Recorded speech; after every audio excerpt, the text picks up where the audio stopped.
Good morning. Welcome to the Minipave 250 for 2026.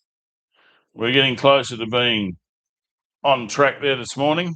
We do have live coverage happening for you right now. You can see Adrian Gardner coming on the screen. He'll be our first car away here with Naomi Parker as the navigator.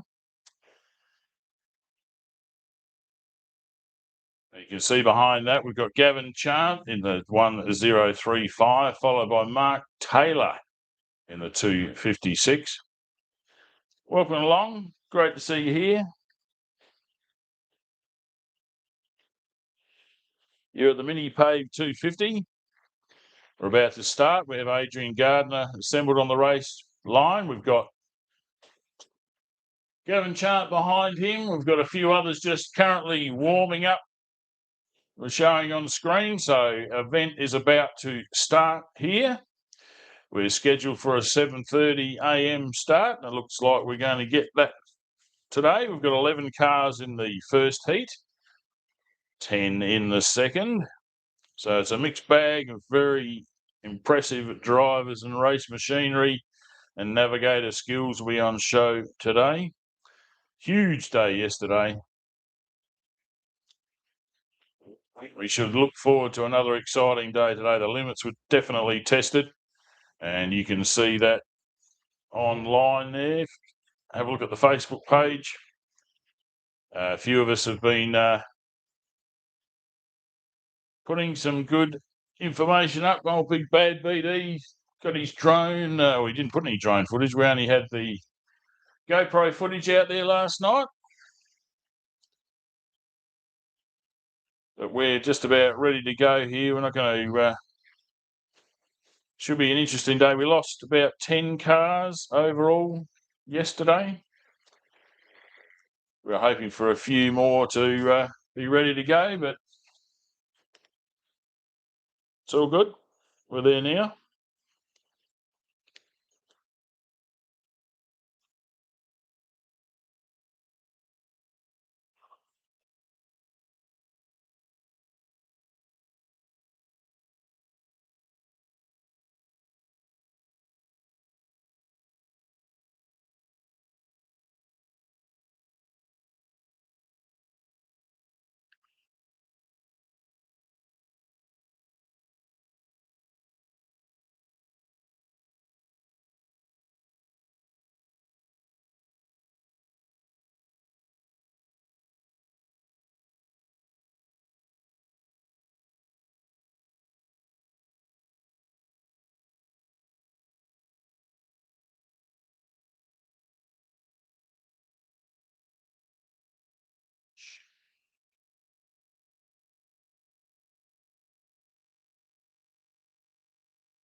So most of our cars are getting nicely warmed up there.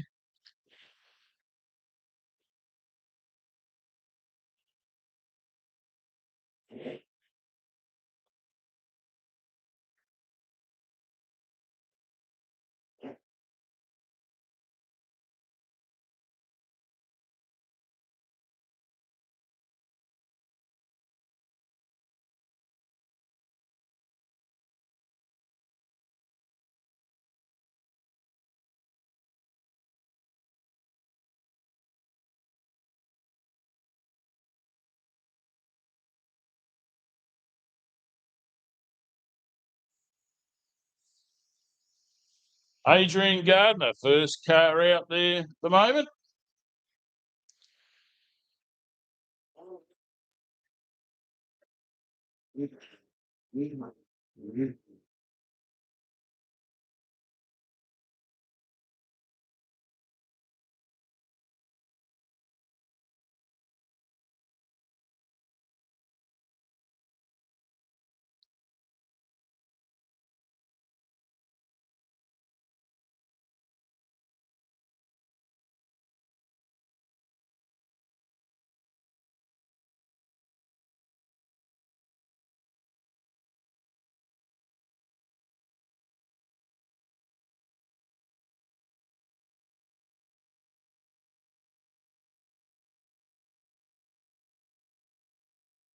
Here goes Gavin Chan.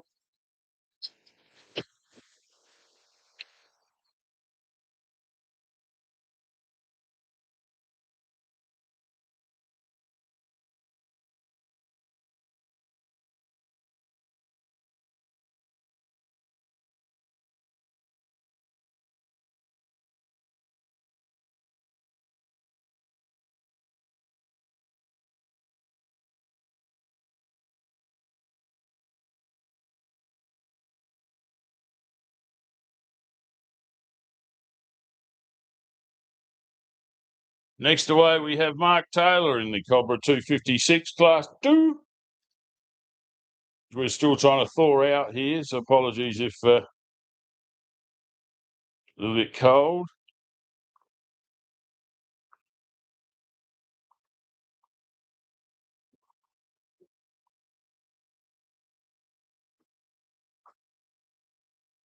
Here goes that Mazda powered Cobra.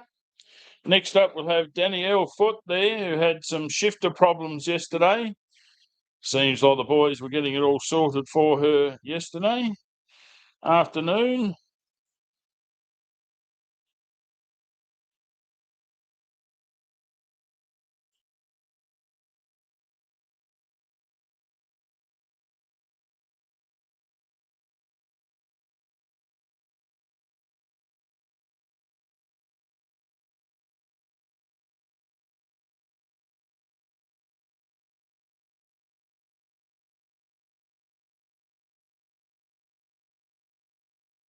You can see Andrew and Gardner out there.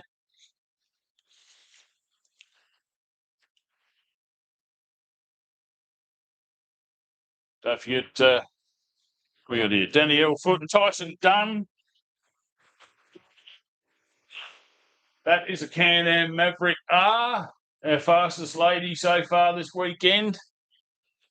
Having a ripper run thanks to Mount Moriac Hotel and a whole lot of other people I'll mention in a bit. Once my eyesight, my fingers start working. Well,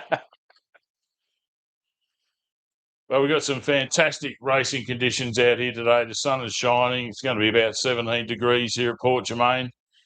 If you're watching this live, you want someone else to, you can go to Lyndon Wilson's Facebook page. I think the Minipave 250 will be putting a link up, and you can watch it live while you're waiting on the sidelines or munching out at the Rock and Roll Diner. As on screen there, we've got Gavin Chant pulling out there off to the side of the track. Let's hope everything's okay.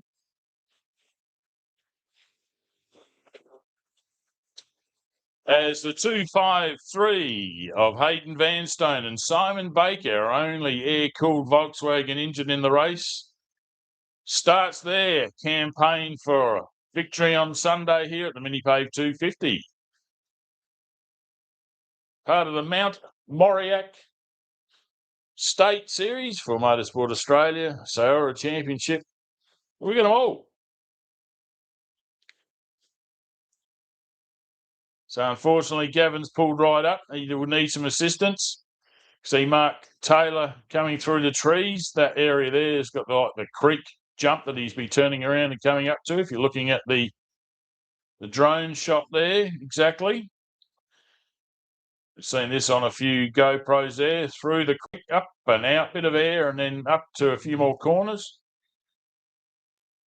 And here comes Doug Spooner in their Riffmaster. Natasha Charlesworth pointing the way. This has got some interesting signage on the side of the car if you want to do a freeze frame and read it.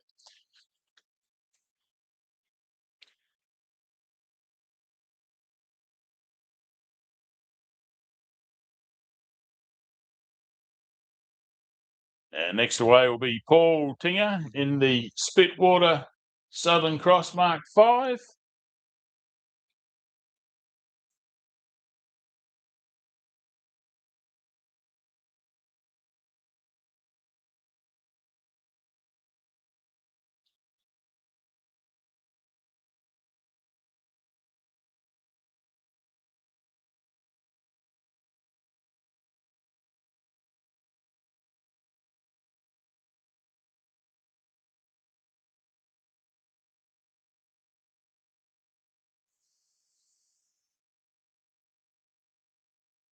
I was keep looking for a navigator. Can't see one there. It's a very short. No, he's gone out as a single seater as well this weekend.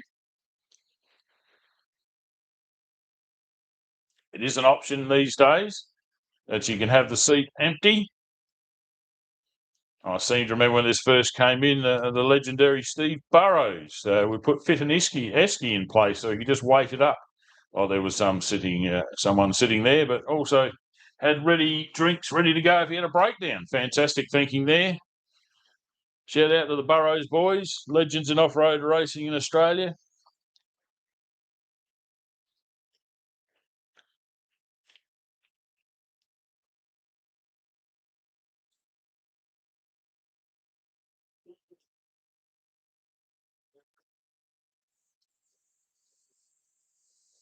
Joshua Gaskin with Michael Parham alongside there in their 1075 Sports Light. The noisiest car on track yesterday had a missing exhaust gasket. So that was letting all the noise come out directly from the head and only slightly restricted. All fixed, all ready to go today. All the horsepower is still there, so they're very happy boys.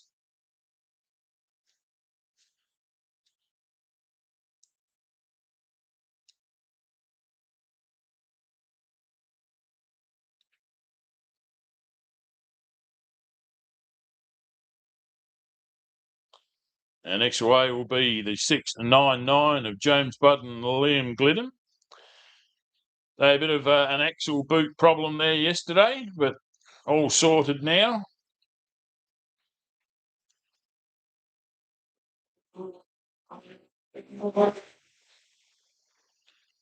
Can-Am Maverick X3. First race for these guys. Bought this off his brother. Great family relationship. I'm sure he got a good deal. Out here racing today and having an absolute ball.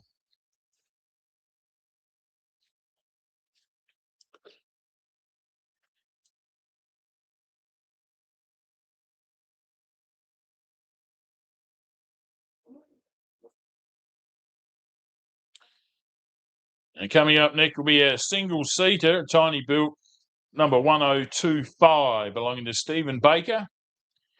Stephen was keen to do many laps there yesterday, so we're ready to go there today. But as you can see by the drone shot, if you're watching the live footage, beautiful track conditions out there. It will be fast going for these guys.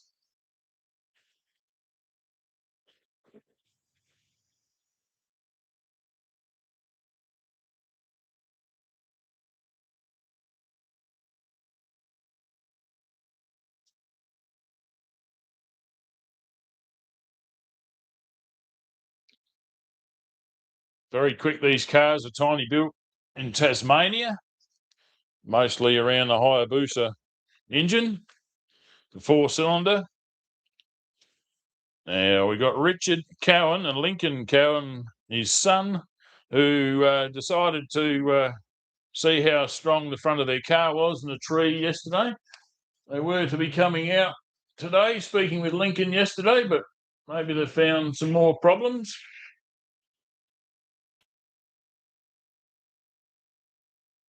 Toyota Land Cruiser 80 series. And here they are.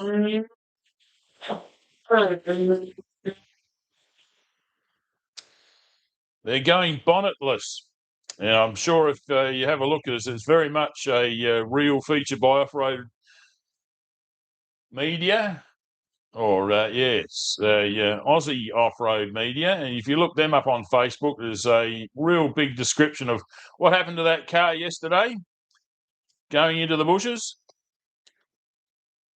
BD got it on YouTube as well. Oh, I've got it on YouTube live. Wasn't that good of coverage. I think BB's Reel has got the good stuff here. Is Adrian Gardner comes into view.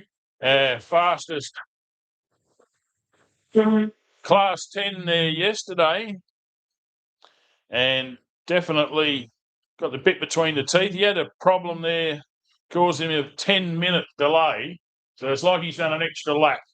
So he's keen to catch up because he was very high in the outrights yesterday. So wishing them a good run in the Ursig constructed Honey Badger. Mid-engine K24 Honda. Seems to be the flavour of the month there for all of the Class 10 sports lights, which are limited to 2.5 litre cc naturally aspirated engines. Gearboxes are free, rest of it's all free. So some really good stuff going on there.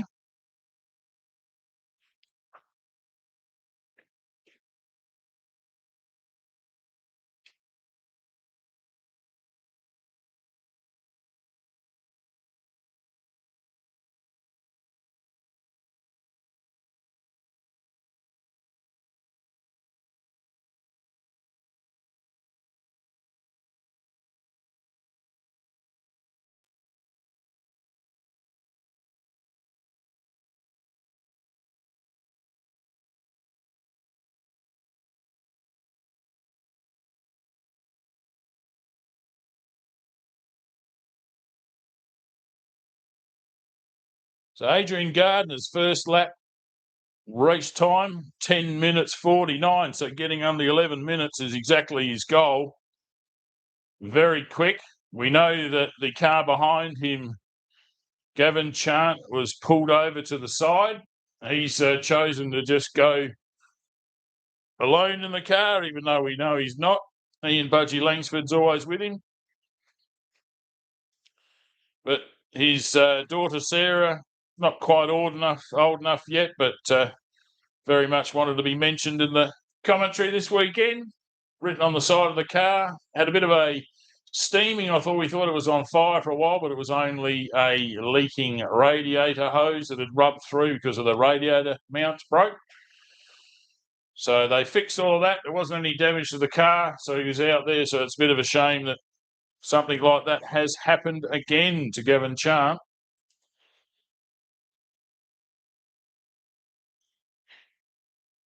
So I tell you what, moving very swiftly is Danielle Foot there, the Mount Moriac Hotel Can-Am Maverick R. Really quick over the jump out the back here. As coming at us is the Super 1650 of father and son team, Mark and Ryder Taylor. They live up Bowhanna Way. Been a SAORRA representative, president, been involved in the sport since the late 80s. Mark Taylor. And he is under pressure from the incredibly fast Can-Am Maverick R. So it looks like all of the problems have been solved there for Danielle Foot yesterday.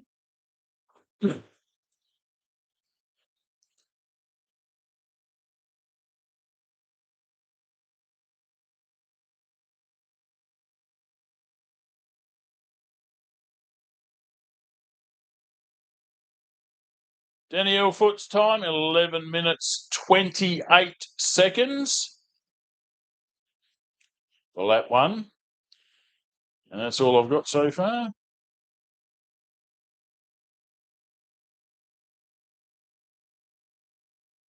2:56 is Mark Taylor that's come through. I can't see him on the list here yet. I might be doing something wrong on this My Race Result website. There it comes. Mark Taylor had a 12-minute 18-second lap. So he's definitely being caught very quickly there by Danielle Foot. Now, at the moment there, the dust isn't a problem. We can see Gavin Chant being towed back in, so there's every chance he might be able to make some repairs and get back out there. Don't forget, he has a business there, Summit Portable Toilet and Shower Hire, that he's trying to get going. So if you can support that as well as Summit Glass. So you look those boys up there, you can help out Gavin Chant, the 1035 machine. Keep racing. So here comes the 253 of Hayden Vanstone with Simon. Oh, is he going to Simon Baker with him this weekend? Another Volksy head.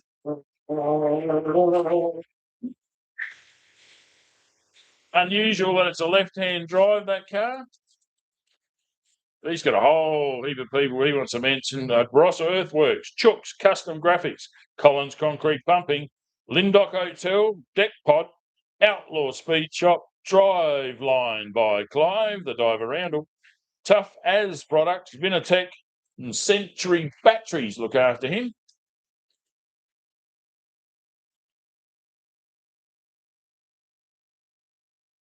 If you do go to any of these places, please do mention that you heard or saw a sign on a race car, because it definitely helps things out for everybody.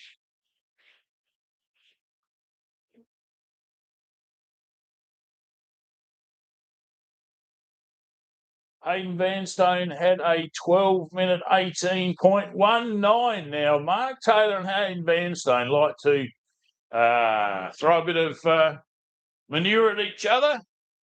And if you notice the bookie, that is actually Mark Taylor. It's not me. It's not Ian Barclay. It's not a whole lot of people. It's Mark Taylor. If you can notice the banter in the Class 2 section, it's more than obvious what's going on with these two. They're very friendly. It's just competitive better, but they are 0.02 of a second apart on their first lap, these guys. So that is very impressive racing here early on this morning. The 1010, that there is Paul Tinger, Bullant Motorsport member, Southern Cross Mark V, built in 2005. And he thanks Spitwater Australia, Border Blasting and Professional Tree Service Adelaide. Here comes Josh Gatlin and Michael Parham. They had the bit between the teeth today, waking up for yesterday. They'd like to thank Evan Lampard Electrical, JG Plumbing, Sunraysia Civil, and MA Engines for supporting Have a Crack race team.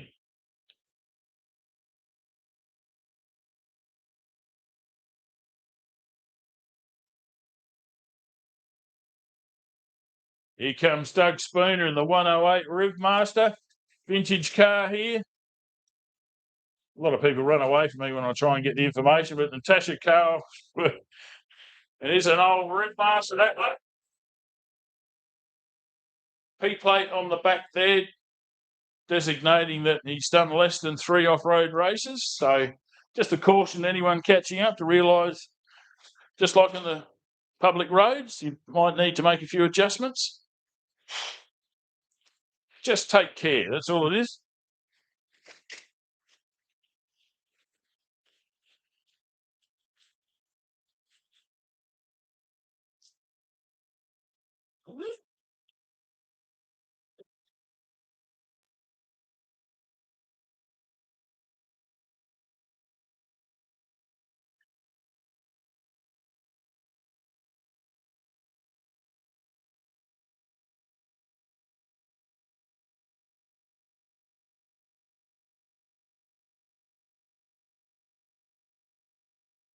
And here comes the Bud machine.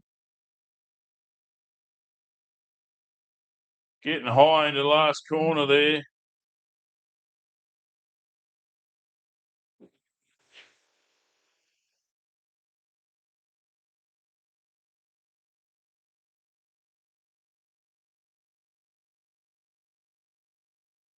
Oh, he's gone up into the side there. He's just wanting to say good day to the spectators. He's done that and he's off.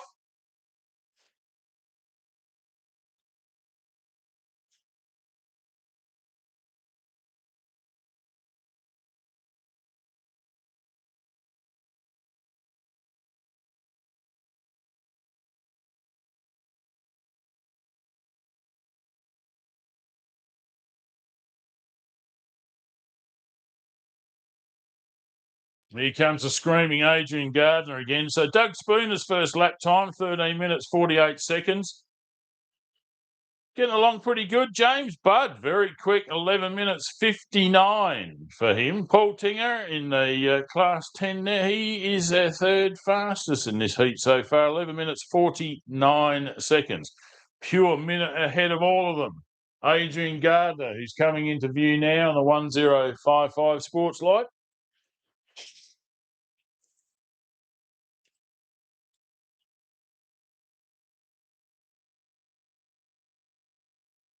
Of course, Adrian Gardner Electrical, main sponsor and supporter. That's Adrian's business. Neil Automotive, supporting the man. Waters Mechanical and EC3 Motorsport. Of course, the Honey Badger. Honda K24. Here he goes.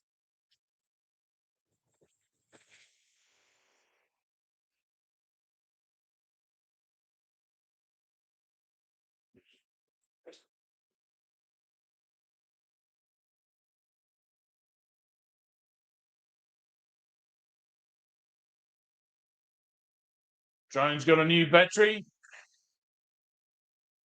Always good to see when the drone's back.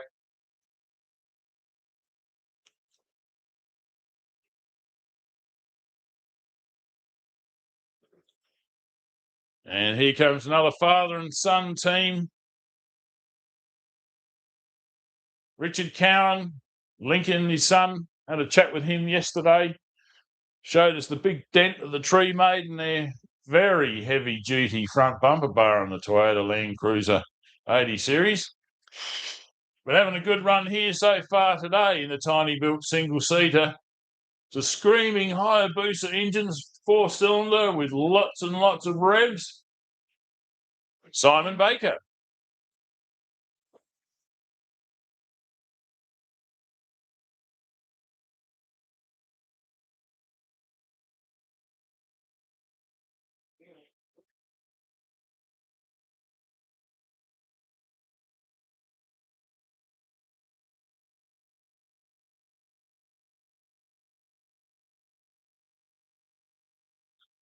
Oh, Simon. Stephen Baker. Did I say Simon?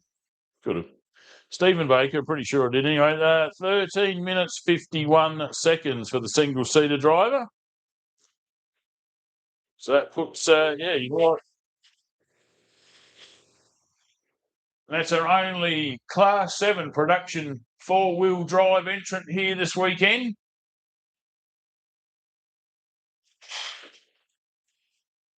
Having an absolute ball out there.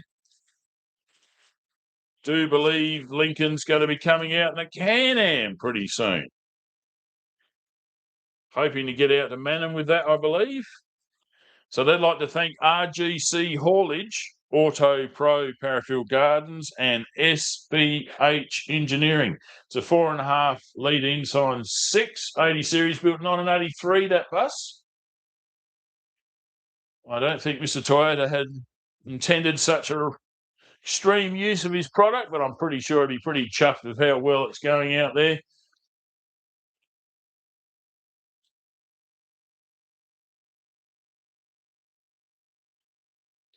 Their lap time is pretty good. 13 minutes 29 seconds for Richard and Lincoln Cowan.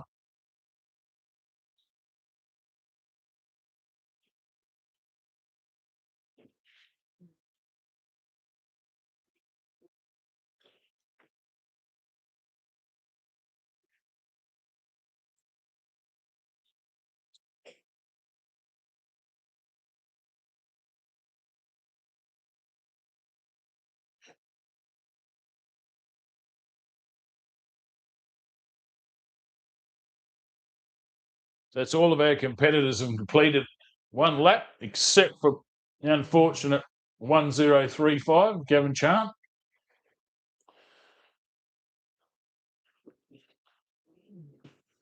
I know where his pit is. We'll see if have a bit of a look over.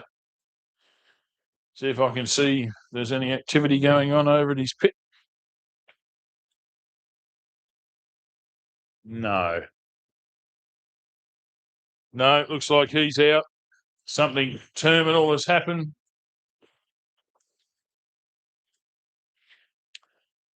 So back out on track there at the moment. Here comes Danielle Foot. And have they got some sponsors to talk about? She's the fastest lady many, many times on the motorbike at the Fink Desert Rally. Getting used to having 4 wheels, not 2. She'd like to thank Arcmate, iTech World, Better Beer, Mount Moriac Hotel Victoria, Down Under Refrigeration, Ronco Motors, 5 p.m, FXD, Loveday 4x4 Park ×2, Black Bear Tyres, Danielle thanks the boys, Tyson, Tim and Hutchie for being here this weekend. Mark Taylor through for his lap there, being obviously passed by Danielle. Whether that affects his personal battle of 0.02 of a second. The gap there with the 253 of the Vanstones. Of course, Mark Taylor would like to thank Tough As Products, Charleston Glass, Ursec Custom Engineering, Super Cheap Auto Mount Barker, and his wife, Debbie. Of course, they come from Bowhanna, which is in the beautiful Adelaide Hills of South Australia. And he's been really enjoying this Cobra. It says here it's built in 83, but he built in 82. But Mark assures me the Cobra was built in 83. So we'll have to get Fitzgerald to come over with his logbook to prove the fact. But he built the car originally way, way back in the day. So Mazda 1600 B6ZE engine. No turbo, naturally aspirated. Now let's have a look at these lap times here. Adrian Gardner, a 10-minute 51, 2 seconds slower than his first lap. Danielle Foot in the 6:35. She has gone 2 seconds quicker than her first lap with an 11-minute 26-second lap. The Mark Taylor Ryder Taylor machine, 12 minutes 19 seconds, just a second slower than their first lap. So whether that affects the battle here, whether the track is deteriorated just that little bit, which it can do, open up some of the holes that have been firm for a moment overnight with a little bit of moisture, suddenly become dry after a few cars run over the top and open up the channels again. So here comes Hayden Vanstone.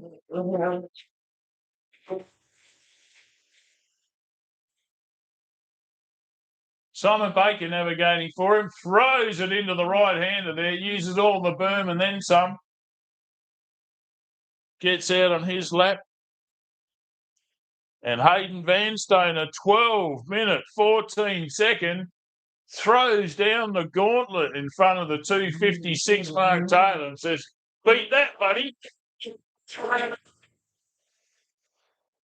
The 1075 still having a bit of a backfire there, but that's enough fuel going through the system.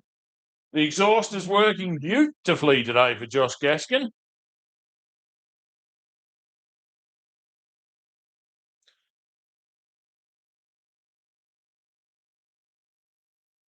Great talking with the boys there yesterday, finding out exactly what had gone wrong, just having a little bit of check of the CVs and a bit much thinking about changing tyre brand. Something a little bit less skatey, so guarantee you he's going to wear those tyres out today. Going to get asked for everything as Paul Tinger comes into view in the Southern Cross Mark 5. Can't see it on the side there, but it does say spit water, not mud.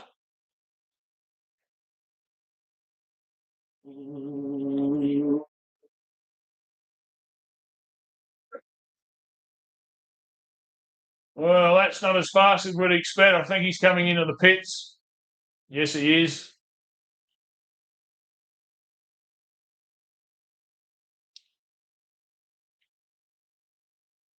He had a 12-minute 11-second lap, so he had 11:49 second first lap. Definitely held up there.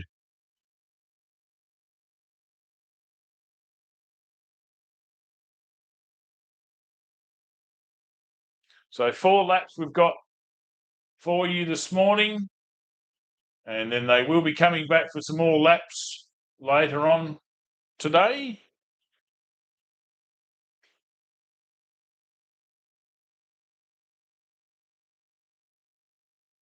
So we can see James Budd coming back into view now. There's our heat first place leader getting closer to us as well in Adrian Gardner. Oh, I reckon he's actually catching up. Is he? Yes, indeed. He's getting close to the 6.9 of James Budd and Liam Glidden.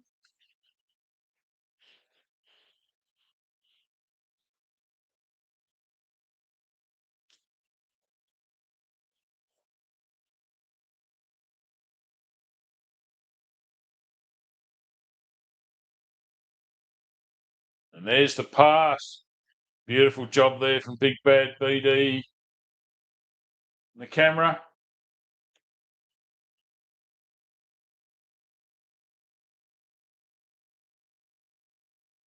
It's a beautiful part about this racetrack. You can have excellent vision, seeing a lot of races where they are, where you are in regards to them previous lap. And a lot of people know all the other cars, so you're able to get out of the way and don't hold up anyone's race. And there's a lot of excellent sportsmanship shown by our competitors here.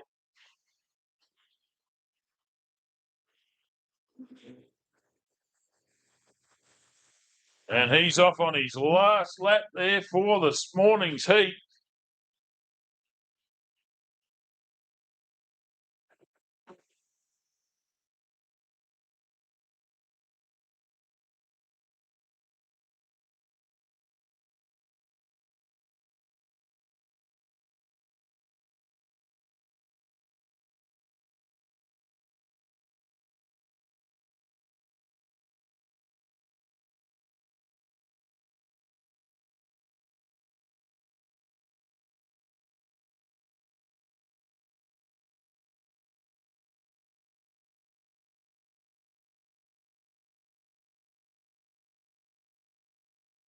There we go. Just refreshed the old live update. Don't forget, you can have a look at this too at my.raceresult.com.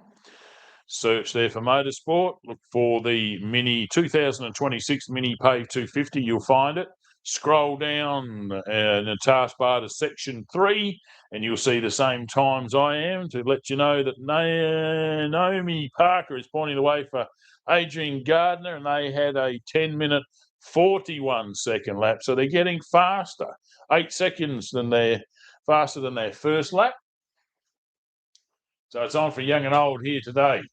Adrian, as I said yesterday, was very much second outright after a short time there. So he was pretty chuffed to keep going. And still didn't find out what his problem was, but something niggling that they were able to fix quickly, obviously, and get back out on track. So he's dominating this heat today.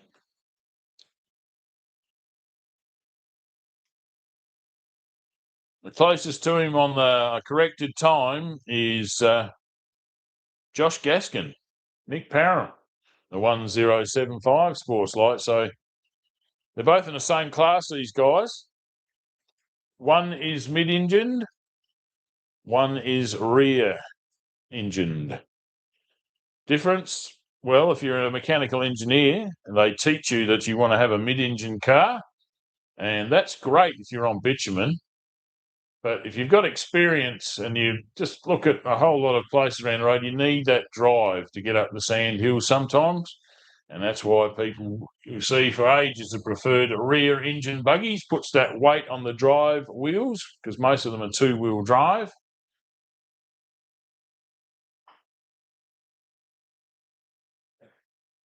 Problem is, if a lot of people are brought up in the modern day race car world of a side-by-side configuration, and that has a perfectly balanced, well engineered. They've spent millions developing those theories to fit in all situations.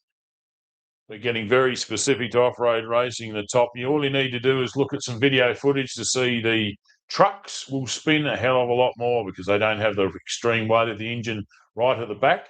But if you're go and look up Mason trucks and actually look at one of them without their fiberglass or carbon fiber Kevlar bodies, you will see that their engine is actually behind the driver. Race car driver. They're trying to put everything back to limit the weight, and even the fuel tanks in the modern Mason 2 are underneath the driver and navigator now, so the weight balance stays consistent.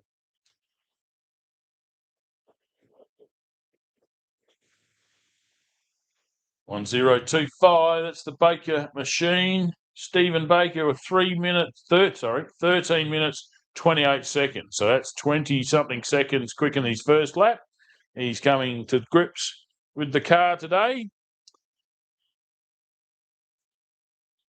Coming to complete his second lap will be Richard Cowan in the production four-wheel drive. Bonnetless for a reason. It's best.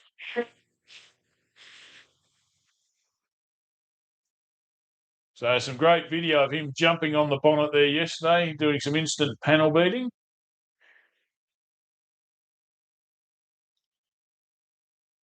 But he was unable to take the dent out of the front bumper bar, I can tell you. Huge dent. That's what it's for. It did its job. It took the impact rather than feeding it back into the car and motor. And that's why they're able to be out here today.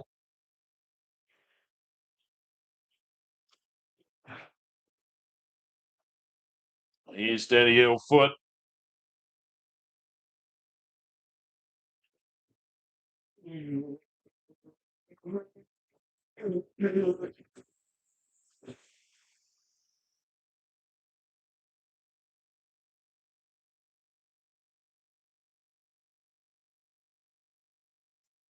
I suspect that you might be able to see a little bit of live out of the Loveday 4x4 park truck today and come out in the next heat. I saw a link there on YouTube before. So I think if you search Loveday live, you might be able to ride along with Toby and his better half, Keely, pampling today. Keely especially happens she doesn't have to hold on to any kids today. 2 young'uns under 5, I think, for the Waitley family. So let's have a look at the lap time here for Danielle Foot and Tyson Dunn. 11 minutes 42 seconds. So she dropped about 20 seconds on that lap for some reason, compared to her fastest lap 2, 11:26. Mark Taylor coming through in the Cobra.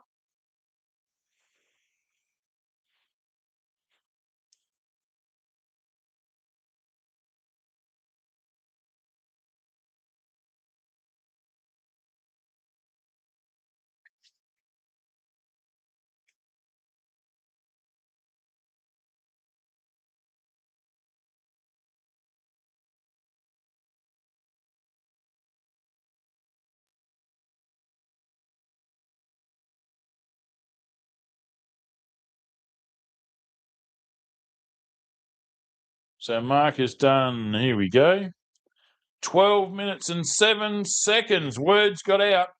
He's chasing Hayden Vanstone down, knowing he was ahead by a few seconds. Oh, throwing it into the last corner there, Josh Gaskin.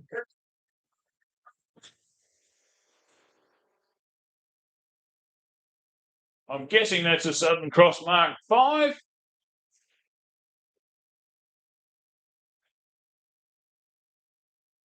Had a chat with him, forgot to ask him yesterday.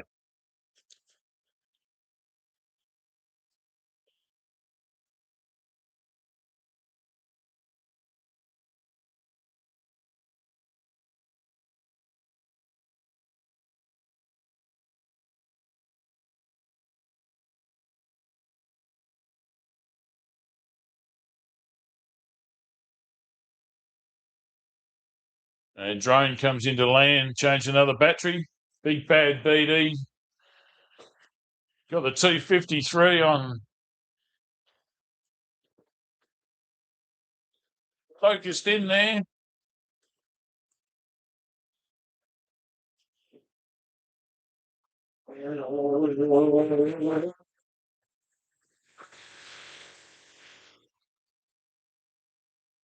The Ridge Racing Frame Joker Machine, 5351 Motorsport, Williston, South Australia, right next door to Gawler.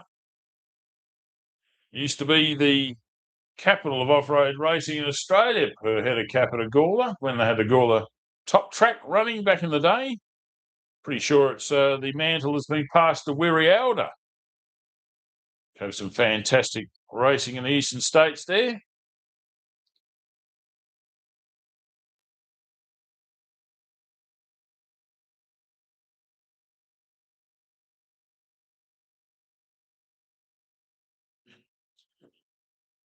So we got the challenge here. Who's coming through? Wow. What's going on there? Got one of them electronic glitches that says that Mark Taylor's done 4 laps. Don't know how that happened.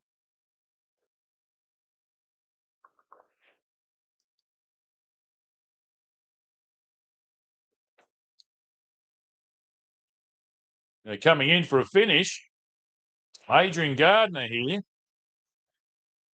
Not far to go. Well, is that Aaron Harry on the checkered flag there, is it? Reckon it could be A&B Mechanical. Is that you, Aaron? He's looking up and you can hear his voice coming from the clouds. One of our proud sponsors here and a dirt circuit racer from way back, Aaron Harry. He's going, I can hear my name. He's doing a great job on the checkered flag there. I don't know whether he's gone to the Glenn Dix School of Flag Waving. It's currently available down there in Strathalbyn. If you go down to the Gilbert Motor Museum in Strathalbyn, you'll find a specific section allocated to the memorabilia of Glenn Dix. And let me tell you, you'll spend hours looking through it all. Internationally famous from way back. As here comes our first finisher there. There he comes through. Great drive.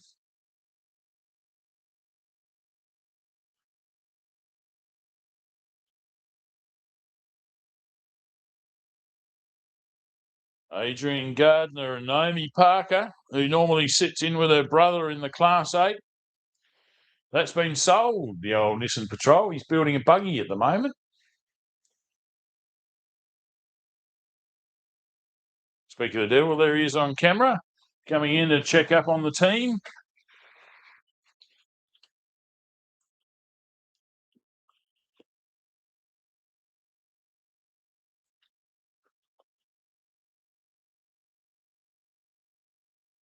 So Adrian's last lap time was 10 minutes 45 seconds.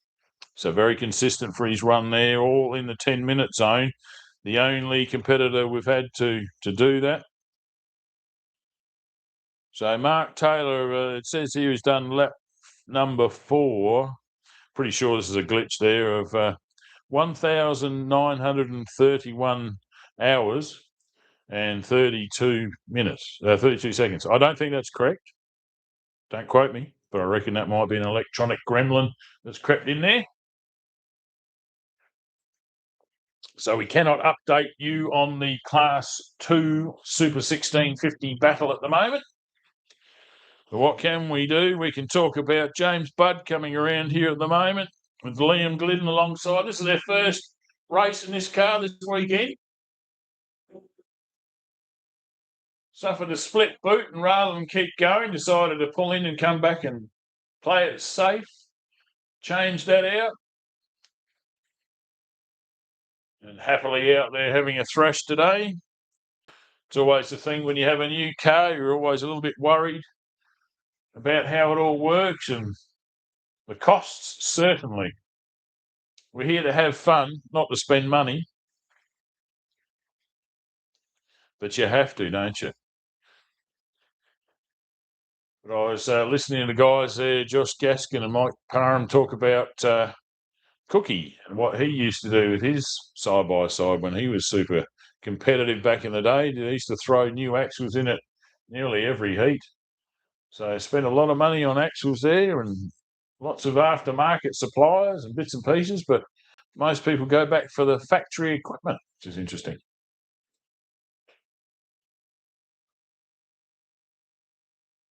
Now, we would expect Danielle Foot to come in next. So you can see there is a huge amount of time between first and second in this heat.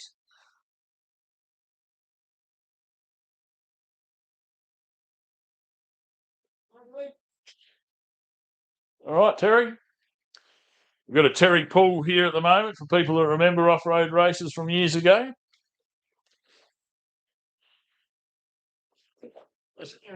I'm all right. Let's go over and have a chat. You know you're live around the world. And he's shaking his head. That's a typical pool react. Good to see you. Fantastic. Where are you living these days? Streaky Bay. Streaky Bay. I thought it was a beautiful part of Australia, wasn't it? It was. Great. It is. Yeah, great to see you out here. Yeah. You're building another car? No. But we did see Slimer come up on some pictures the other week. They were processed by David Batchelor. Oh, yeah. The old green Beetle back in the day. He built. Yeah. Galway Motors. Galway Motors. Famous institution back there in Adelaide and Marlston area. So great to see Terry pull up here. And we saw Keith here last year and your other brother up at Jamaica. So yeah, we're all getting around still. Yeah, going well. All got a good smile on their face, that's for sure. Yep. So who's your favourite out here today, Terry? Were you here yesterday? Yeah. I was here Thursday. Oh, wow. Awesome. That's pretty good. Got to be onto it.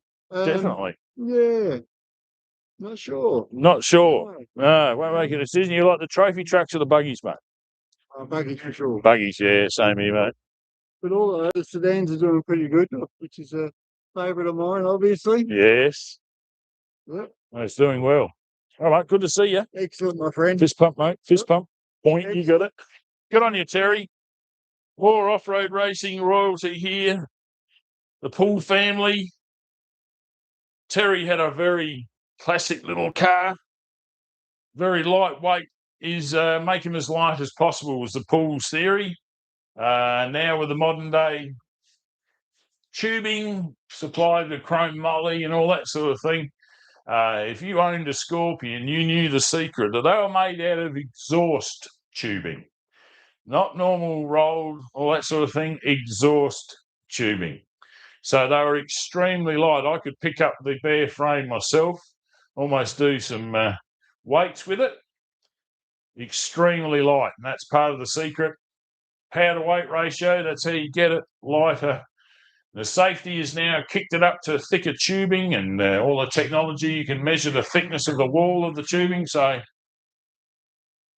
that's part of history now. That's why you don't see me bringing the Scorpion out and passed it on.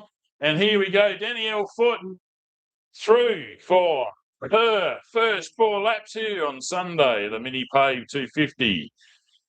Tyson Dunn alongside with her today, but she'd like to thank ArcMate, iTech World, Better Beer, Mount Moriac Hotel Victoria, Down Under Refrigeration, Ronco Motors, 5pm, FXD, Loveday 4x4 Park, Black Bear Tyres, and she'd also like to thank the boys, Tyson, Tim and Hutchie. And as we saw, if you watched them being interviewed with Craig Lowndes and Dale Moscat, all the boys there at Loveday for the 400 Saturday night.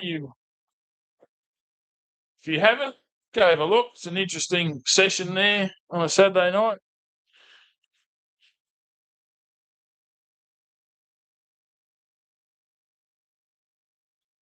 So she has done a 11-minute 26-second lap 4, and that matches her fastest time, basically. So she's done 11:28, 11:26, 11:40, and 11:26. So pretty quick there. Getting off foot as the 1-0-7-5. Josh Gaskin, Michael Parham through. They've done their 4 laps, and that's a lot quicker.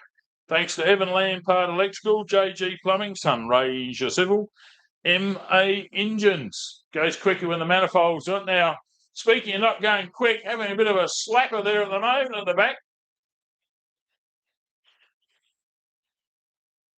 As Mark Taylor comes through it, he's completed 4 laps now in the Class 2 challenge there, but Doug Spooner, flat right-hand rear tyre.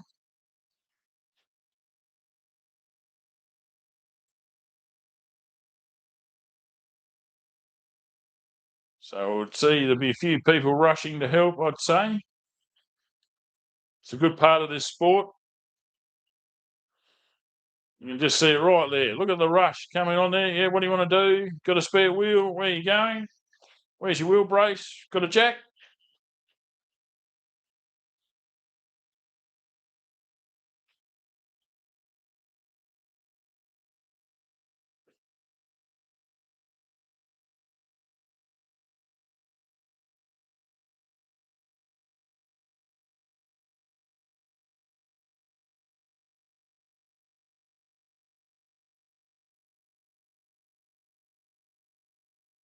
So unfortunately, the 1010 of Paul Tinger has had a rollover.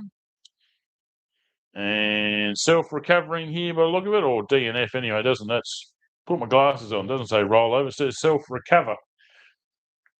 Don't worry, it's all good. He's just got a bit of a problem, and it's obviously not killed the car, so you can still drive it.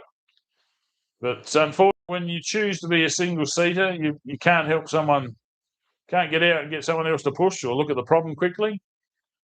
You're all on your lonesome. But luckily, this track isn't extremely huge. We're not doing 100k loops or anything. A bit over 20 kilometres a lap. So recovery is not far away. Now 12 minutes and 3 seconds. Whoa, Mark Taylor went really quick to 2:56. Because here comes the 2:53 of Hayden Van Stone and Simon Baker. Now this will be the interesting to see who comes out on top. And it's Mark Taylor. He has got 3 seconds basically faster overall for those 4 laps than Hayden Van Stone. That's excellent competitive racing from the Super 1650 class. Shows how competitive it is. You've got an air-cooled motor versus a water-cooled motor.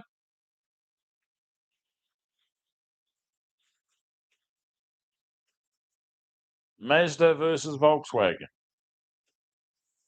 And the Mazda, generally with water-cooled, that's why they converted to it, was because you can get more horsepower because you can cool it down faster, keep those engine temperatures within a normal range. But of course, you do have the problem of having more weight behind you with a radiator and all of that liquid. So there is a give and take in every part of the sport. But I'll let you know that it wasn't uncommon for 300 horsepower out of a 1600 back in the 90s. Very common. I used to hang out there at Volks Auto there at Kegworth Avenue, Edwardstown, and the dyno there, Squizzy Taylor would be on his water dyno, and they used to attach domestic hoses. So any of Tony Dawn's 1600 and especially Richard Bennett's Cosworth 1600 required 3 hoses to put enough pressure on the impeller to put enough resistance on to measure all of the parameters needed to tune the engine to perfection. And they used to have a joke because I put my little 1600 on, which had a restrictor plate and only a single 28-picked Solex carburetor. And I was lucky, I think I peaked out personally at 70 horsepower. And you got these guys at 300. So I was known as the one hoser. I only needed one domestic hose to put enough load on my motor. So great memories and a great indication of how much horsepower you can actually gain from one of these 1600 engines if you really want to. Of course, the gearbox has got to answer to that. That was the problem back in the day. But if you can remember back to the 90s there, late 80s there with Richard Bennett and his screaming Ford Cosworth 1600, it was a weapon. I got to meet the bloke that built it. He had a workshop down at Somerton Park and gave Richard all the advice. And he was very impressed what Richard was doing in the car, but geez, it made more induction noise than it made exhaust noise. So the neighbours didn't like it much, and Squizzy had an industrial size, like I'm talking about like 1.5 foot diameter exhaust outside of the workshop that we used to plumb all of the exhaust into, and people were still complaining we couldn't do a thing about it. And we all were putting bits of insulation up against the doors and walls, because most of this stuff was done after business hours, of course, and we couldn't quiet up the induction noise from the Cosworth. It was awesome to listen to. Even Richard put you remember the Mantis buggy that he built, he and his brother David, and they put a deck on top of the motor to try and just funnel that noise and everything downwards. Still didn't work. just kept the dust in there, to be honest. So here comes James Budd, Liam Glidden, the 699 Can-Am Maverick X3. First race with these guys, and they're going to be pretty chuffed. They got these 4 laps in without any troubles.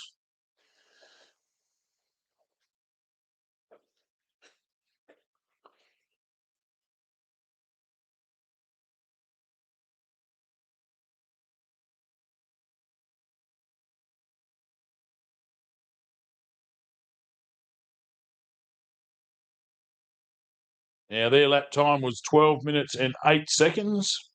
They actually broke into the 11-minute zone there with 11:59 on lap 1. So they've done very well. But I'll tell you, kicking up to the front there, second fastest overall in that heat, definitely great drive from Josh Gashkin. He had a 43.26 total, so that was only 28 seconds slower overall than Adrian Gardner in the Class 10. So excellent fight there for the sports light competitors.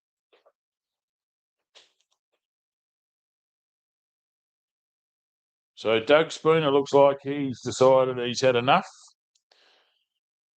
Hasn't changed that rear wheel. We might come out later on. That's a 108 Pro Light buggy, a Rivmaster, old school Rivmaster.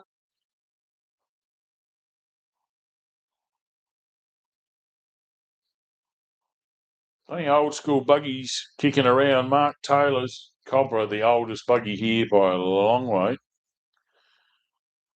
Old school cool.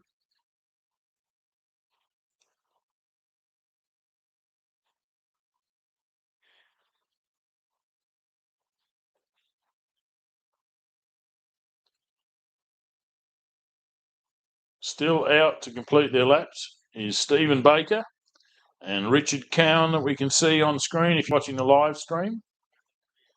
If you want to look for it, LYNDON WILSON on YouTube.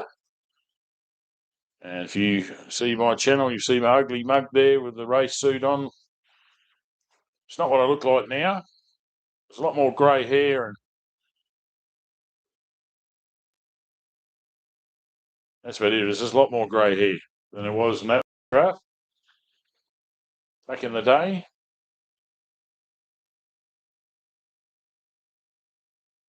That's the place you'll find the YouTube links.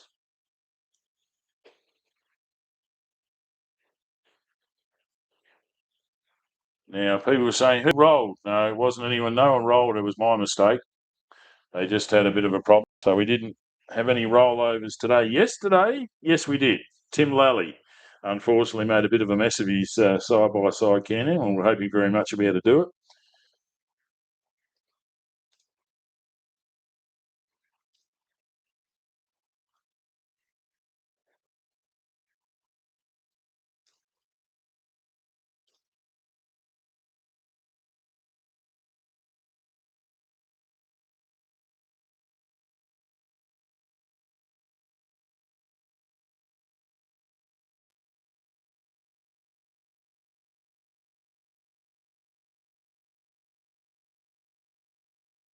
Great shot from our drone man, Adams Aerial Services.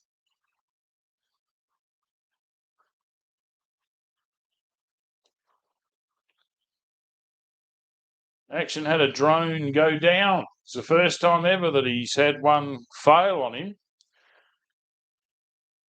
New drone to him, and unfortunately the battery malfunctioned is what it was. And he has spent an hour or so wandering about and his own drone searching for it. And lucky enough he found it, cleaned it up yesterday, and he's got it ready to go with another battery today. He's using the ever-reliable DJI Mavic 3 at the moment for drone enthusiasts around the place.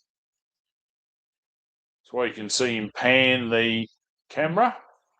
The fast drone, they only have a forward-facing camera. That's why you'll see most of those shots from behind, so they can chase the cars and anticipate their direction.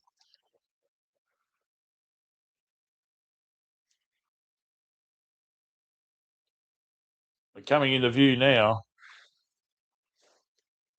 Richard Cowan and Lincoln Cowan around the big U-turn, but going to finish in front of them definitely is Stephen Baker.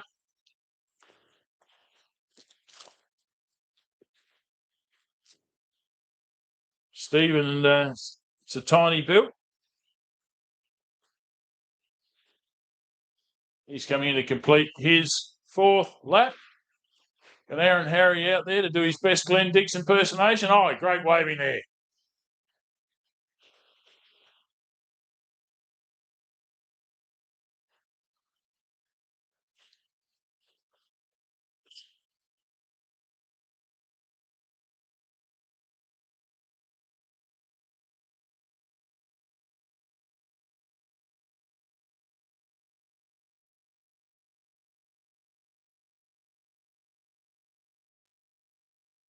So here comes the Cowans.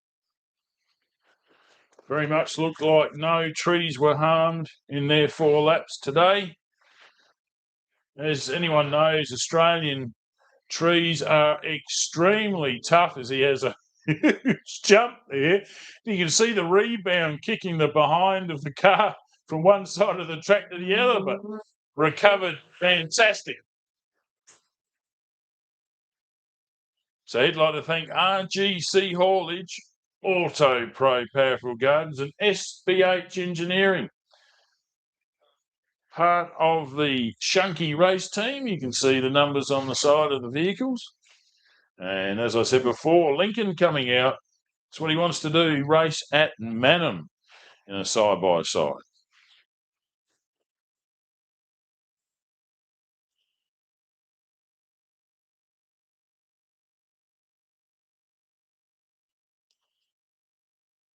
So Stephen Baker's final lap time, 13 minutes and 3 seconds. That's his fastest by a long way. He got quicker and quicker every lap.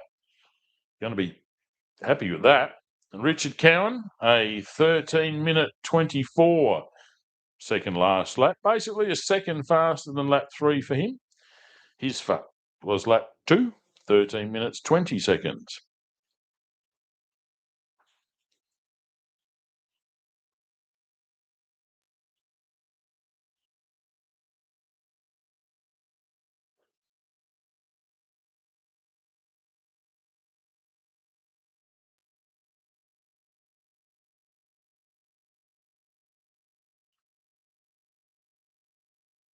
Now, we have our competitors coming out pretty quickly for heat number 2.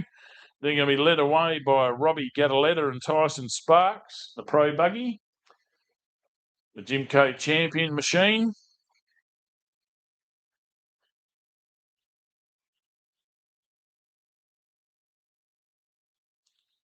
So fastest in that heat over the 4 laps was Adrian Gardner with a total time of 43 minutes and 8 seconds. Josh Gaskin in the 1075, total time of 43 minutes and 26 seconds. Danielle Foote, the 635, total time of 46 minutes and 3 seconds. Mark Taylor in a 256, Super 1650, total time of 48 minutes, 48 seconds. Aidan Vanstone not far behind in the 2:53 with a total time of 48 minutes 51 seconds. Great match up there. James Budd in the 6:99, total time of 49 minutes and 1 second. Richard Cowan in the 7:83, total time 53 minutes 39 seconds. Stephen Baker, our only other finisher there. We lost 2 competitors, only got 2 laps in there. So Stephen finished 53 minutes 49 seconds. So we've gone from 11 down to 9 for that heat for the next one. We've got 10 cars competing here. Just going to give a little bit of time for recovery to reassemble itself. As the recovery guys on the track, thanks to each and every one of them coming out here and volunteering and having great fun. If you want to find out how to be part of this, to get a really close look out on track, if you've got a good four-wheel drive, like a big tough one, a lot of ground clearance, we'd love to see you out here, and you can contact and get your official licence through Motorsport Australia or AASA. Join a off-road car club might be the first step, and just see you can go out with somebody else and have a bit of fun to see what it's like. And you might want to be a track official. There's so many jobs. People aren't racing will generally volunteer as officials here. License, when you've got a race license, it covers everything basically. Only a bit of training is needed. 8:50 next start. There it is. You heard it live. 8:50 is the next start time, and it's going to be 20 minutes time there. 8:50. So we've got a bit of a break there for 20 minutes. So plenty of time for everyone to get their cars warmed up, isn't it?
You're listening on the internet there.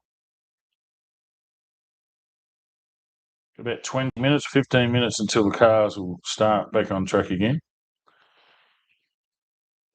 So enjoy a bit of a look of their sponsors here. Probably put it on give you an idea of what's happening in the background there. See cars warming up, moving about.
Well, sneaking on us there, I was having a bit of a chat with Ian Barclay,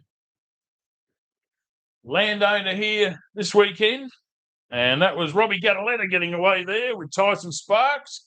We'd like to thank Gataletta Steel Fabrication ASD, which is Australian Steel Detailer, Fennel Pastoral and Mid-North Diesel, it's Jimco Champion 6200 cc's in that Chev, built in 2013.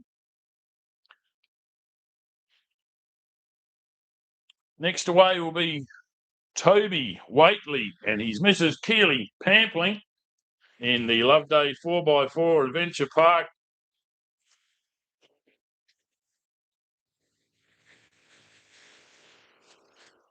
Can't even say anything with that noise going past. Absolutely awesome. 6-litre LS Chev in that bus. And thank the Loveday 4x4 Park, SBH Engineering, Light Force, ARB, Off-Roading Online, Ronco Motors, Yokohama Tyres, CSA Wheels, and Fifth Wheelan up there in Queensland. They're truck preppers. You got a truck cab, they'll fit it out for you. Another one of the Waitley clan.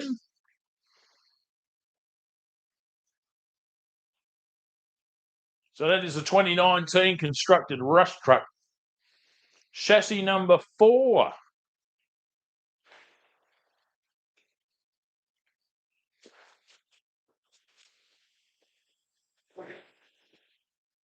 And that there is Cy Heaslip.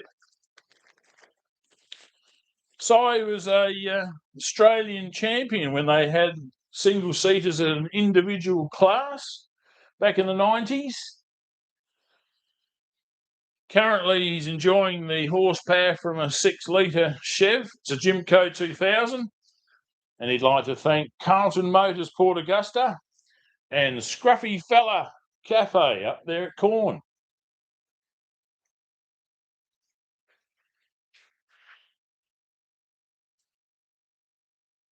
Next will be the 1066. Having a great run yesterday, Tyson Battersby.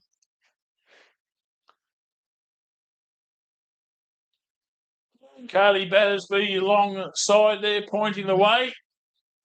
It's a Southern Cross Mark V, constructed in 2005.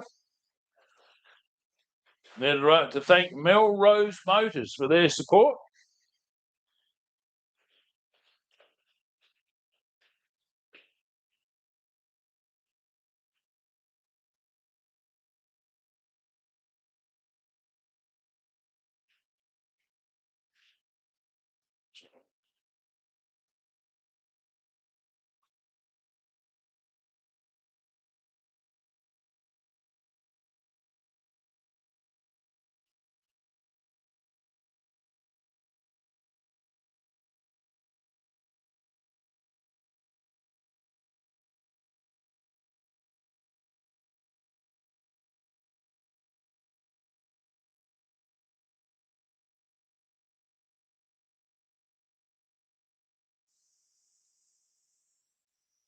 Here comes the most consistent driver we had on track yesterday.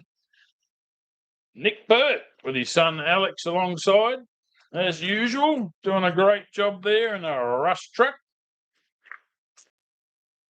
They'd like to thank Bridge Campers and 4x4 Services, Kumo Tyres, TJM 4x4 Equipped, and Light Force. Nick's got a workshop in Murray Bridge. Hence the Bridge Campers logo on the side there. Does massive business. Not far. You can, if driving along Adelaide Road, you look down the road, you'll be able to see his workshop there. Started off as an old house, which he recycled and turned into a ripper workshop. And our performance 2-wheel drive machine off the line there, the Ford Falcon belonging now to Heath Thorne, Orleans Gratz alongside there. Still got the previous owner's sponsors, Anything Cars, written on the side. Bought the car without a motor, chuck one in, and having a ball of fun.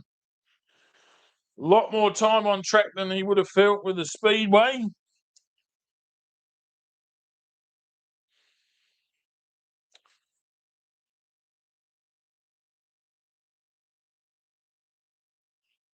So he's turning himself into a bit of a crowd favourite there, Heath Thorne.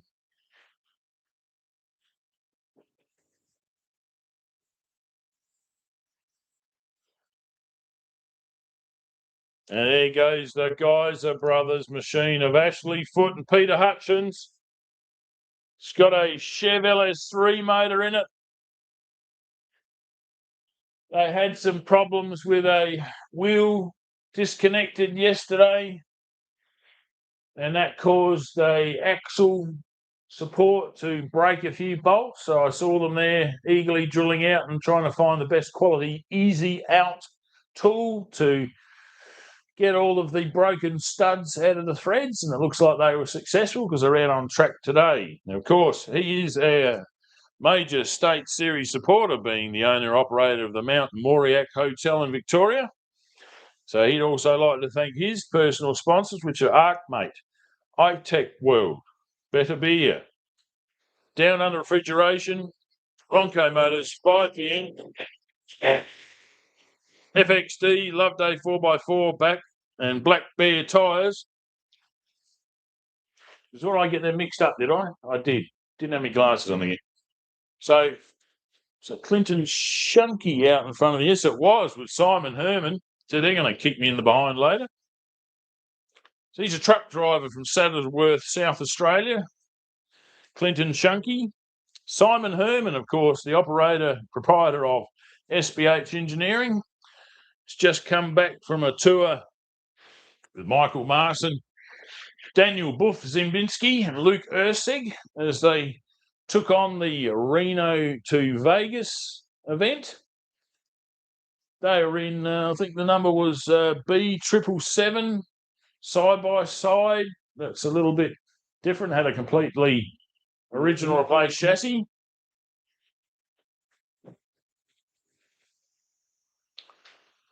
So Shunkies would like to thank, of course, CP and KJ Shunky Transport, EOEY Tippers, Mayhem Automotive, A&B Mechanical, SBH Engineering, and of course RGC Haulage.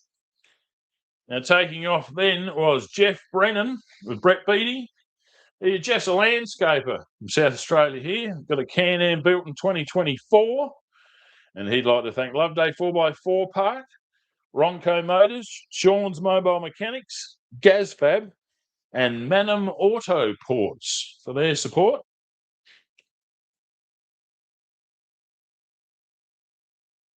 So that is all of our 10 cars. No, we're missing number 10 here, which is a Surfield entry. Father and son, Mick and Jaden. Saw them running around the place there yesterday. Maybe see if they're still in the pits.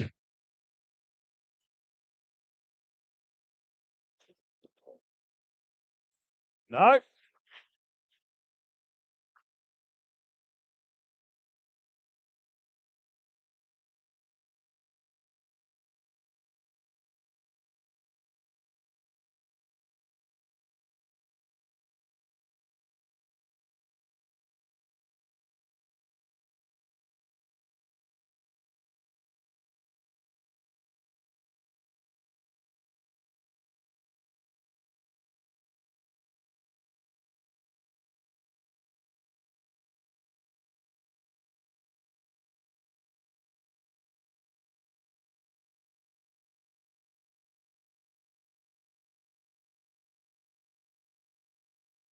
Here comes our heat leaders coming back out. Let's have a look at Robbie Gattaletta flying over the jump in front of us here.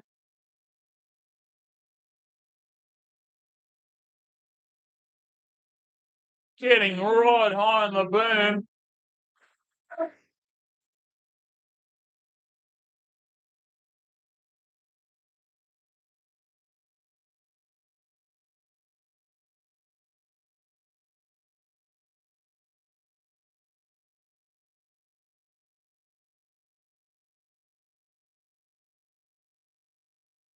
And we'll look for our timing to update here. Give us an idea of what lap times Robbie was able to produce. When you have a look, not far behind him.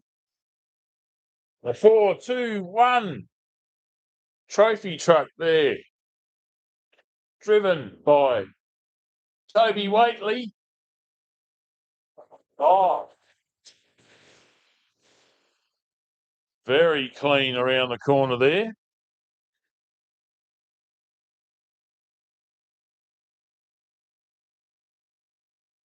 His new Yokohama tyres and CSA wheels putting that pad to the ground very well. And here we go, big surfer.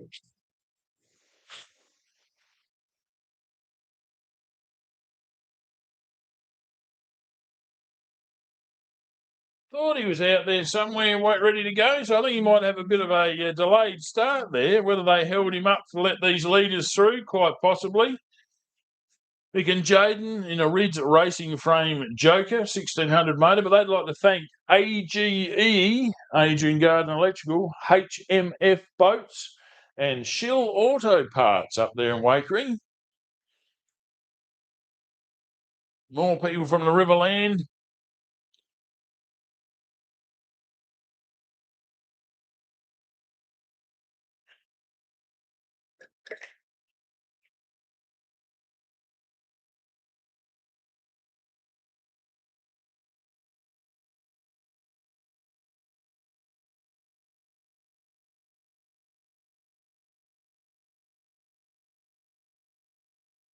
Looking for some lap times that hasn't refreshed up here yet. Those gremlins have got into the timing through the atmosphere again. They usually chase them out there. You watch them frantically running around the bus next to me here if we're in the pits, you'll realise what they're doing.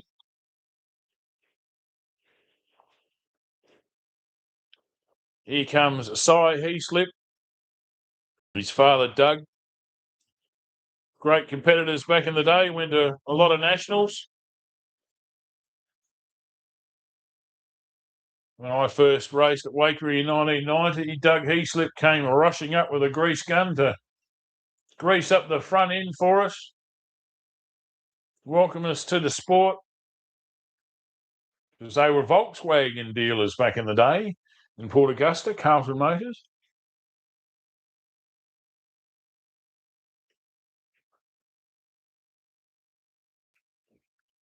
Fortunately, Doug's not with us anymore. But son, Cy, recently purchased this car off the late Trevor Copeland. His widow, Annie Galliford, drove the vehicle up here, saw her at the Perry's, one of our major sponsors, on Friday. Keen to get up here. Good to see you enjoying the sport. Still, of course, her daughter, Sarah, very heavily involved in off-road racing. Sarah Galliford, I don't know if she's here today.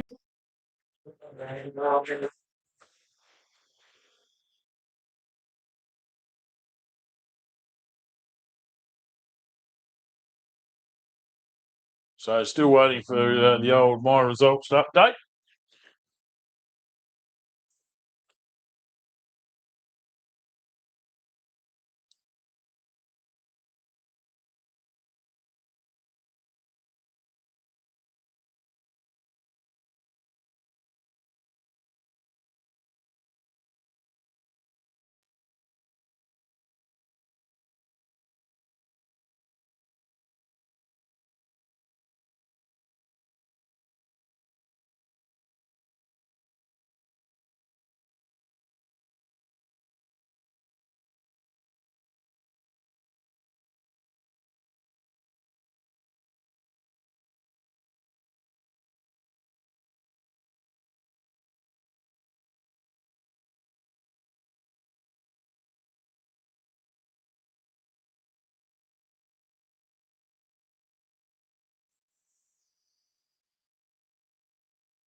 Nick Burt, Alex Burt. The Bridge Campers 4x4. It's the BC 4x4 on the side of the track.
It's a angry 427 engine in number 427.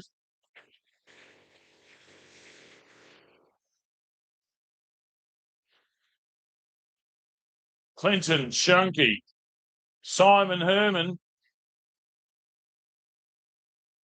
putting the power down. The original Rush Truck chassis number 1. Hello to Off-Road Rush up there in Queensland, the Westerns. Now, the Rush Truck would like to thank C and P and K&J, Shunky Transport, EOEY Tippers, Mayhem Automotive, A&B Mechanical, SBH Engineering and RGC Haulage. Keeping them on track. They're going well today. Here comes the Geyser Brothers truck. This is the Geyser Brothers. Big I, well written on the side.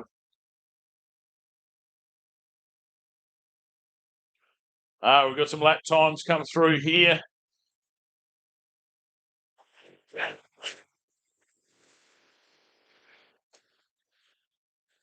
So we'll let you know what's going on there. Out in front, Toby Waitley is... Oh, just as I say that, all of the laps disappeared on me. What's going on here? Oh, dear.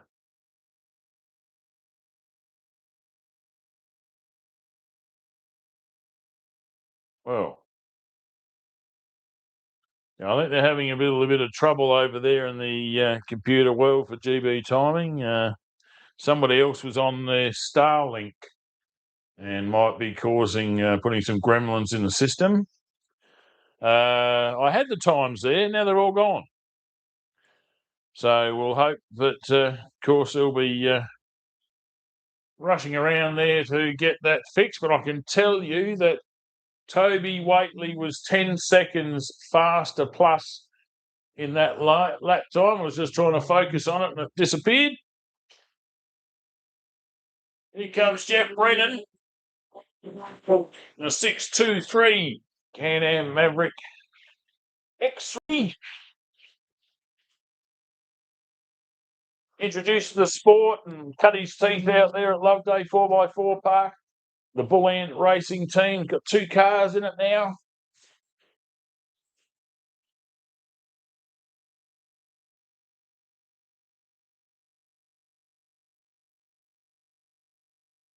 He is a winner and holder of the Loveday Auspicious Turtle Award.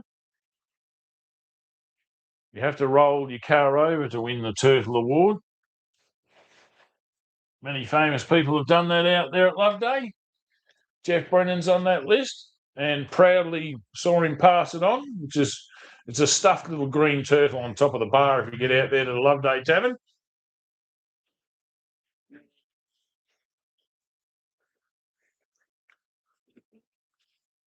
Oh, timing's back.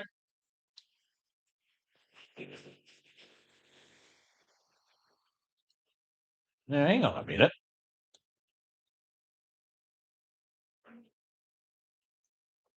Well, Nick Burt's done 19,000 hours. That's a bit bad. Yeah, they really do have some gremlins that have hopped in there this morning.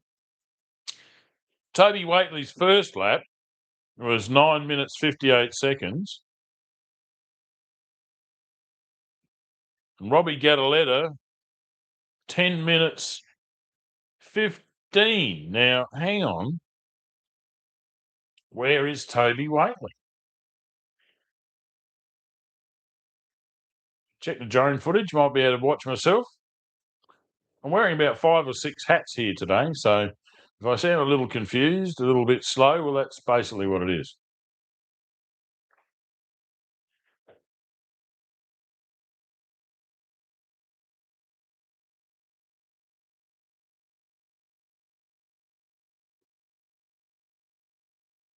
So a drone coming in for a new battery.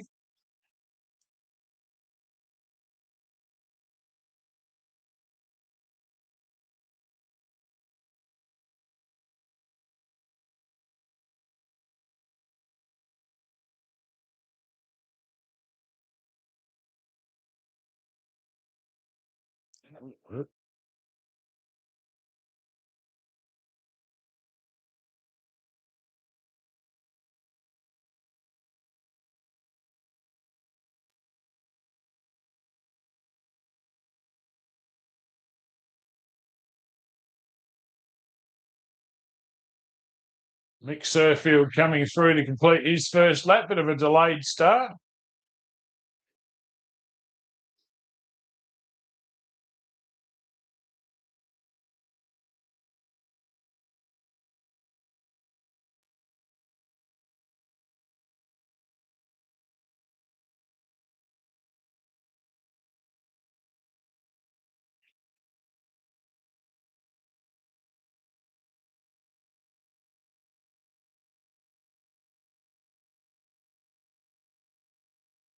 Okay, they've fixed the timing here again, and we are still seeing no 4, 2, 1.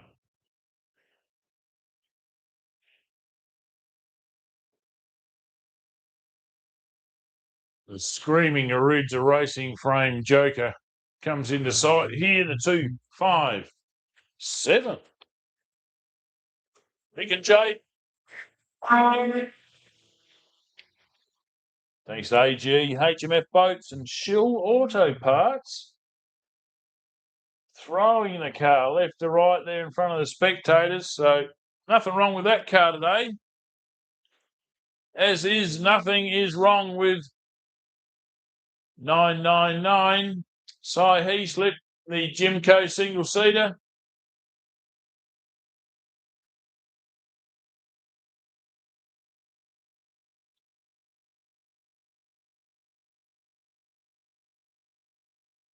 Ex-motorcycle motocross racer.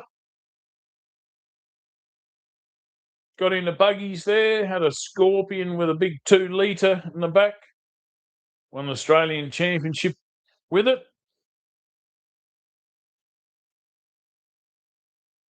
Stepped out for quite a while. Raised a family, then decided I'll get back into it and bought himself this car. Super reliable, doesn't work on it a hell of a lot. What the word is, might get out there and tool the thing up before coming out for a race. But that's how tough these Jimcos are built. They're built for 1,600 kilometres plus non-stop. So you're lucky to do that in all the rounds here this year. So if you prep your car superbly and there's only little niggling things between races, good luck to you. Plenty of fun time. Some people will pull it down, paint every bit.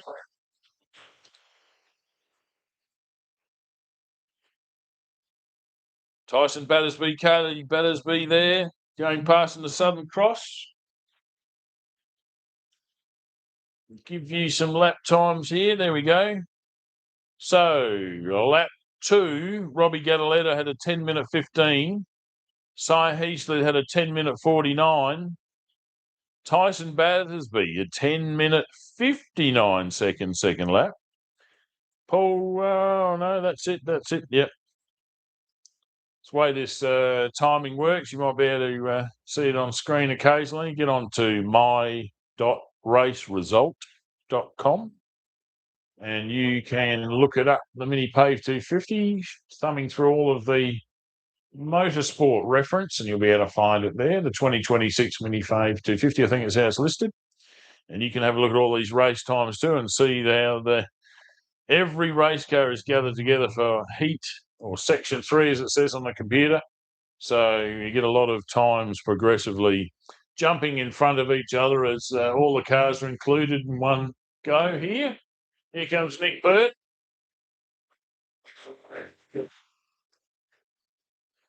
Pretty sure he didn't do 1900 hours before, so they've got that all sorted for him. That'll come through in a minute, and bang, there. Oh no, it's just it all disappeared again. Oh, here's the Falcon. Heath Thorne.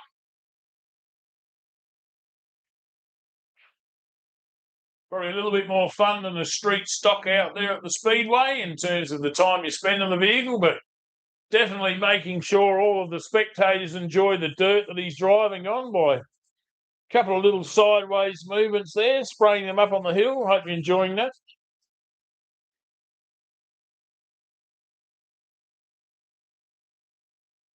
You can see from that car from the cameras, the dust is starting to hang in the air a little bit. There is a slight breeze.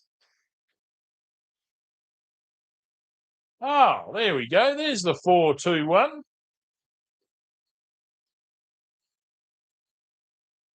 Obviously had a bit of a problem there, Toby Waitley, Keely Pantling. Maybe with a couple of kids under 5, they had to stop for an emergency nappy change at the pits. I'm not sure.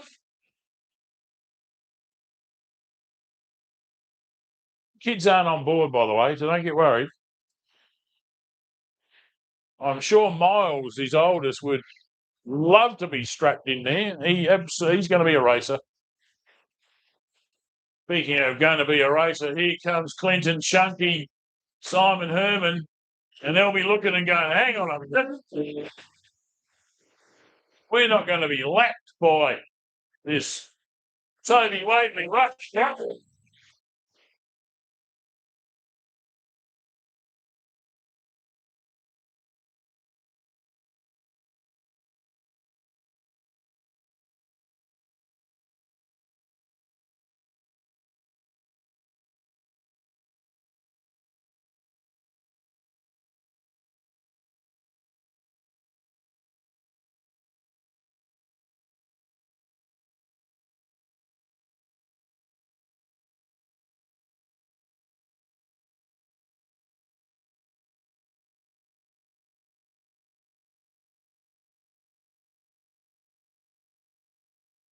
Oh, lap times are back.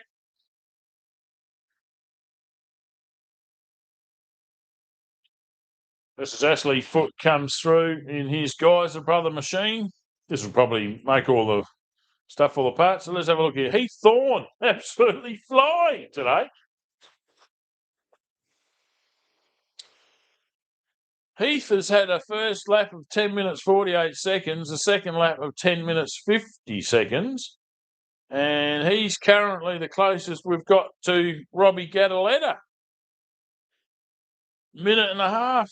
Oh, no, a bit over a minute. 10 seconds. Slower than overall time.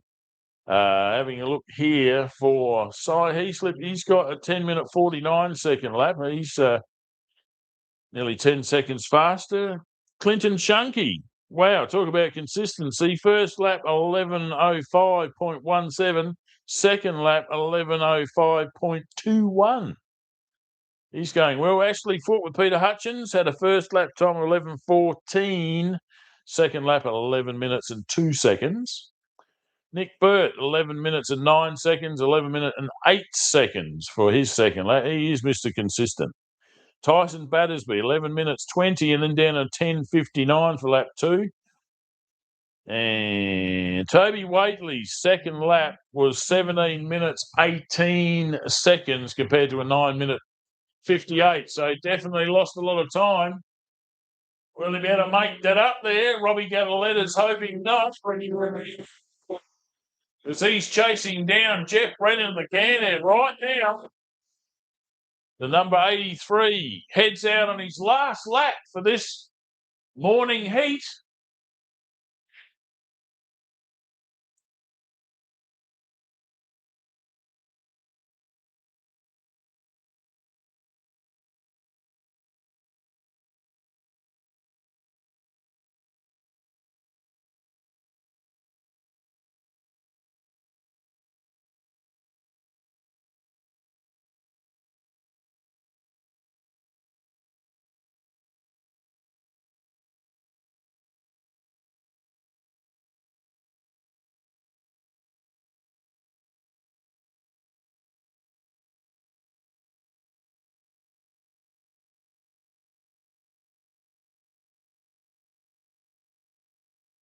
Robbie Gavaletti's time, 10 minutes, 14 seconds. So he's being very consistent. Lap times within 2 seconds for the 3 laps. 10:13, 10:15, 10:14. So he is clearly the fastest man in Heat 2 of Section 3, the Minipave 250 2026 version.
Long way between first and second here.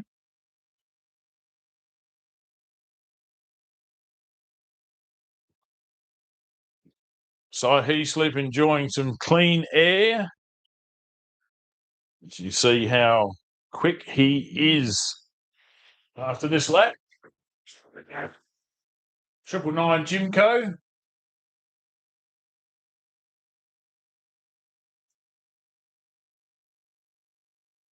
Carefully through the spectator corner there and back on the power.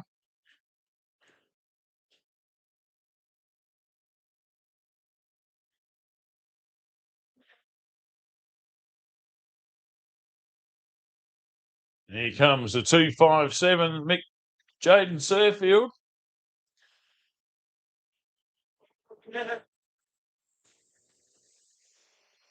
Cy Heaslip's third lap time, 10 minutes 58 seconds, equivalent to his first. If you're watching on screen live there, you can see the what happened here. We lost a little bit of the time keeps disappearing, and here it is back again. As they chase that gremlin out of the timing bus.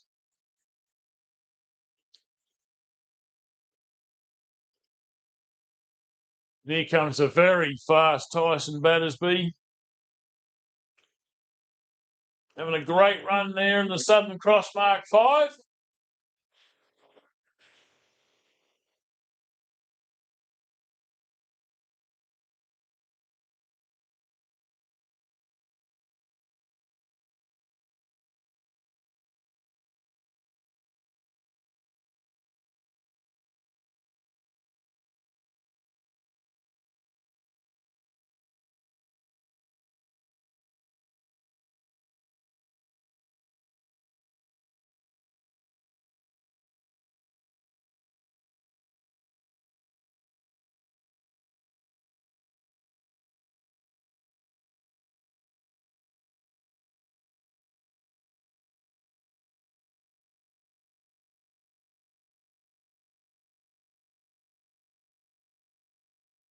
Tyson Battersby's lap number 3 time, 11 minutes and 4 seconds.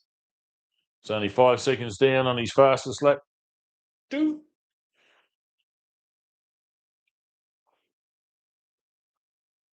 Don't even know if I have to look at the timing here for Nick Burt. He's Mr. Consistent without a doubt.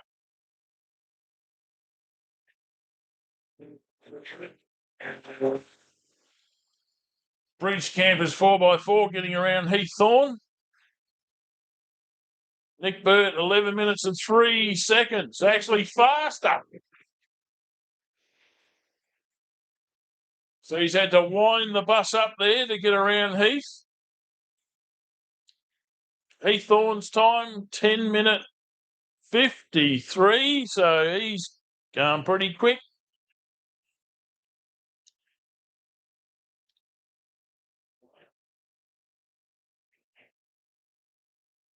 So there's been a bit of mixing up there out on track. I think Heath Thorne's actually catching Nick Burt, not the other way around.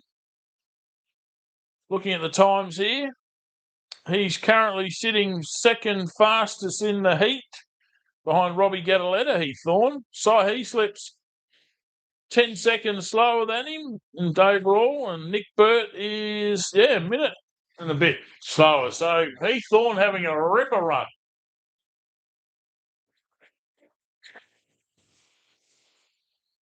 The 421 Loveday 4x4 Adventure Park. I like to call that LD 001, Loveday 001 chassis. Obviously got some problems on board there today, unfortunately. He was looking to pull out some extra fast lap times there to bag up Robbie Gattaletta. But something has gone awry. Toby, your lap time then was 10 minutes and 12 seconds. So 14 seconds slower than his lap 1, the fastest one.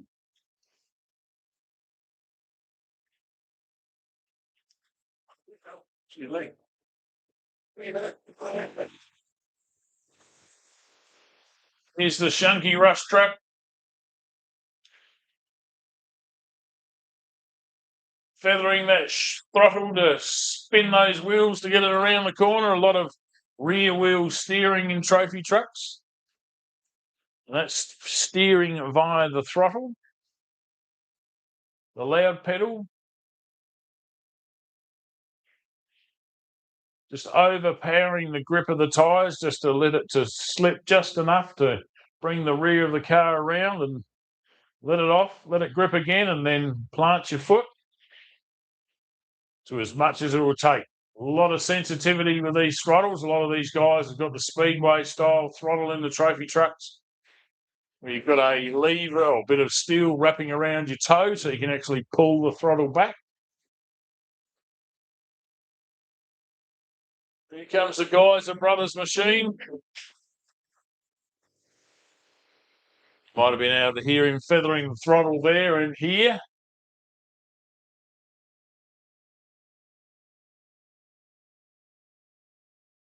And once they know they've made the corner, put the foot down fairly deeply and off they go. You're wondering what's happened to the drone. So was I for a moment there, but he's tried to get his new one out and it has crashed again. So I wouldn't want to be anywhere near that tent at the moment. Here comes Robbie Gattaletta for his finish there. Number 83. Looking for a victory here at the Minipave 250. He's got every chance so far. He'd like to thank Gattaletta Steel Fabrication, ASD, Aussie Steel Detailer, Fennel Pastoral and Mid-North Diesel. 6.2 litre Chev Jimco Champion in the pits. Big smile on the boys' faces. Checking their rear brake pads and swapping them over there yesterday when I went over for a chat.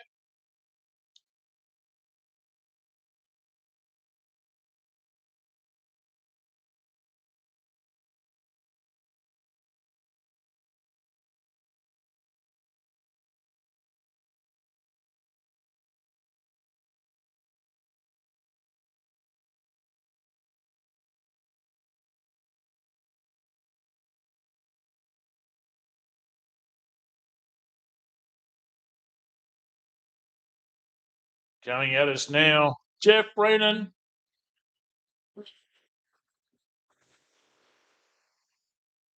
He's got one more lap to go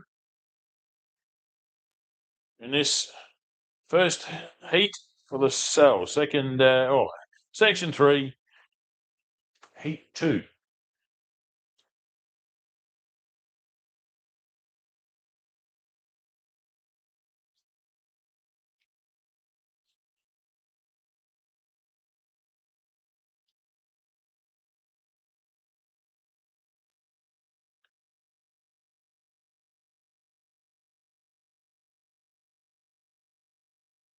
Ashley Foot's time in the 4:67 with Peter Hutchins. 11 minutes 10 seconds. So he's mixing it up there.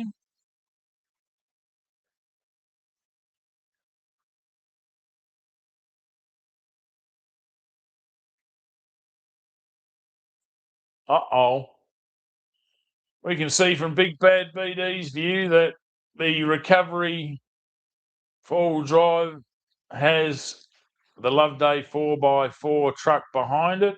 It looks very much like they're under their own power, but not a good thing. Not a good thing.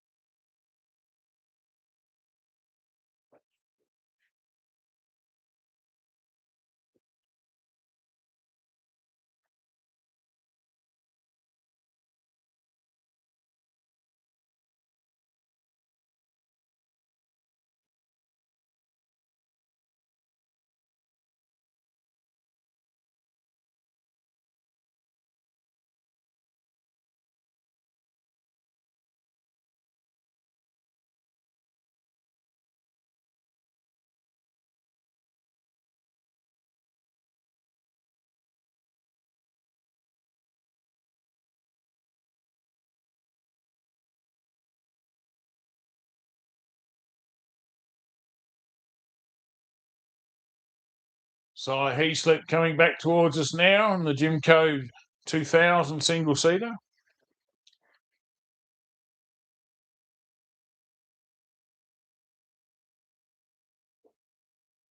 It looks very much like we might have our drone back in the air pretty soon. Playing with a lot of electronics.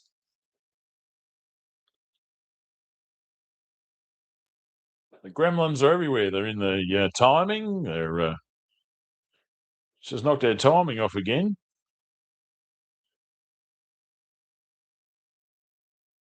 I tell you, I usually have a lot of audio problem out here for some reason, and touch wood, everything's still going good.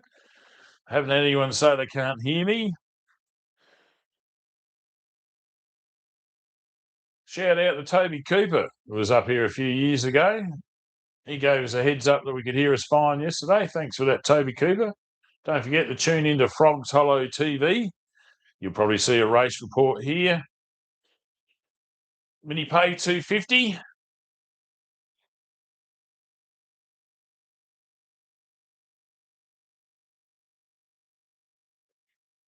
And there we go.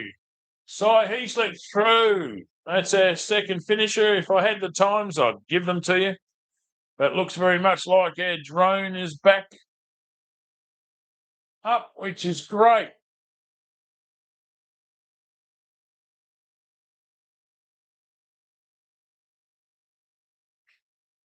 Oh, there we go. Let's have a closer look at that shot. There's a lot of... Is that steam or is that smoke?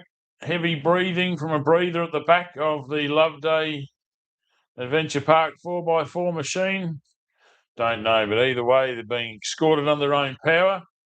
It does like to chew motors up, this car. I don't know whether it's Toby Waitley's extremely heavy right foot or what's going on, but let's hope it's not turmoil. It's just something silly they can fix.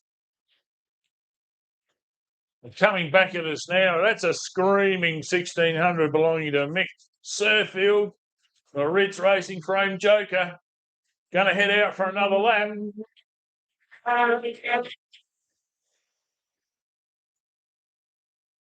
But right behind him, finishing his 4 laps, Tyson and Cody Battersby. Woohoo! The 1066 Southern Cross Mark 5. Battersby's very happy about that. Great racing family. A lot of cars between them. Bit of a sideways flick into the entrance there. Celebrate. Got a big smile on their face, I'm sure. Thanks to Melrose Motors for the support.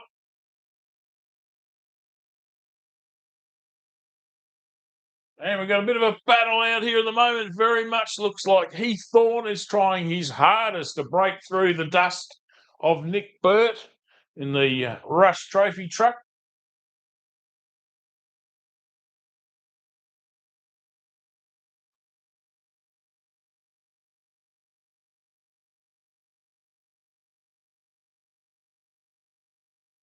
Nick Burt flying along there.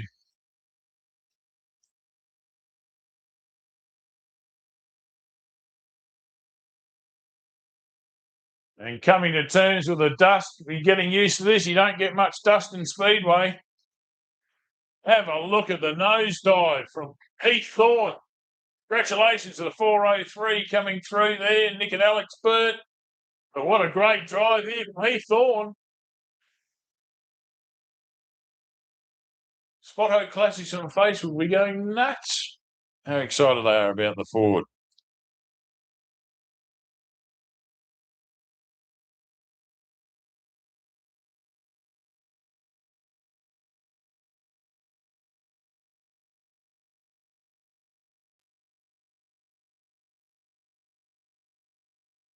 Oh, lap times are back up. After last car, 30-minute break before section 4. Just been informed by our event or Clark, of course. I don't know what I want to call Boots, Darren Boots. The man has just said there'll be a 30-minute break after the last car before we'll start the last section to let everyone know. We'll have a 30-minute break. Don't forget to get over the Rock and Roll Diner there, and the Barclay Bar is fully licensed. But you've got a chance of the raffle there today, $5 a ticket. Win yourself a car fridge.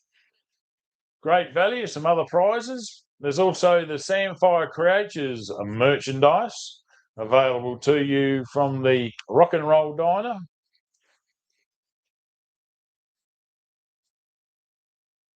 And if you always call it Rock and Roll Diner, if you go inside and have a look, and you've been a fan of the Happy Days TV program, you'll instantly recognise that style, that theme. Takes you back to the 50s. Great to see a lot of the old school furniture preserved here. As here comes the Shunky Express. This is going to be their fourth lap.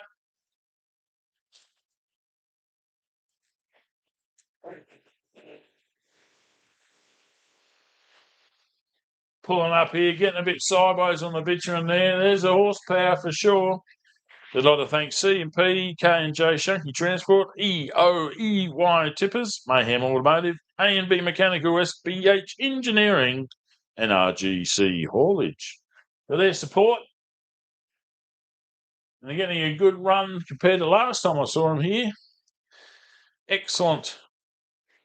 What experience can do for you, keep you on track. So well, now let's have a look here. Oh yeah, we do have some lap times. Excellent. So I'll tell you what, have a look at that. Cy Heaslip, 11 minutes and 9 seconds. Nick Burt was 11 minutes and 3 seconds. Heath Thorne, 10 minutes, 58 seconds. Pretty fast. Here comes Ashley Foote and his extreme two-wheel drive. Kicking the guys, the brothers machine sideways.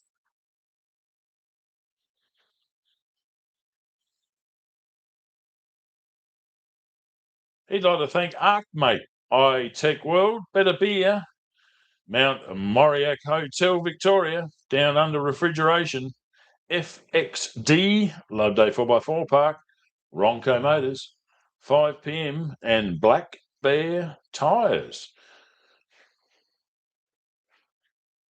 Major sponsor of the State Series here.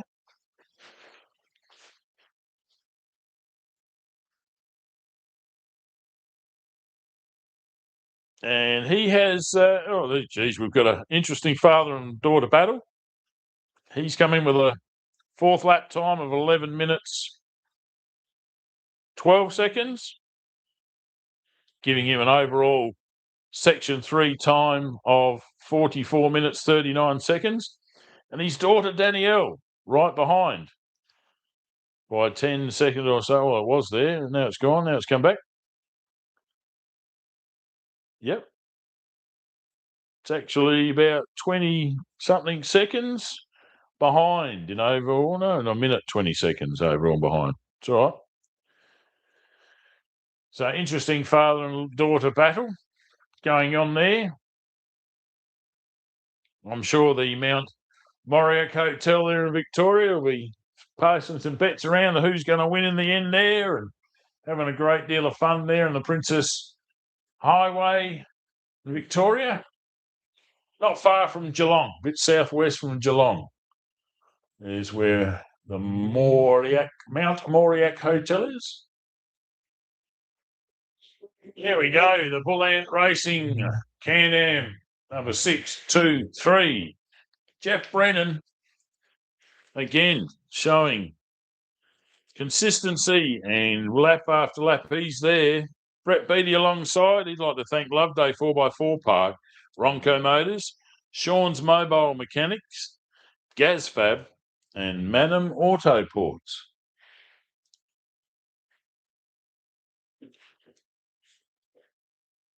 And Jeff Brennan's lap time. Oh, he's split up the father and daughter team. He's on a total time of 45 minutes, 33 seconds. Last lap time, 11 minutes, 18 seconds. So 3 seconds slower than his fastest lap on lap 2.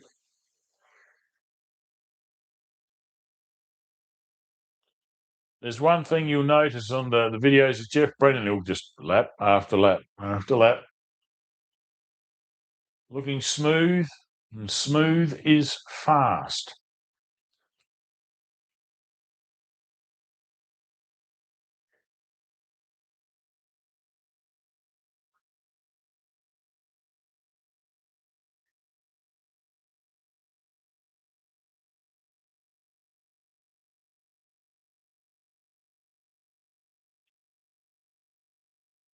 So just hearing Mick Surfield's our last car on track. So when he finishes, We'll have a half an hour's break.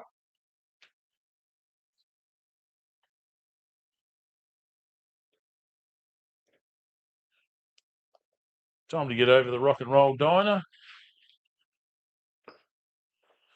If you've got the kids here and you want to have a bit of a break, there is a playground there. It does represent a cage to most adults. They can't get out once they're let in. So a great idea to just throw food and beverage over the roof to in that direction if you're in the Barclay Bar, or you can go a little bit closer and pass it through the fence to them. But either way, you can lock your kids. I mean, house your kids safely for the rest of the race day if they're being a little bit rambunctious. A great idea here from the Barclay clan, making sure all ages are looked after.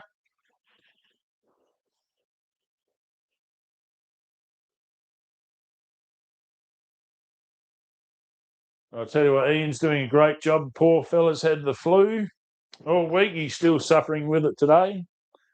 Blocked nose, and unfortunately, with a lot of people with the CPAP machine these days, affecting a lot of people with their breathing, helping them sleep at night. Poor old Ian hasn't been able to get a lot of sleep with the flu. So wish him all the best there. If he doesn't respond to it, he just can't hear. He's all blocked up still. But he is working extremely hard and hasn't given up a second to this flu or syndrome. So good on you, Ian. And Brenda's running around doing a great job as normal. Ian bought her a side-by-side to drive around here so long ago.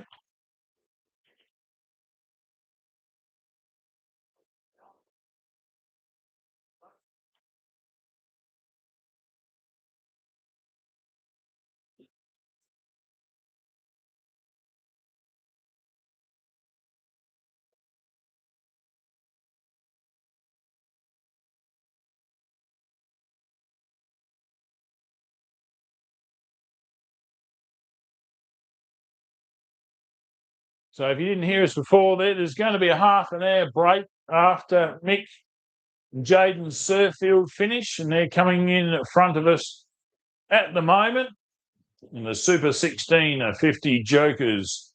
Well, it's a Rids Racing frame Joker.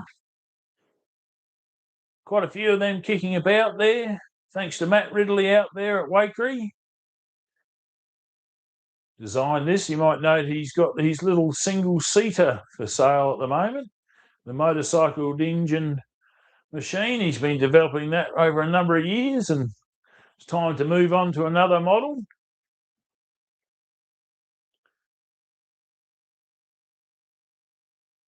So if you get onto Facebook's site, I think you can find the off-road buggies and bits and pieces for sale on Facebook. If it hasn't already been sold, I don't know. Ooh.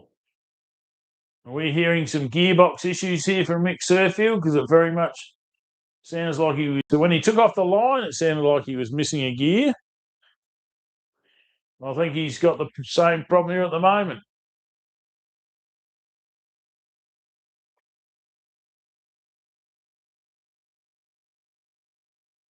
Definitely not the way that he'd normally run this car, but he's got it to the finish line.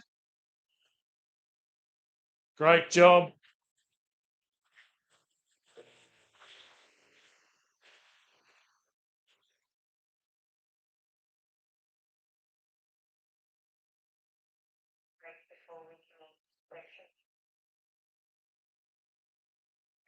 There it is, 30-minute break now, people, if you're not hearing out there in the pits. I think we need to get another speaker there for the spectator area. I've heard yesterday it's not quite loud enough over there. So Mark Escott. Hello to Mark Escott. Haven't seen you up here this weekend, mate, but I really like your cabinet you've made for the PA system here. Opened the door and could not believe my eyes. This beautiful cabinet set up with all of the gear inside of it to keep it waterproof through the unused time period that we have. So out there, Mark Escott, thanks very much, mate. Looks fantastic. Worked well once we switched a few buttons. So I'm actually talking to you hands-free here at the moment. My voice isn't that loud, it goes that far. Some people might say it is, but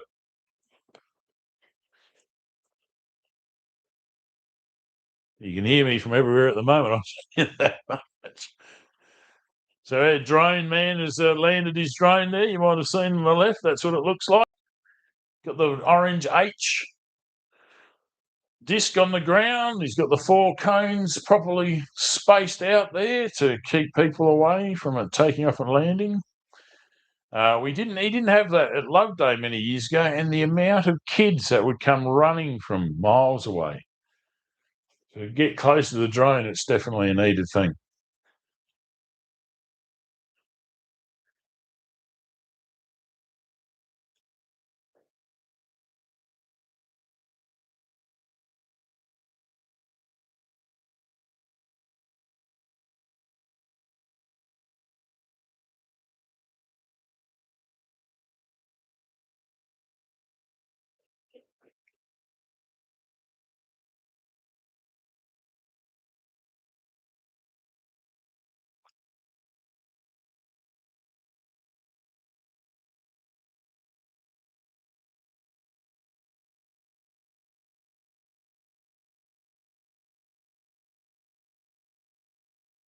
It works.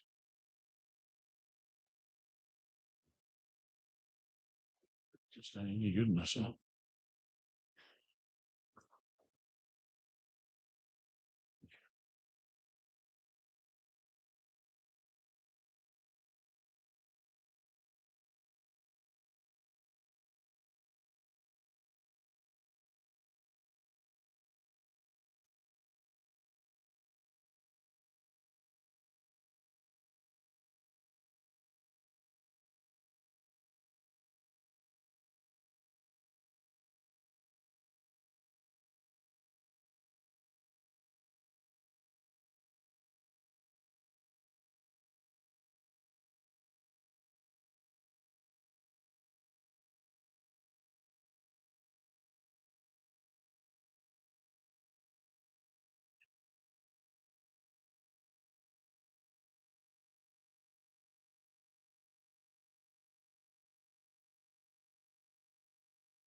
Well, here we are back at the Minipave 250. We've just gone over 10 o'clock this morning. I've just had a chat with Vicky Rice, and she has informed me that she has found a set of keys which are in the pits. They were lost, and the only identifying feature is it says, if found, pay $50.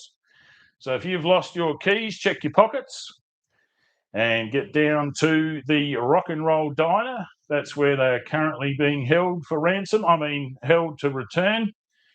And you can have a happy day, because I know what it's like to lose keys, and it's not a fun activity at all. Section 4 starting at 10:30. That's about 21 minutes time. Thank you, Vicky. You're right. Does everything nice. Great to see the experience from the Fink Desert Rally being brought down to the Minipave 250 here. Of course, Darren, her partner, have been looking after the events here, and I do know they go down to the Sporting Car Club a fair bit down there. It's getting bigger and better, the Sporting Car Club of South Australia. Colin Grove Hill Climb in particular. They're the oldest club, full stop, in Australia, the Sporting Car Club. My dad worked for them down in the dungeon there for a couple of years. They've got a fantastic library. If you want to become a member of a car club that does everything, you'll find a lot of research, a lot of books. You remember books? You used to put them on a table and open them up. They have a huge library available to their membership, and a lot of very experienced, a lot of very wealthy members have been through the place and have donated a lot of bits and pieces. My dad worked there for a couple of years, as I said, and ended up coming home with an aerial square 4 motorcycle that was donated, or one was donated to the club, and then Dad bought that as a childhood dream come true, the old bucket list. So he just got it running the other day too, the old aerial square 4, thanks to Longy for coming up to Mum and Dad's place and spending a bit of time, and Big Bad BD converting one of these old school looking 6-volt batteries to modern electrical with a couple of little cells inside, but it still looks good on the outside. So when Dad sits on it and makes all rev noises, he can actually fire it up now. So fantastic there. So as I said, the Colin Grove Hill Climb had a big announcement the other day with some new buildings. They've extended the track up there. Fantastic venue if you haven't been. So if you've got a road car and you just want to see what it's like, don't do it on the bitumen where the guys with the radar cameras are looking for you to make a donation. Get up to Colin Grove Hill Climb for a come and try day. I'll be more than happy to help you out. So we're waiting here for another 18 minutes or so, and we shall be back on track. If you're watching live, g'day. This is what I look like. A lot of people say I'm afraid of cameras, and they'd be right. But yeah, all my lonesome here set up. You can see the many hats that I put on there. Most of them are invisible. Take them off, put on another one. If you're interested, because a few people have asked, how do I do this? Well, have a look there. These aren't for any gratification except for getting communications out. This one's here for the PA system. This one here is for the live stream. Don't know what this is? Get onto the internet, onto YouTube channel, look up Lyndon Wilson. You'll see me there in the old race street staring at my race car as I finished Sea Lake in 1992. Don't have a lot of photos of myself there. Got a lot of photos of other people. But yes, my male modelling career was well and truly over after I got into my 20s. Shout out to anyone able to do that now. And we've got Brody the Bad Man wants to know what's going on. Well, I think I might have told you, mate. Waiting. That's what's going on. Just write that in, do a bit of typing here. There we go. That's what we're doing. We're waiting. So all the recovery are out there. A drone man's having a bit of a snooze. Big Bad BD's gone to find the munchies in the Rock and Roll Diner. But basically, yes, I've got good old standard iced coffee here. The old iced coffee brew. I'll give them a plug. Triple shot. Absolutely lovely. Really like this one. Fan of Farmers Union iced coffee. But don't mind the ice break. So if you're in the pits there, we've got basically on the 16 minutes until we start. We'll mute them. And we shall see. If you want to, you want to know what's going on, how I do this. If you look on my hip there, you can see the remote communication. They use this in the movies. It's battery powered, not the little tiny square ones. I've got a set of those. I might use them in interviewing some people later. But generally, for this type of thing, I need to be rushing around because I've got to use the fingers for many different tasks. So we've got a setup here. It gives us all of the drones. I haven't got everything hooked up at the moment. We've only got a limited amount, but we do have a lot more available if necessary. So we've got our ads running. We've got, as you can see, we get given update sheets here. So we will have a total of 9 cars in our next heat, and that'll be their final run for the day. Yes, it's getting over pretty quickly here on Sunday, but it is deliberately so we can get a lot of people who've got a lot of kilometres to travel home, and finding that it was a bit of a stretch when we would finish at 5 o'clock or 4 o'clock on Sunday afternoon and then wait for presentations. And a lot of places don't want you to stay on Sunday night, unfortunately, but long weekend was great, huge parties for a Sunday night. But generally these days, you've got to make a lot more money to keep in the sport. It's a lot more expensive, just the entry fee, the licensing fee. So we'd allow that time for people to get home these days. So most racing is on Saturday. So if you're planning to come up here next year, might be a good idea to work that out now. Book yourself some accommodation here at the Caravan Park at Port Germein. You've got Port Augusta just up the road north. And of course, Port Pirie being the closest, just a little bit south from here.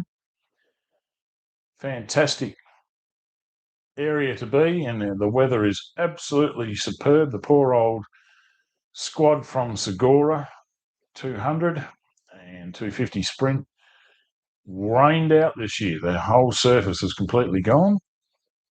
Unable to do much more except go out there and slip slide around in various directions. I think Adrian Gardner was the only one to go out, and he's 1055 Honey Badger. So absolute chalk and cheese difference here this weekend. You can see the dust, but it's not the same amount of dust we've had running later, as the ground is incredibly lush out there. I've went out and helped my cousin look for his drone, and wet feet from walking on all the sandfire and various other bushes and Australian stuff we got here. But generally you've got sandfire bushes, hence the name of the property is Sandfire Downs.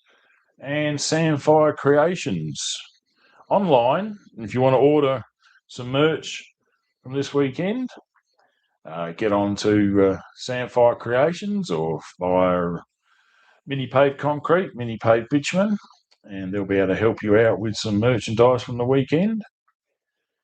And we can run that on there. We'll just hit the old switcher. Everything's manual here. These fingers, unfortunately, full of arthritis. There's only a couple of fingers and a thumb that really do what they're told. So I'm old school. I've got to press buttons to make things change here. So thanks very much. Total Tools have come on board as a series sponsor there for the State Series. There's the raffle.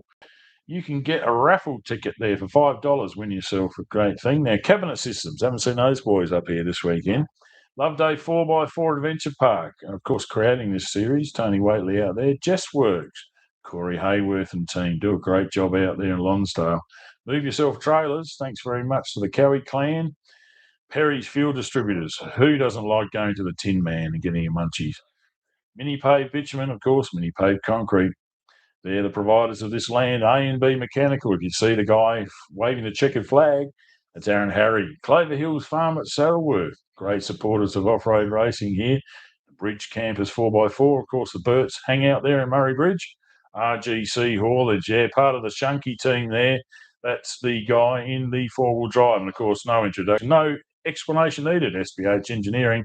And the loudest screaming voice you'll ever hear on the side of a track, Wendy, the bookkeeper and tax keeping. TK Funny, that is the Toby and Keeley Pamplings business. Leading edge retaining walls.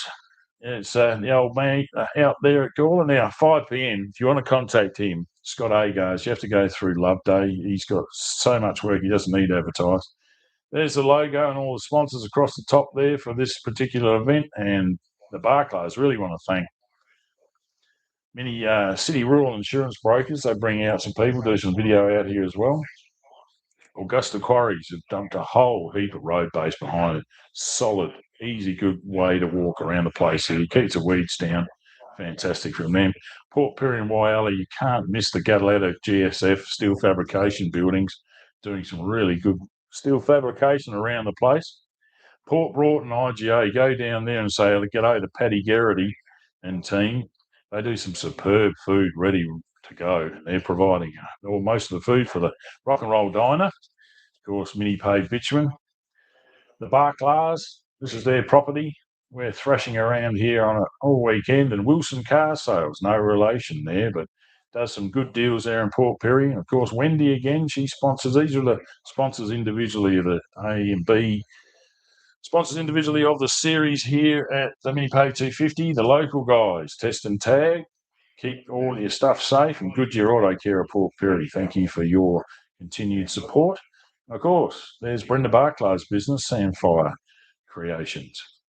Now we've got the raffle ticket available at the Rock and Roll Diner, $5 when you sell a fridge. Get yourself a bit of merch. Have a sticker and put on the back of your bumper bar. There's the menu available here right now. And don't forget your stubby holder, and you can go to the Barclay Bar. But if you do bring your dog, make sure they're on a leash, please. So Minipave concrete, Minipave bitumen, doing all the good thing. Now there's the Motorsport Australian Championship. You see the listing of everyone there.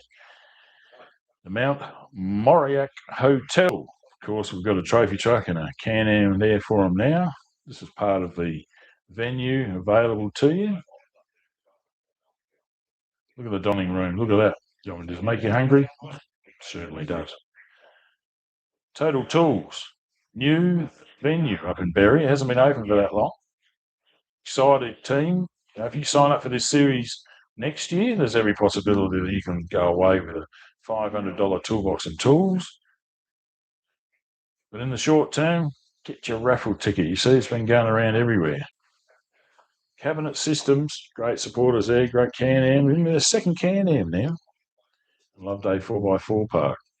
Jetworks, good old Corey. Chatting with him yesterday.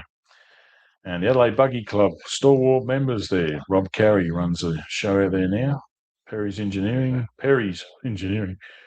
Fuels. Yeah, they've got stations all over the state. They're doing quite well, I tell you. Aaron Harry out there at A&B Mechanical. He continues to support everybody. So we've got some really, really good sponsors that are looking after us this weekend. So everyone's on a break. We're not far away. We're going to be 8 minutes. So I better call this to the pits. We're 8 minutes away from a start here, people. So we're looking for Jeff Brennan to be leading us away with Danielle Foote behind and Michael Surfield in third. Let's hope his gearbox issue or whatever he's found is fixed. Then we got Mark Taylor, Hayden Vanstone, Doug Spooner. Hopefully he's put a wheel on. James Budd, Richard Cowan, and then Stephen Baker make up the 9. We've got 18 cars left circulating, and they've split them up. So I haven't turn on some bits and pieces, I reckon, to get ready for this.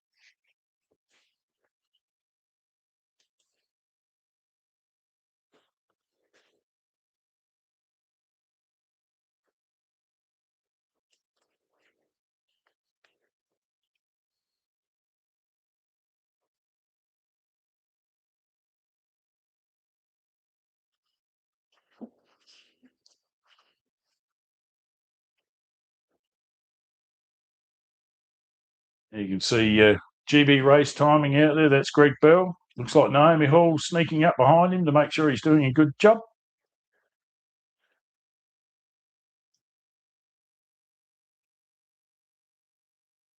Greg found somebody else trying to hitch a ride on his Starlink, which might have caused a few frustrations for the timing there. You can see a couple of ladders set up there. And they are the collapsible ladders. And then you've got what looks like a clothesline going across there, and that triggers and gets the message from the transponders, which are put into each car.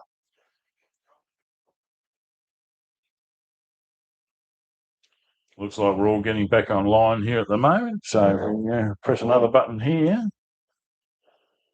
There we go. You can see what's going on. Looks like Greg's fixed the timing problem there. Big Bad BD's back online. Action with his drone with batteries will wait until the absolute last moment before he puts the drone back up into the air.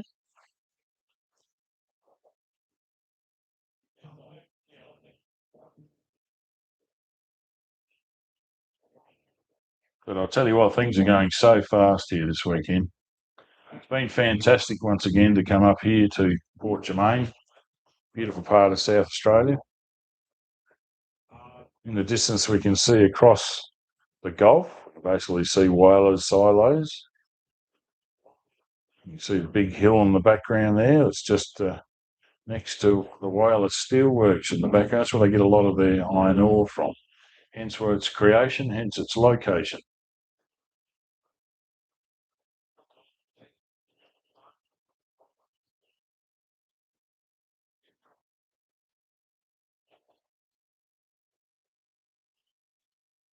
Yep, looks like recovery are now starting to get back to their locations.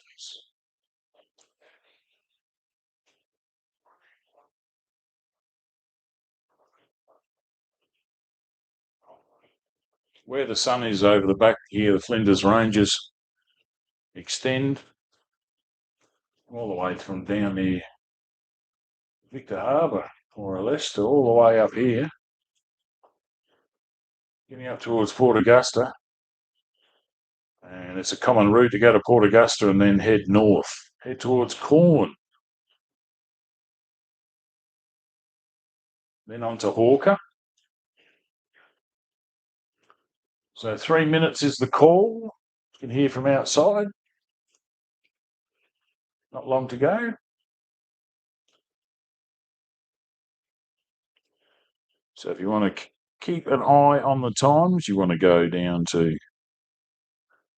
my.raceresult.com. And that's this little computer here is telling us all of that information. That's what it looks like. So if you want to copy that, myrace.com, and you need to go search through their menu and look for Motorsport, tick that, and scroll down to your left and you'll see 2026 Minipave 250. Click onto that. And for this section, you look at another bar going across the top here, and over in the drop-down menu, you'll find Section 3. And Section 3 is what we're going to be having pretty soon. I reckon they've got to do some, actually it should be Section 4, shouldn't it? Yes. Get with it. Oop, oop, oop. There we go.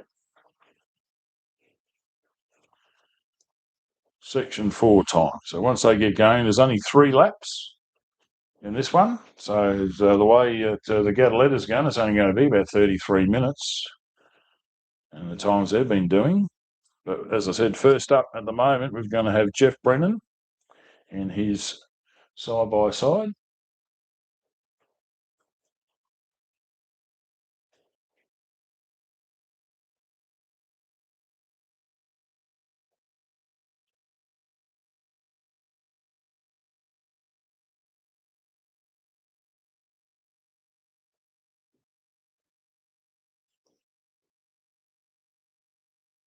Yeah, I can see Jeff sitting out there waiting for a start. not far away. Waving out to Big Bad BD there. It's only a minute or two before the start, mate. Same with Action Adam, if you can hear us over there in the distance. Just about to launch the drone. People are sick of looking at the back of my head. Yeah, BD scanning there.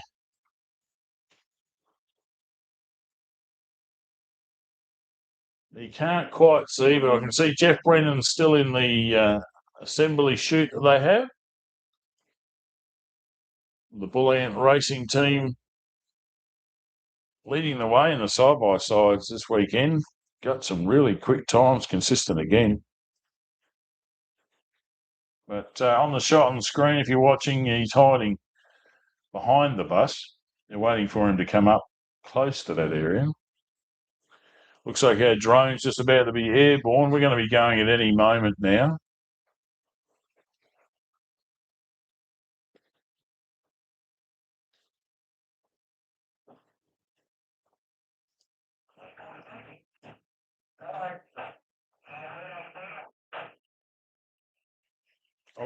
Yes, there are a few flies here. You can see him walking on the screen, the old blowfly coming across on the camera view there.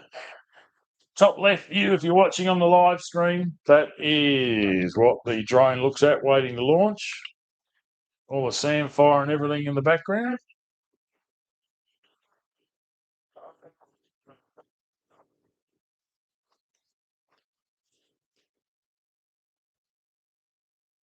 Bit of a delay, some problems with some people getting into the car. Suddenly, oh, that's right, we're racing.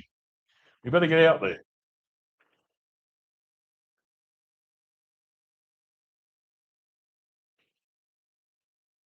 So slight delay here. Starter still patiently pacing back and forth. It looks like I might be Mick Parham.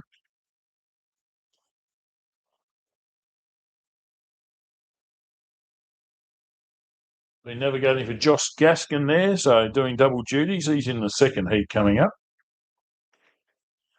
Looks like Big Bad BD there is a bit of a lens clean. Definitely going to be super covered in dirt afterwards where his position is filming. He cops it from both angles out there. Luckily, he can breathe underwater, so the dust doesn't affect him. That might not be true.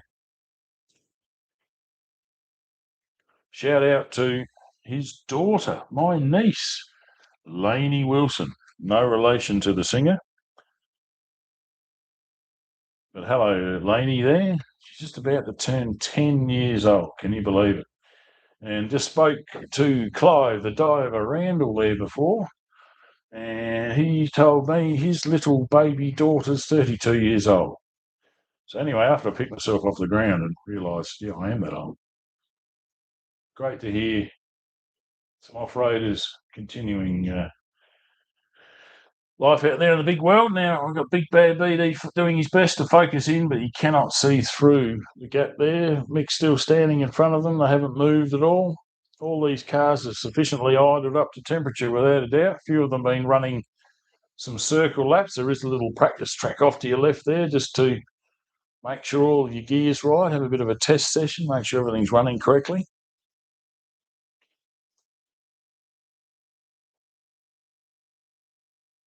But as you can tell, everybody is poised and ready.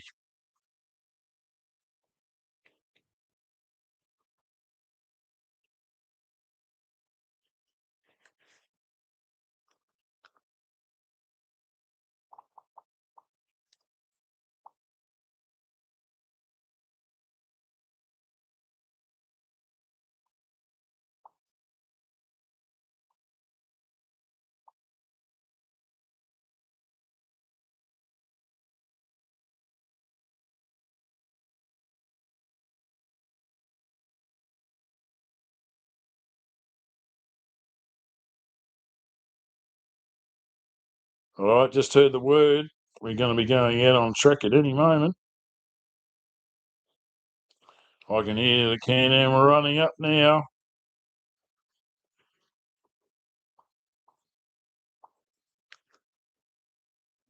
the start line. It's Bull End Racing. He's away.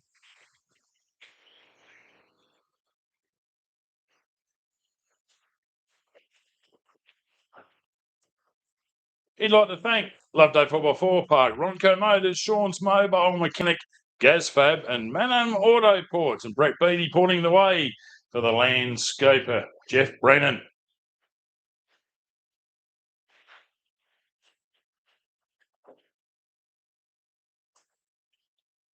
Next on the start line, we will have Danielle Foot with Tyson Dunn pointing the way. This is a Can-Am Maverick car. This is the latest model you can get. She would like to thank ArcMate, iTech World, Better Beer, Mount Moriac Hotel Victoria, Down Under Refrigeration, Ronco Motors, 5 PM, FXD, Loveday 4x4 Park, and Black Bear Tyres. Thanks also to Tyson, Tim, and Hutchie.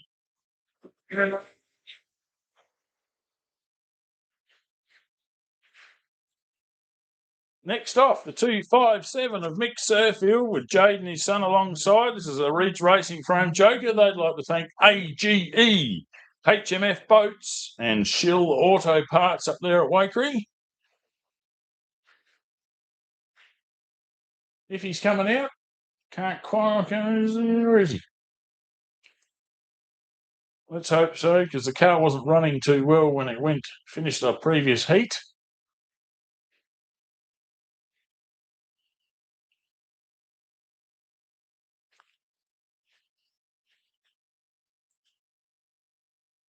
After that would be the 256 of Mark Taylor. I can see Mark in the lineup. Here we go. He is there. It's good. I can't see it through the bus.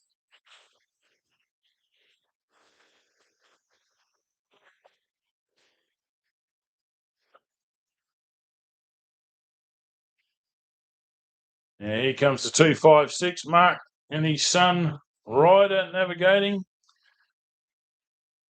Mark's a sales manager. Ryder's a four-wheel drive tech. It's the oldest buggy in the field here. It's a Cobra built in 1983, according to Mark. It's a Mazda B6ZE 1600. I'd like to thank Tavax Products, Charleston Garage, Ursa Custom Engineering, and of course, Super Cheap Mount Barker. But the biggest thanks of all goes to wife Debbie,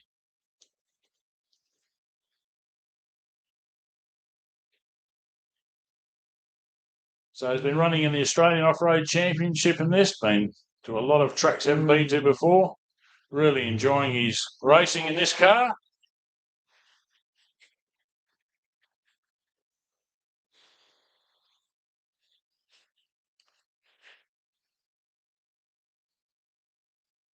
Next, we have Hayden Vanstone and Simon Baker pointing the way.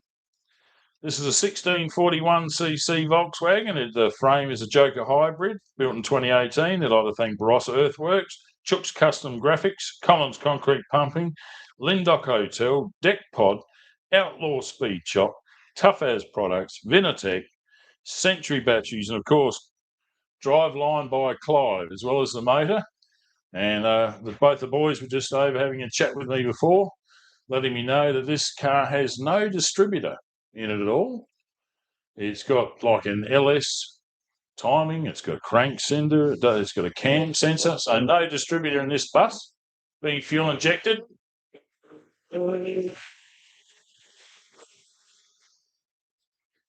As much as Clive the Diver Randall hates electronics, it's working on this one, mate. And Hayden very happy to go up and press a button like he says it started before he takes his finger off. So 253 out for his next 3 laps. Now Doug Spooner, 108. See there? Could be. In the Riv Master, another vintage machine. I'd be interested to know how old this one is, to be honest. Tatha Charlesworth navigating alongside today. They had a flat tyre when they came in before, and it wasn't flat, it was completely destroyed, to be honest. Just bits of rubber flailing away there. It can Often be quite dangerous for your panels, your shock absorbers, all sorts. And yeah, he's not there. So that is the 699 there. That's the Budmobile with Liam Glynn alongside. That's the 699. So it looks like Doug Spooner is still in the pits. That's a shame. 783, Richard Cowan with his son Lincoln alongside. I know they're here.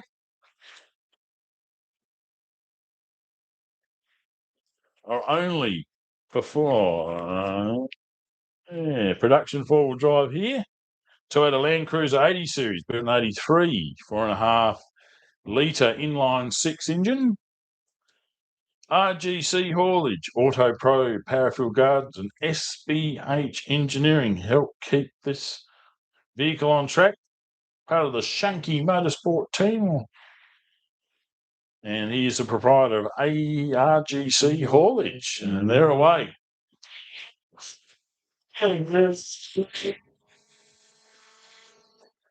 there is a reason that car is bonnetless. Thought they saw a possum or something in a tree and decided to shake it out for a bit of fun yesterday. I'm pretty sure that's not true. Excuse me. And unfortunately, yeah, the tree won. Put a bit of dent in the front. The bumper bar did its job though. Very strong bull bar. Kept all the engine and the rest of it all alive, so they just removed a whole lot of plastic gear and took out a headlight or two and took the bonnet off. Scrutineer said there, that's fine. You can go back out and race if you like. So great to see. And that is now ready for Stephen Baker. The 1025 Sports Light Tiny Built Machine. Stalled off the line there, unfortunately. Now he's got it going.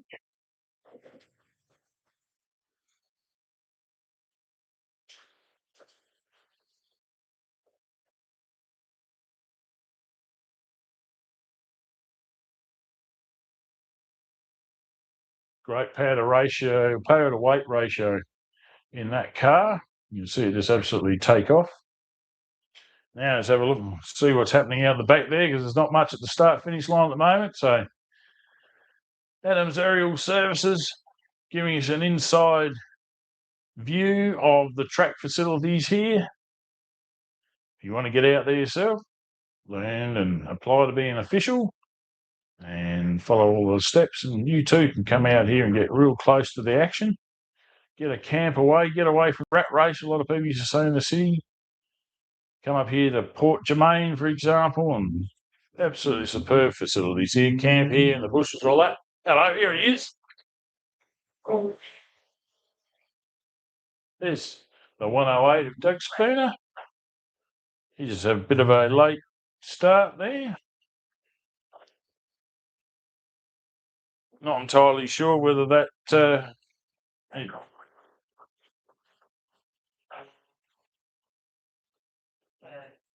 was driving 9 cars an hour away.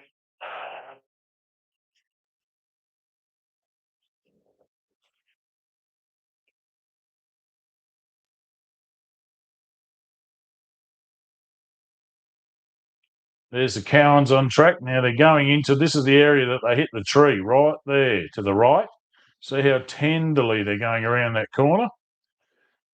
You can see all the wheel marks there from the recovery. Aussie Off-Road Media has done one particular reel totally dedicated to that incident yesterday. If you want to look them up online.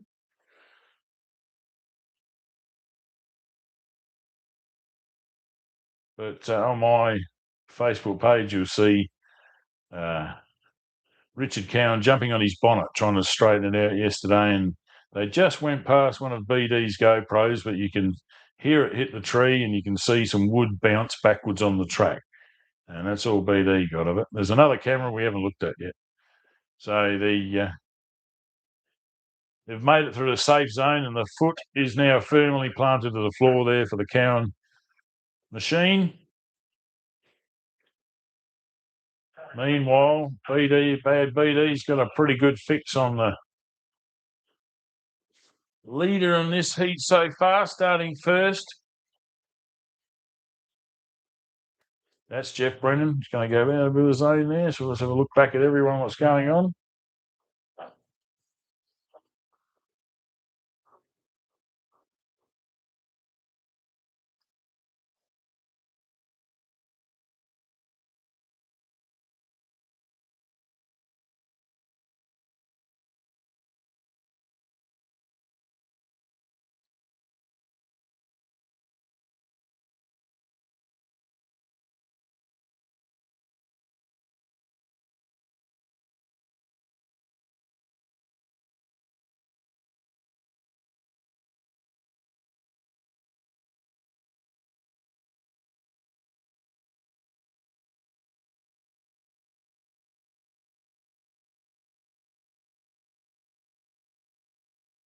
Here comes Jeff Brennan, Bullet Race Team.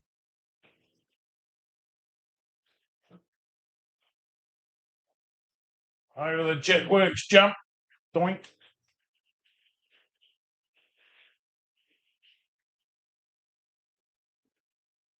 Hooking into the corner. About the registry's first lap for us.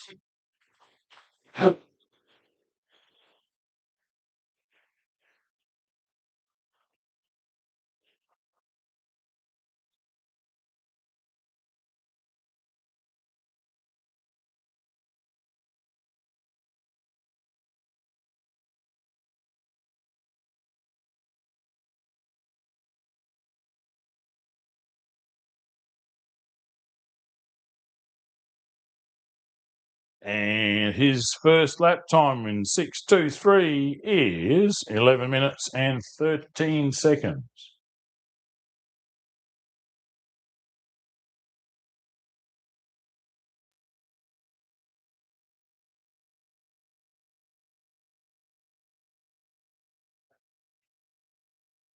So the breeze has picked up a little bit, definitely blowing the dust away from the racetrack. As here comes Danielle Foot.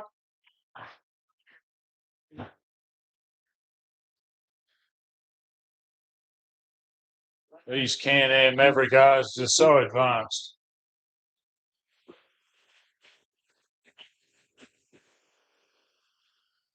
Electronic controlled shock absorbers react way faster than what normal shock absorbers do. They can adjust at a moment's notice. It really is amazing, the tech. 5 p.m. with Tony Waitley out there at Loveday 4x4 Park. We're putting a lot of time and effort into sorting the factory computer controlled shock absorber system. So if you've bought one and want to get it working correctly, contact Loveday 4x4 Park and they'll let Scott Agars know at 5 p.m. that you're after him. And he's looked after a lot of top quality cars out there in the world of off-road racing. Of course, he spent time with the Stadium Super Trucks, Robbie Gordon's outfit, touring the world, tuning all of the Super Stadium trucks. So a very experienced campaigner, and if you get the chance to bail him up and ask him a few stories about the things they used to get off the track in America, is just absolutely mind-blowing. Now, here we go. Here comes the 257. Mick and Jaden Surfield.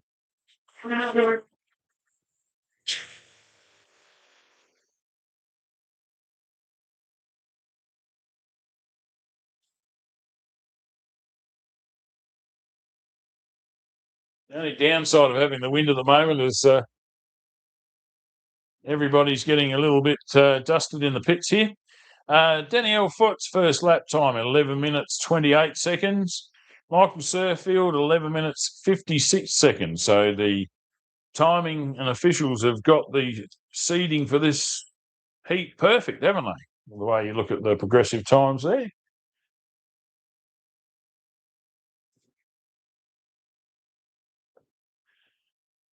Have a look on the live stream. You'll see the beautiful racetrack we have here.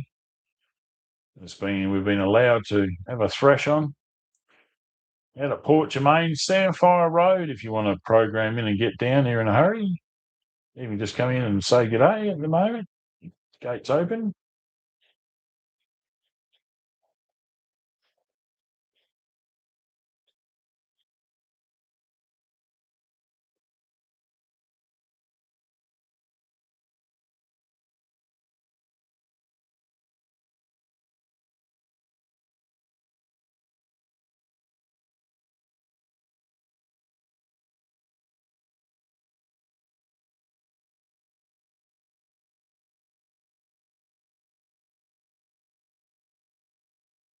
Arkin Ryder Taylor through for their first lap in a time of 12 minutes 22 seconds.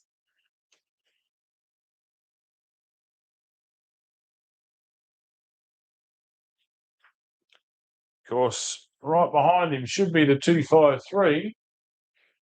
Here it comes. These two having a ripper battle every time they come out in the racetrack. Hayden Vanstone versus Mark Taylor for the Super 1650 bragging rights for the day.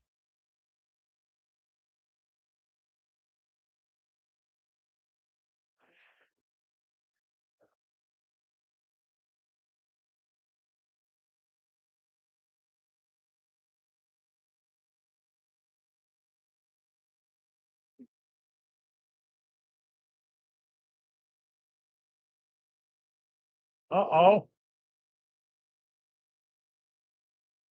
Misfire for 253.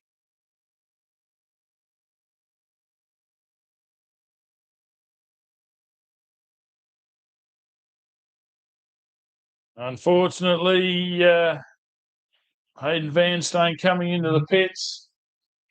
It's coming around in front of us now is James Butt, Liam Glidden, 699 machine. 5-3 this morning to the pit. And the same into the pits for 699 James Butt as well. So you can see via the drone overhead there, the rush to look at the back section of 253 after talking about it, saying how good it was.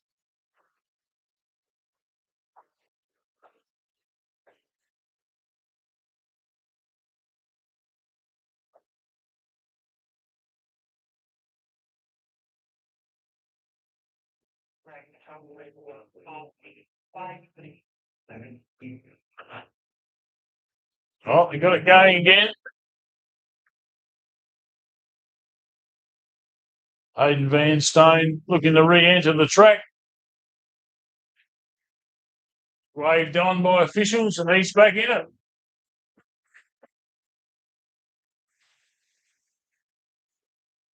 Obviously something simple.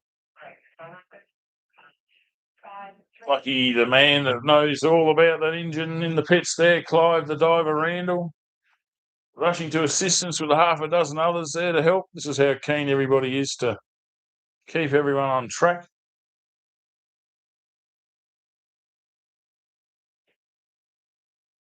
Great camaraderie between competitors here in off-road racing.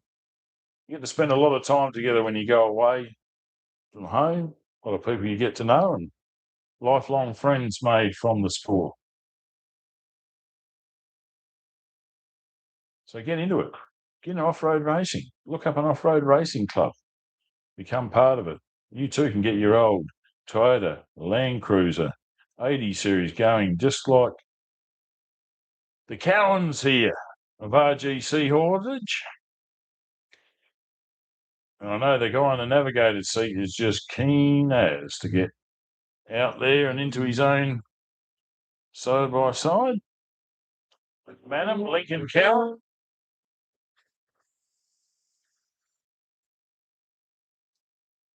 Sitting in with Dad today, making sure he does the right thing. And that's good news. James Budd back on course 2 in the 699. So something simple to be fixed, and off they go. Into the dust, though, with the biggest disappointment I think you'll find for that one.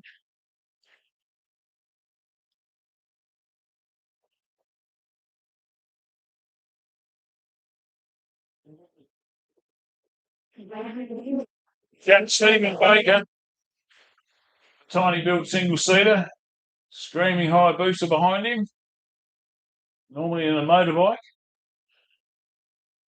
But hey, makes some pretty good horsepower up in the high revs.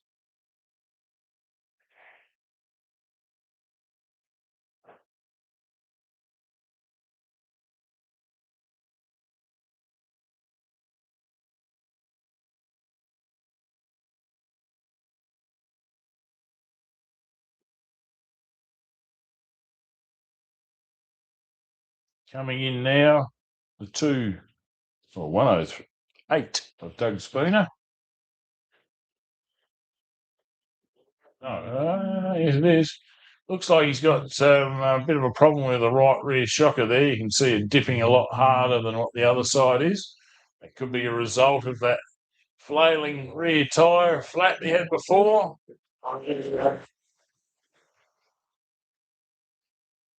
Doesn't take much to kick a seal if you hit it with a hammer. That's basically repeatedly slapping it with thick rubber.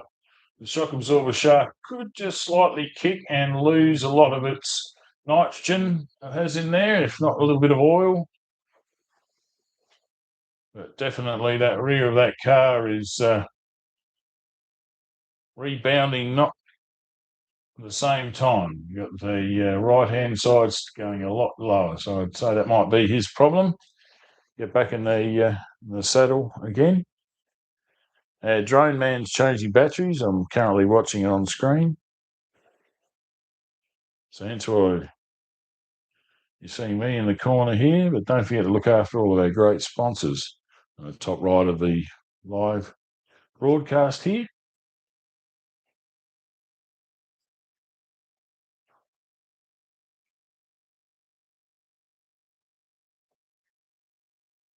There it is.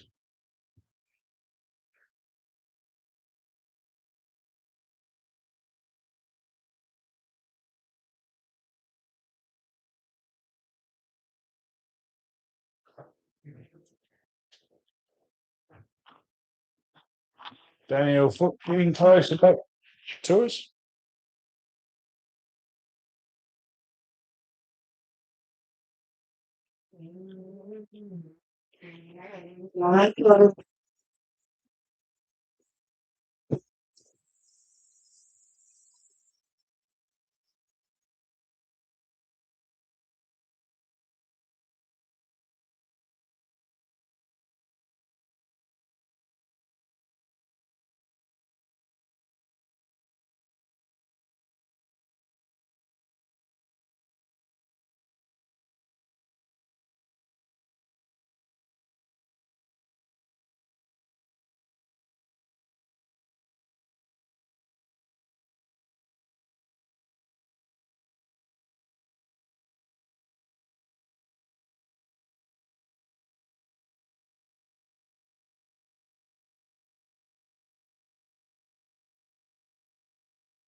Danielle Foot with Tyson Dunn coming through there. She has a lap 2 time of 11 minutes 18 seconds.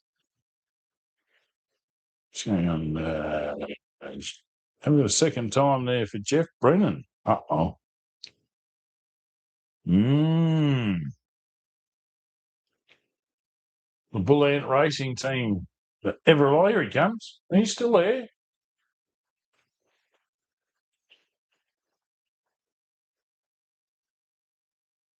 Danielle Foot had 11.28 and then 11.18, so 10-second fastest. Jeff Brennan had an 11.13 for his first lap. And he's at a 13 minute 32 seconds, so definitely a couple of minutes of problems sorted there. Back on track now, but obviously frustrated. You can see the Bull Ant Racing swaying from side to side after coming off of the spectator jump there. So maybe he's got a suspension issue. Of course, the Can-Am X3s have conventional shock absorbers.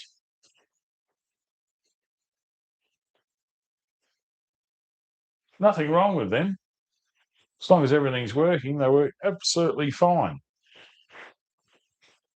But when the things go wrong, you can definitely notice the difference pretty quickly from the outside.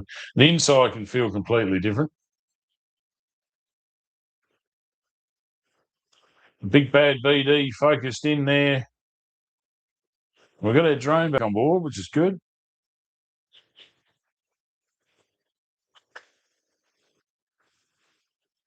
See a big jump from the 257 there as Actions Aerial Services is back in the air.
So I wonder whether Adams Aerial Services got his FPV drone going or not.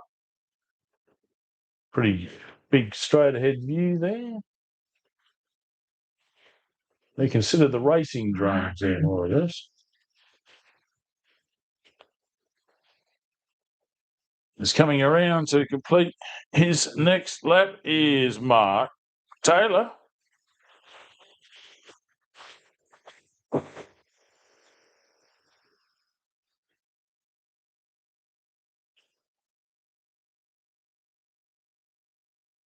Drops down a gear to take the hard left in front of the spectator mound.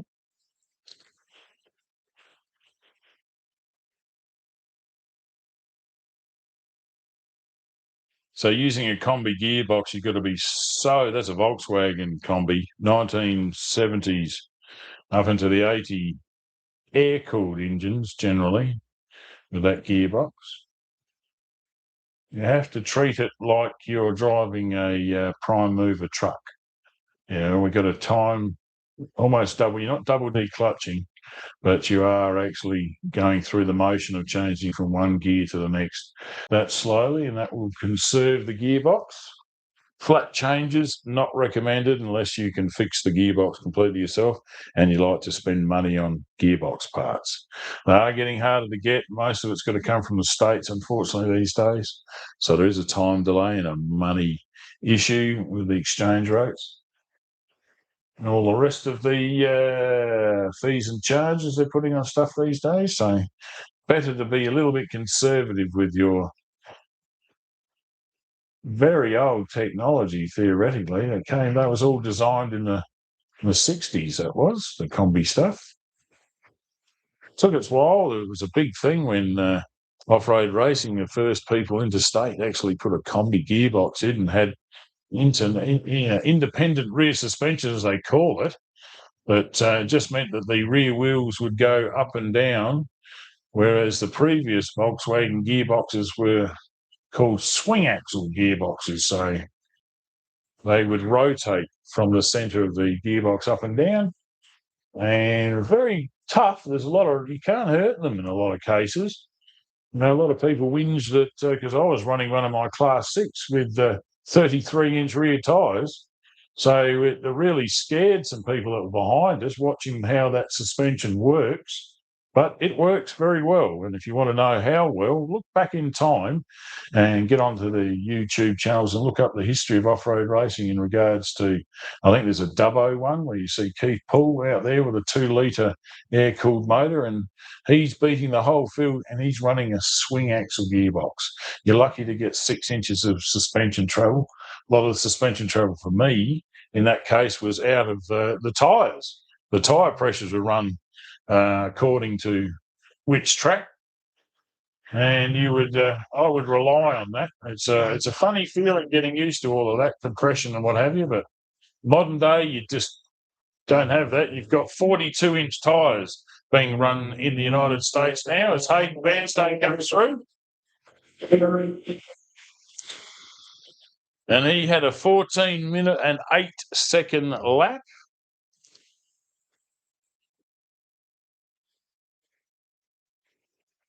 Looks like Greg Bell's done a great job of chasing that gremlin out of the timing system. It's working very accurately and very quickly now.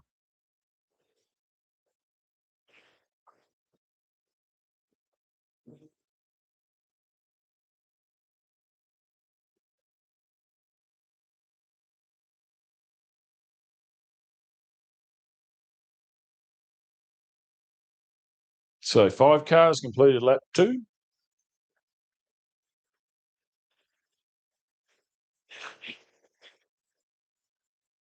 Here comes James Budd, Liam Glidden in the 699. Their first race meeting with this car. Had to make a couple of unscheduled pit stops, but that's not unusual when you're learning a vehicle for the first time from race conditions. I know I did when my first race. I came in the end of the first lap because we had no idea about fuel consumption. And it was basically still full when we got back.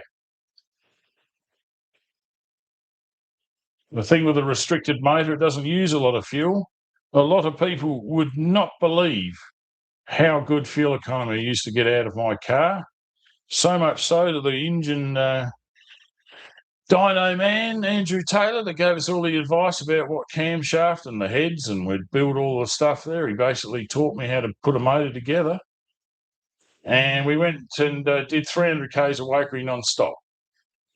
And he couldn't believe it that we could do it on one tank, which was basically 70 litres, with an extra little fuel tank as we watched the production four-wheel drive come through. And we've got a lap time of 13 minutes 23 for Richard and Lincoln Cowan. 2 seconds slower than their first lap. And coming into view now, the Hayabusa. Stephen Baker, all by himself in there. In America, they used to have a front seat and a back seat, but it didn't work very well, apparently. The rear passenger would constantly get ill because they couldn't see what was coming and brace themselves.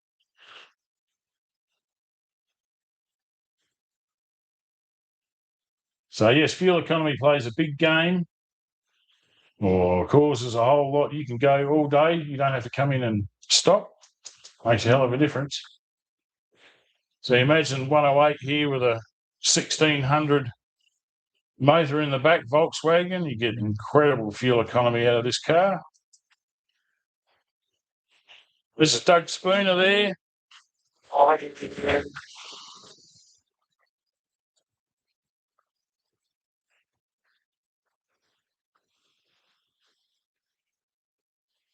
In around the corners, all right.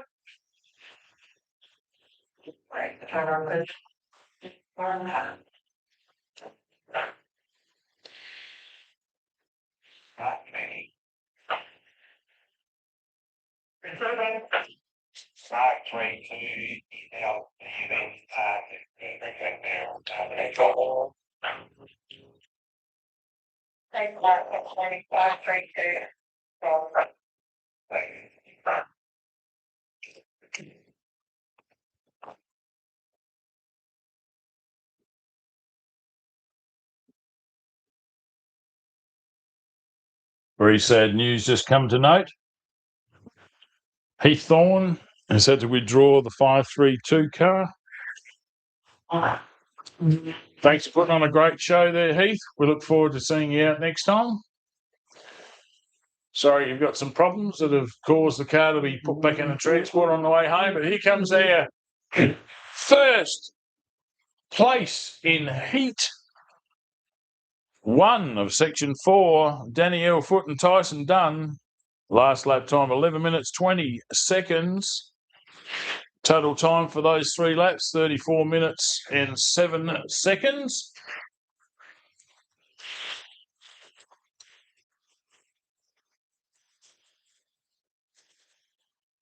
So Danielle would like to thank ArcMate, iTech World, Better Beer, Mount Moriac Hotel Victoria, Down Under Refrigeration, Ronco Motors, 5 PM, FXD, Loveday 4x4 Park, Black Bear Tyres, and like to thank the boys, Tyson, Tim and Hutchie, for helping get the transmission fault fixed from yesterday, because she's had a good run today.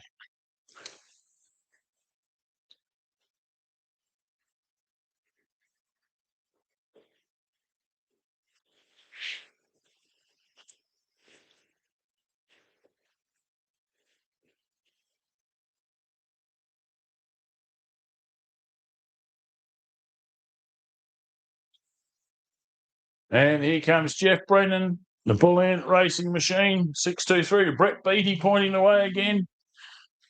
It's at a 13:32.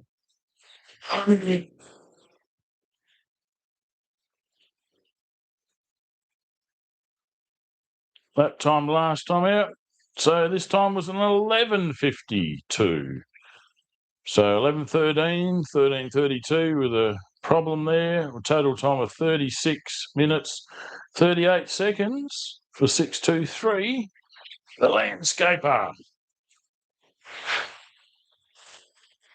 And he'd like to thank Loveday 4x4 Park, Ronco Motors, Sean's Mobile Mechanics, GazFab, and Manum Auto Ports.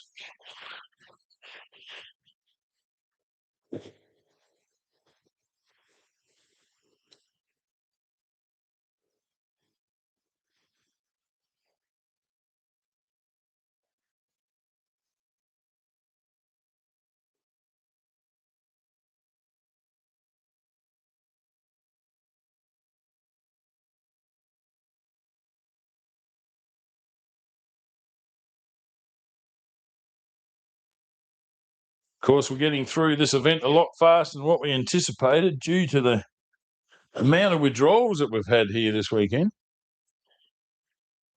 That's part of off-road racing. Had a pretty good field here to start with. A lot of races on around the country at the moment, all 1 week and next week, the week after that. There's racing everywhere. I've got Wanaka, I think, is coming up. Not too far away, we've got Manum, Adelaide Buggy Club running that again. Hasn't been on for a year or two. As coming across is the 257 of Michael and Jaden Surfield. That's their 3 laps. And they've kicked themselves into second position on total running time for this heat. Last lap time of 12 minutes, 20 seconds. Total run time for those 3 laps, 36 minutes and 26 seconds.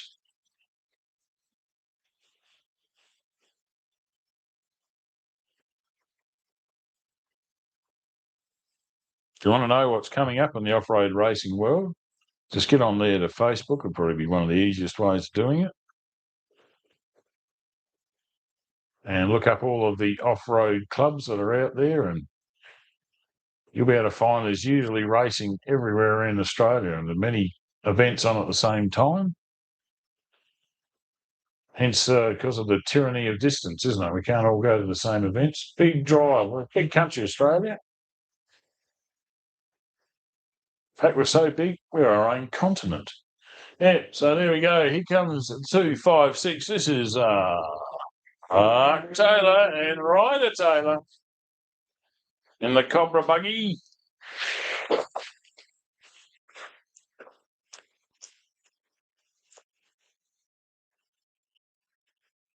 Mark and Ryder would thank Tough As Products, Charleston Garage, Urseed Custom Engineering, Super Cheap Auto Mount Barker, and of course his wife Debbie.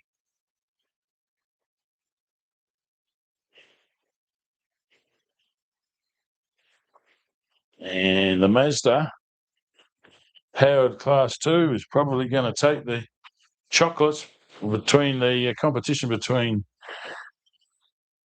them and Hayden Vanstone. Waiting for the update to come up here. Won't be too far away, I'm sure. There it goes. Mark Taylor's last lap, 12 minutes and 5 seconds. So he's got faster every lap today. Total time of 36 minutes, 38 seconds.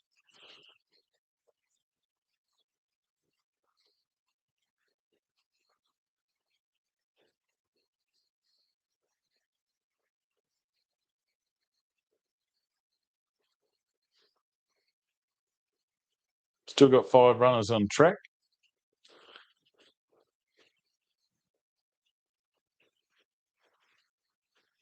All on their last lap, lap number 3. Second time they've been out there today. And we're having a look at Doug Spooner and the way that the back of that car dips. Oh, no, that's Hayden Vanstone. He is really punting that Ridge Racing frame Joker. He's trying to make up for all that lost pit time. He will not be happy. Having a chat with him before, he's smiling his head off saying, hey, we've finally chased all the gremlins out of this air-cooled Volkswagen engine. And you turned it back to 2 seconds and one of them jumps aboard.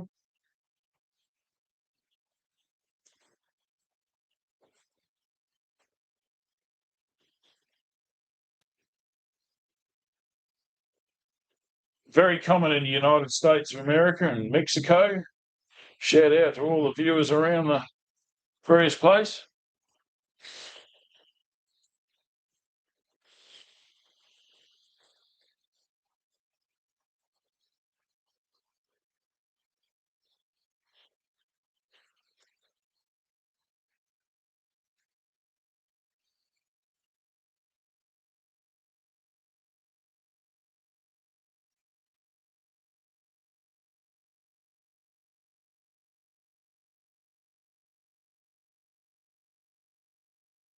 Here comes the Volkswagen air-cooled power machine. As I said, very common in Mexico still.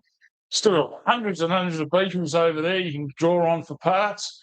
They actually have factory fuel injected motors in their beetles over there. And their combis. Amazing. Lots of spare parts and supplies still available over there. Here, not enough people to get the volume up to get the discount price down for Volkswagen parts. So a lot easier to go down to a wrecker and play with an air water-cooled motor, more available. So here comes first-time finisher, a 699 machine. Yes, that's James Budd and Liam Glidden. Congratulations, you've got to the finish your first race, and I'll bet you that's a relief. Bought the car of his brother.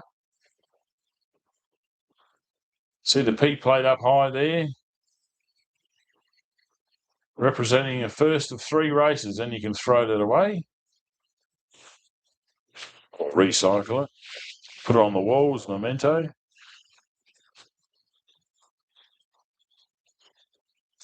So those asking, yes, we have another heat to go. We've got 3 laps, and this is going to be all the fast boys from the weekend.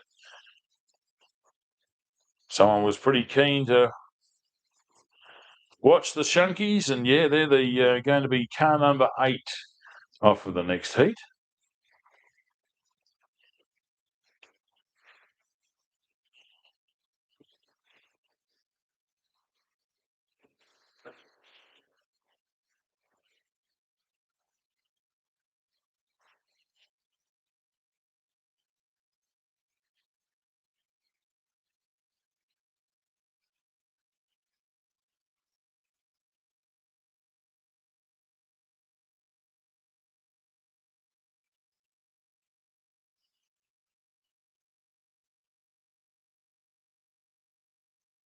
So out on track still we have Doug Spooner in the 108 Pro Light. We've got Stephen Baker in the 1025 Sports Light. And we've got the 783 of Richard Cowan, production four-wheel drive. There are three vehicles still to get here. And I think our next car that's going to arrive is the Toyota Land Cruiser 80 Series. Here she comes, bonnetless. But as you can see, that just doesn't cause a hell of a lot of drama there. And they've done a great job after hitting the tree yesterday, bouncing across the last few corners. It's a great bit of driving there from the father and son team, Richard Cowan and Lincoln Coward. They'd like to thank RGC Haulage, Auto Pro Powerful Guards and SBH Engineering as Stephen Baker comes through for his finish in the tiny built single-seater. Front of the car kicks up at the last second there. Shock absorbers getting a little bit warm. And not far away too. They're all very close together here.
Excellent job there from all of the racers. Stephen Baker, 13:09 for his last lap with a total time of 39 minutes, 13 seconds. Richard Cowan, his total time was 39 minutes, 49 seconds with a 13-minute, 4-second final lap. That was the quickest out of that heat. So really giving it the beans in the last one. It's a lot to do with sighting. You can see a lot more. The windscreen got a bit cracked up there yesterday, but now we're just going to have a bit of a break here by the look of it. So the finish line looking a bit quiet there.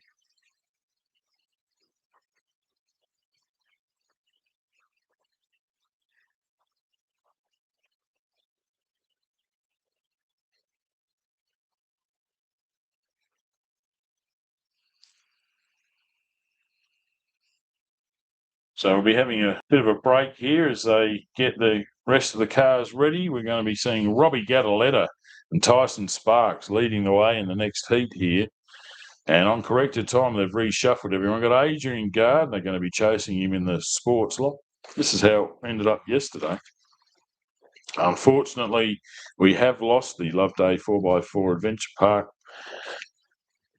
Rush Truck.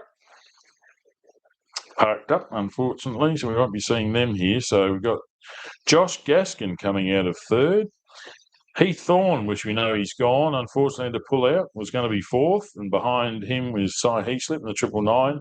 Nick Burt in the 403 will be starting ahead of Tyson Battersby in the 1066 Spotlight. Then Clinton Shunky and Simon Herman out in position 8. And Ashley Foote and Peter Hutchins chasing them in the Geyser Brothers truck.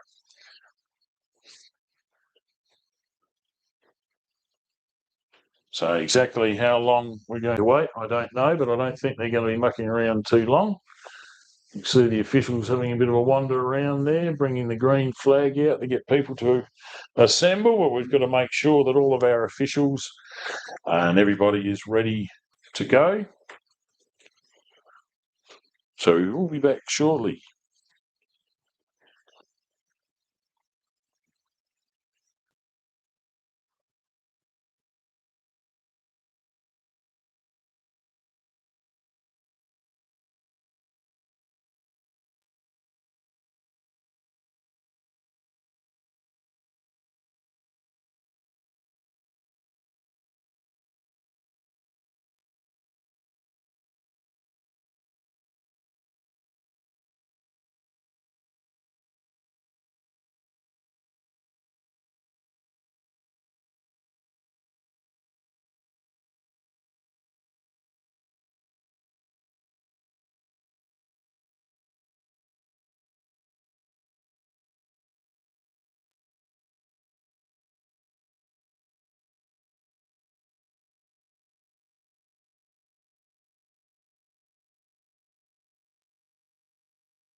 Well, we've just been hearing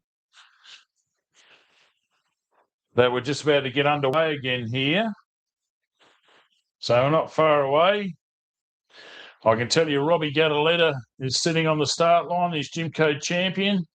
The Red Rocket leading the event outright before this heat start.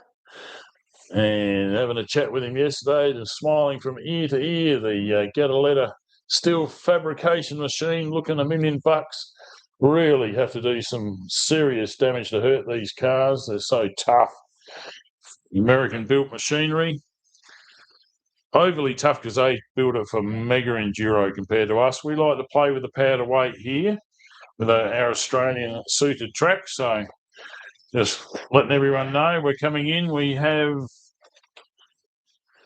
a drone up in the air and we're away. Robbie Gattaletta on track.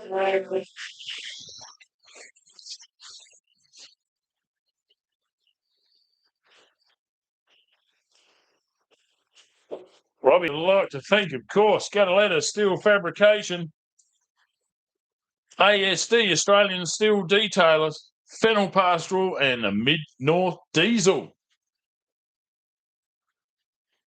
Tyson Sparks helping him in the pits there yesterday, putting some new brake pads on. They'll definitely be using the brakes there today. And next off the line will be the 1055 of Adrian Gardner with Naomi Parker sitting alongside today. He's having a great run here in the Honey Badger. He'd like to thank Adrian Gardner Electrical, that's AGE, Neil Automotive, Waters Mechanical, and EC3 Motorsport.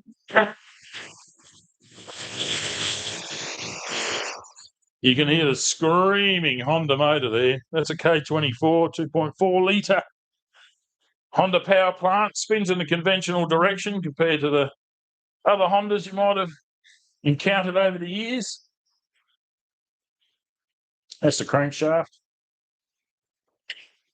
Makes it a lot easier. You don't have to reverse gearbox differentials and stuff like that. So a lot easier to throw a new one in. Now, next off will be Joshua Gaskin and Michael Parham. Really having a great run. Previous heat thereafter being a bit worried about some problems earlier. The Have a Crack race team would like to thank Evan Lampard Electrical, JG Plumbing, Sunraysia Civil, MA Engines for their support. And they'll be pretty happy because he's having a great run today. Looks like Southern Cross Mark 5 to me.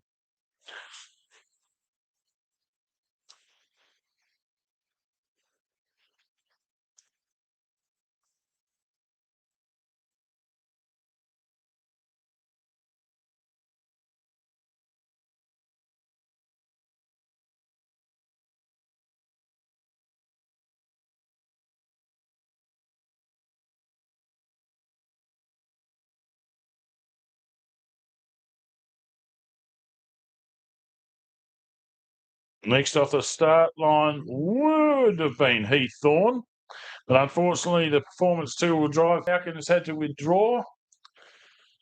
And next away will be the 999 Jimco 2000 of Cy Heaslip, resident and born and raised in Portuguesa. And there he goes.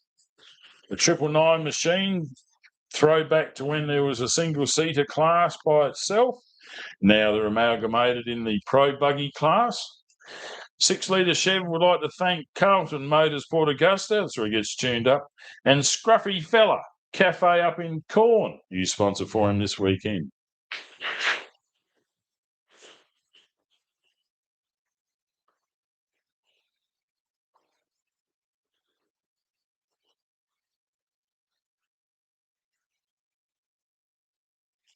Next off the start line will be Nick and Alex Burt in the 403, the Rush Truck. Graduated from a Riv Master Class 2, still kicking around here, 222, we're A. They would like to thank Bridge Campers 4x4 Services, Kumo Tyres, TJM 4x Equip, and Light Force in particular, but they've got so many sponsors there. Get a chance, go say g'day down there in Murray Bridge. Just off of Adelaide Road there, on the centre. Murray Bridge, I won't tell you what road it is because there's too many. They keep changing no matter what Google, whatever search. But basically, get into the main strip heading in through Murray Bridge and off to the northern side. You'll find Bridge Campers 4x4. Happy to help you.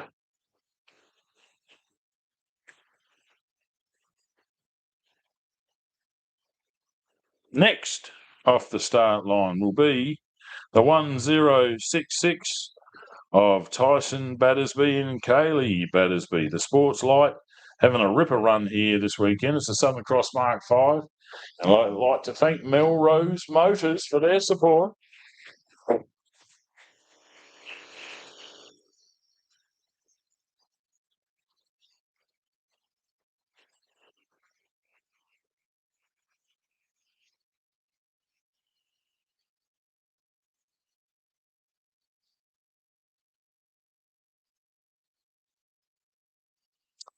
Next away will be Clinton Shunky and Simon Herman, the 427 trophy truck.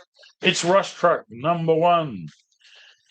They'd like to thank CP and KJ Shunky Transport, EOEY Tippers, Mayhem Automotive, A&B Mechanical Port Perry, SBH Engineering in Adelaide, and RGC Haulage for their support. Having more and more fun in the Rush Truck number 1.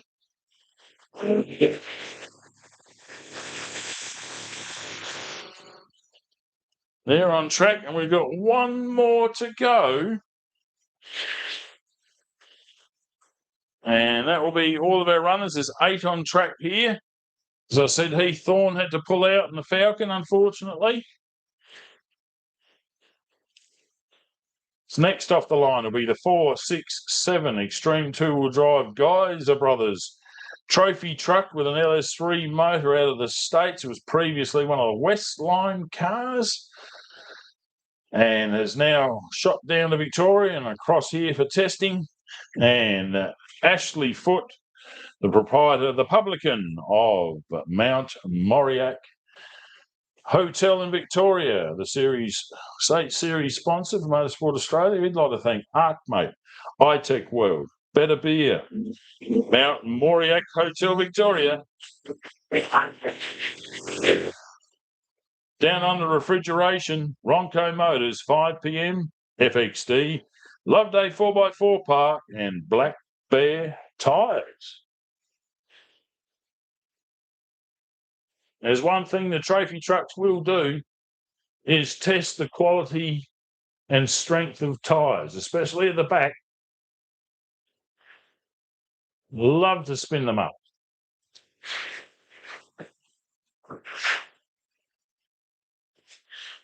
You can buy one of those race trucks. They've got moved up a generation or two there.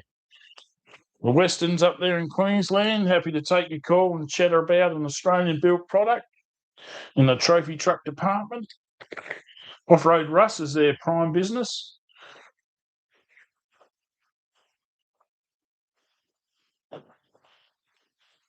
They can deliver them flat pack to you to weld yourself, according to the rules, of course.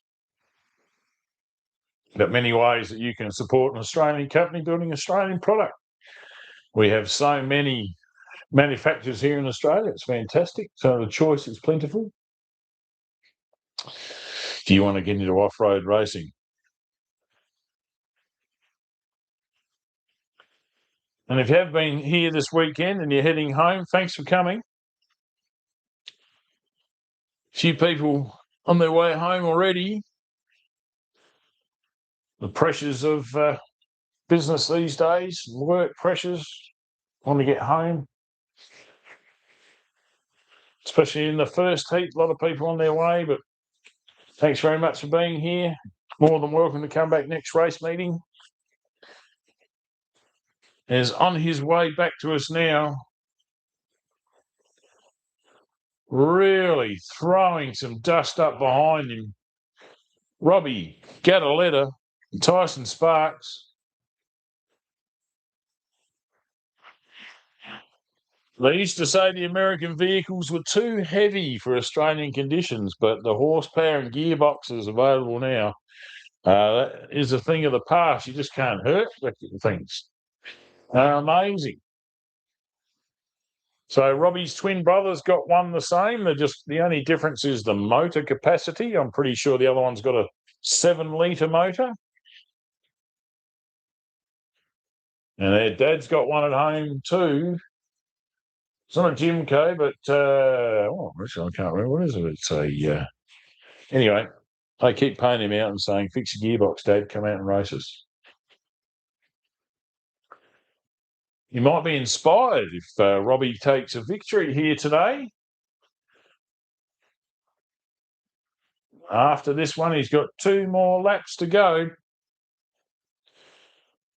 Absolutely pedal to the metal. He is not mucking around here.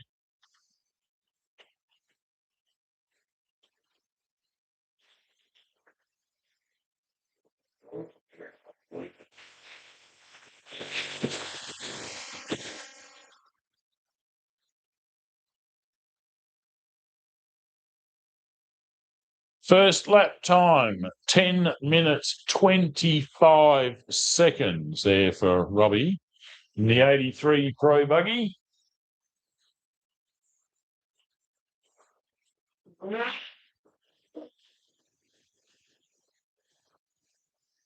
And here comes that screaming Honda. So you got 6.2 litre engine versus a 2.5 litre engine. Or that's 2.4 being the Honda.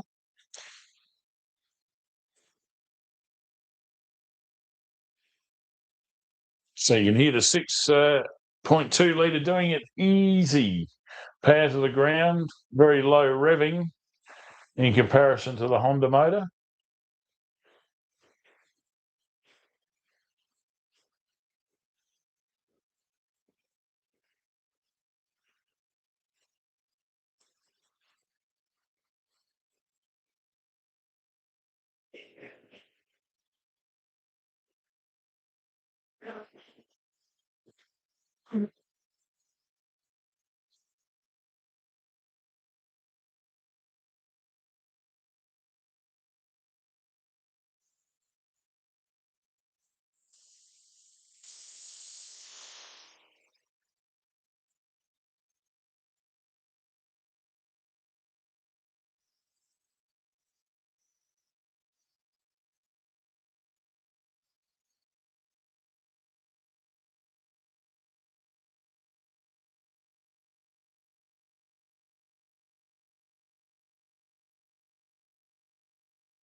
Going through there was Adrian Gardner, of course.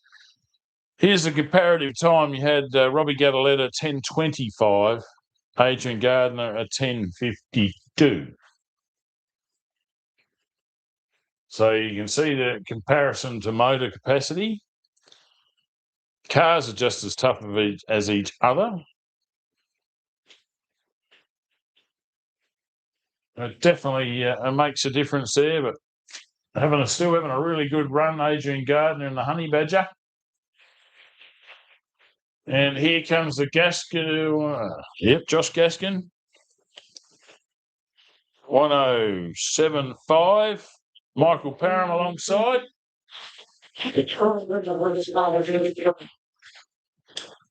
There was a call from officials that when they were hitting some rough bumps, there was puffs of smoke coming out of the top of the vehicle.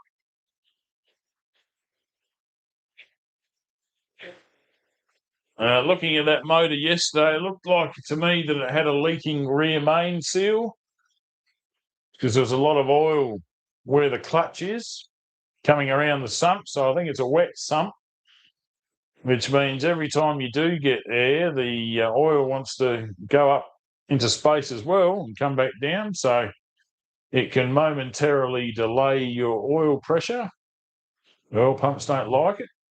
And especially if you've got a main seal leak, it's a bit of a worry, but It's not stopping him. He's thrashing it within an inch of its life as the smooth, clean machine here. The Jimco 2000 being driven by Cy Heaslip.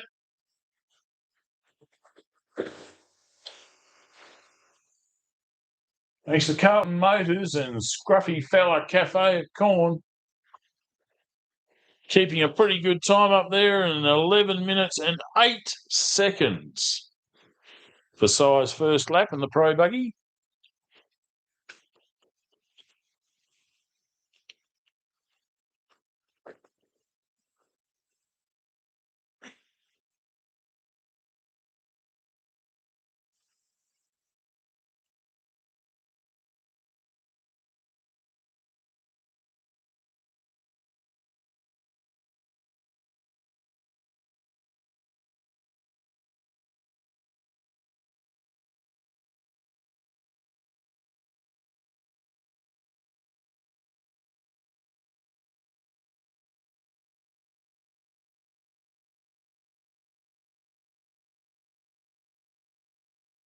Next up, the Bridge Campers 4x4 Rush Truck. Nick Burt, he built this in his workshop there, Murray Bridge.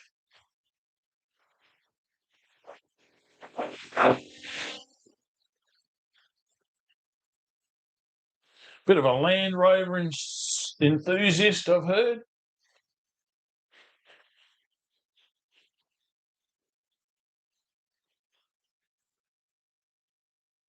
Had all sorts of frustration being a Kumo tyres representative and getting skinny front wheels for the steer on the Riv Master. So jumped out of that and has been as happy as a pig in mud with his trophy truck ever since.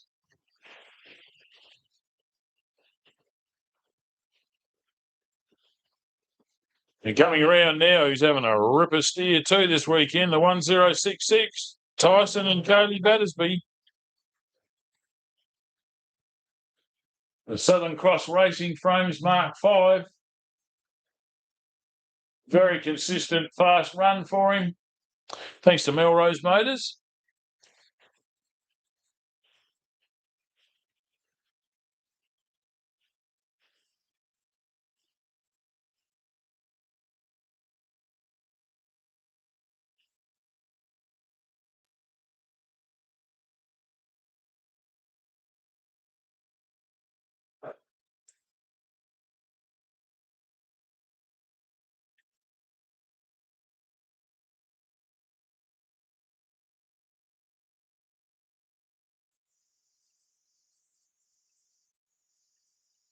That truck ain't sounding funky.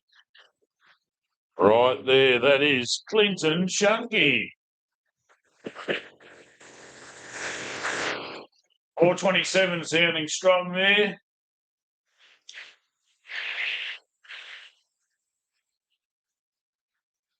Feathering the throttle to make the rear end slide a little bit around the corners. And if you look at that, you can see why we've had a few of our very dedicated spectators bail, because absolutely getting covered in dust here today. So getting to take home a memento every single vehicle here. Dust is free, by the way. Compliments of the bar class.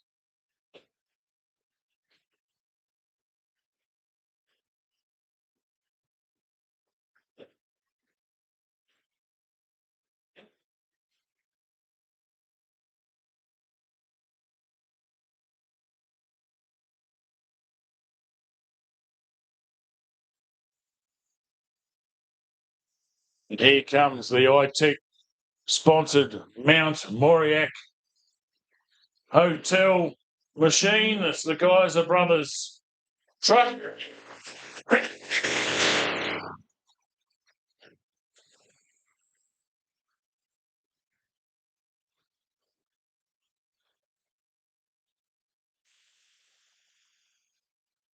As Ashley Foote said to us, he just wanted to learn the truck this weekend. If he can get all of the laps down, he's going to be a happy man. I think we're going to see a big smile at the end of this race meeting.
See, Robbie Gataletta coming back here. You can see the amount of distance that he jumps.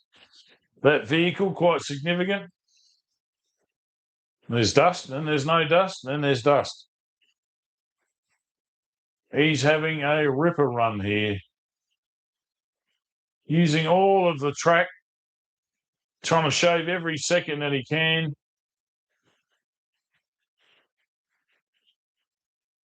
He knows his biggest threat before there, Toby Waitley's still in the pits. But it's not stopping him from enjoying the clean air that he has at the moment. As he comes around to complete lap number 2.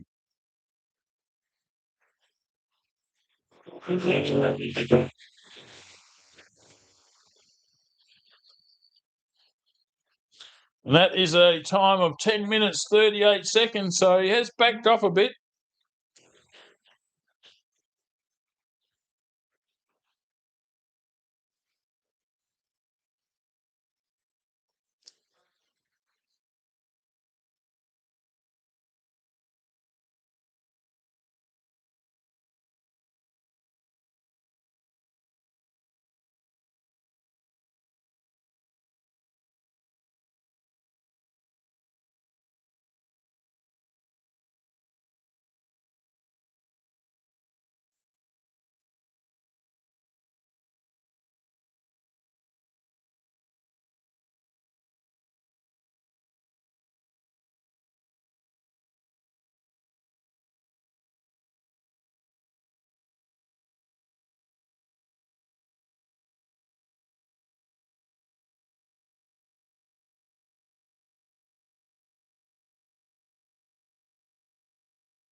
Here comes that screaming K24 coated Honda.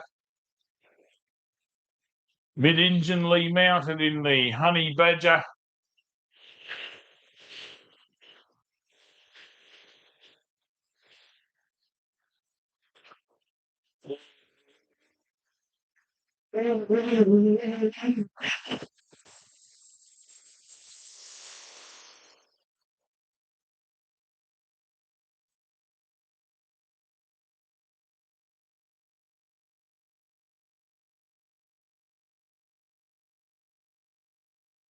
Adrian Gardner's lap time there, 10 minutes, 52 seconds. Only basically 0.1 of a second faster than his first lap. So that's very consistent driving there.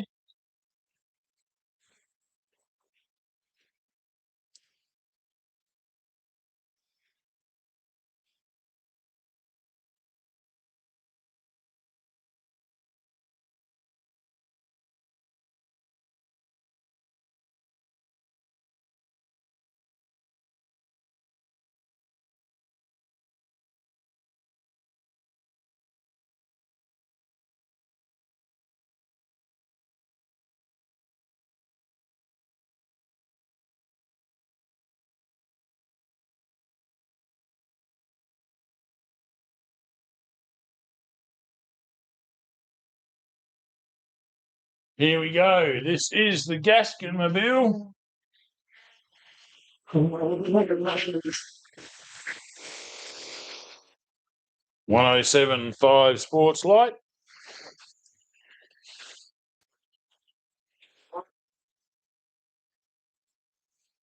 And oh, hasn't come up yet.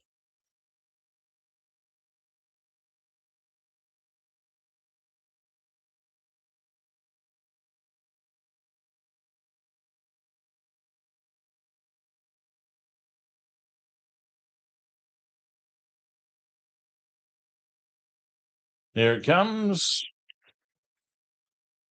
Oh, what lap time there of 11 minutes and 4 seconds for the 107.5. So 12 seconds arrears of Adrian Gardner and similar machinery. And doing it easy, Cy Heaslip, the Jimco. To finish first you must finish, they say. Cy Heaslip lives by that one.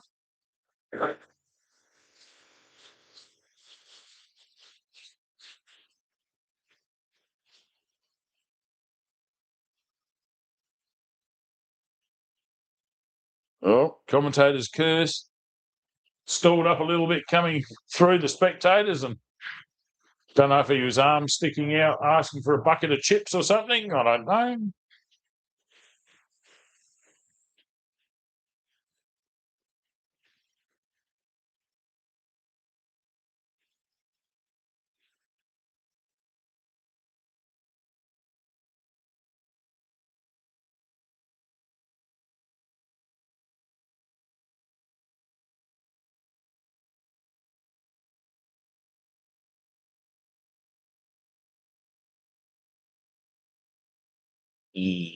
Your time here.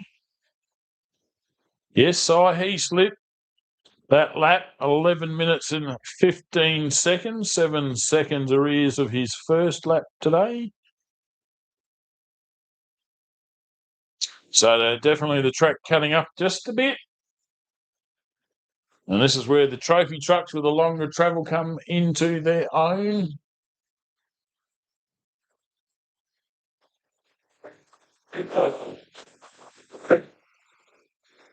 Bridge Campers 4x4. Ever reliable Bertmobile. He's at an 11.22 and 11.27. And yeah, once this updates, we'll know how quick he is in that lap.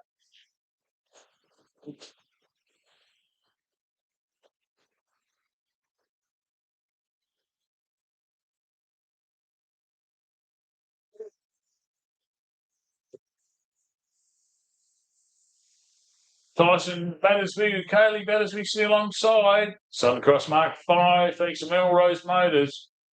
Throwing it left, throwing it right in front of the spectators. Off for another lap. As we still wait for the times to update here. The old dust does affect the up and down broadcast here. But luckily I heard everyone can see. It's just so we can see the dust on screen. Luckily there's not too much coming through the door at us.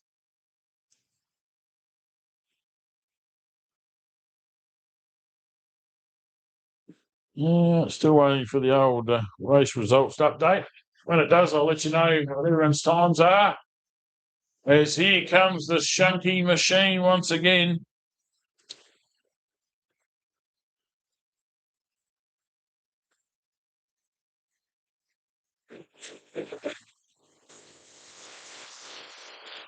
You're close here, you can feel the vibrations through the ground.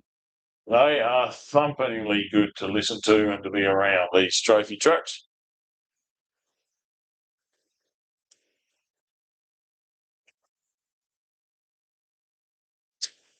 Yeah, we got an update to timing here.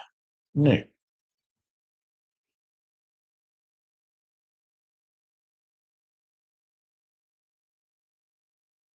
Oh, we have. There we go.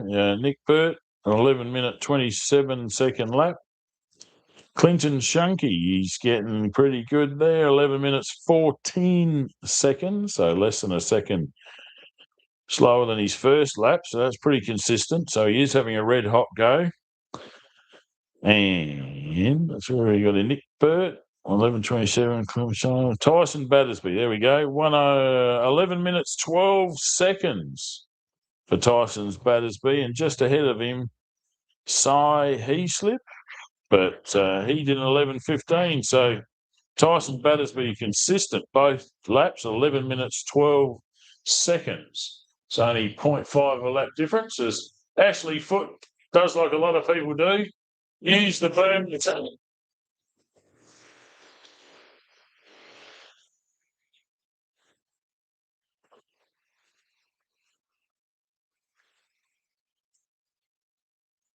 So we're getting towards the close here of the Minipave 250. We've just clicked into the afternoon.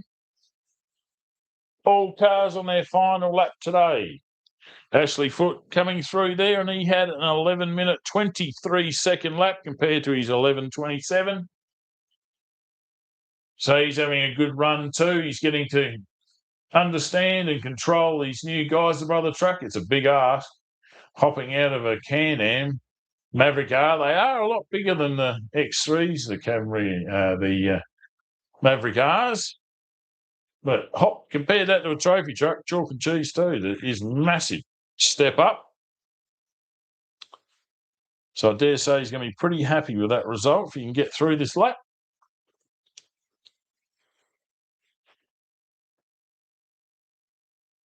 But here comes, don't forget everything I say is provisional. There are a whole lot of rules and regulations, and the clerk of course and officials will declare the race after everyone has finished, and make sure, because there is a certain amount of time that you can put in a protest for whatever reason. A whole lot of other little rules have got to tick all the boxes. You know how it works. So, provisional first place is coming at us right now. Excuse me, getting a bit dusty. The number 83 Pro Buggy, Robbie Gattaletta and Tyson Sparks. Thanks to Gattaletta Steel Fabrication, ASD, Australian Steel Detailers, Fennel Pastoral, Mid-North. Diesel, put your hands together for the Jimco champion, because he is now Robbie Gattaletta.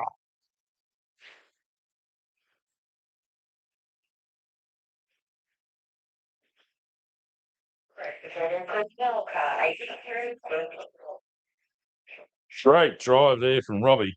Been working on it, getting quicker and quicker every time out. I can remember he and his brother started in side-by-sides here, did the original new Wakery in the side-by-sides, and have been getting faster and chucked into their dad's full-size Pro Buggy, and then now they've both got Jimco champions.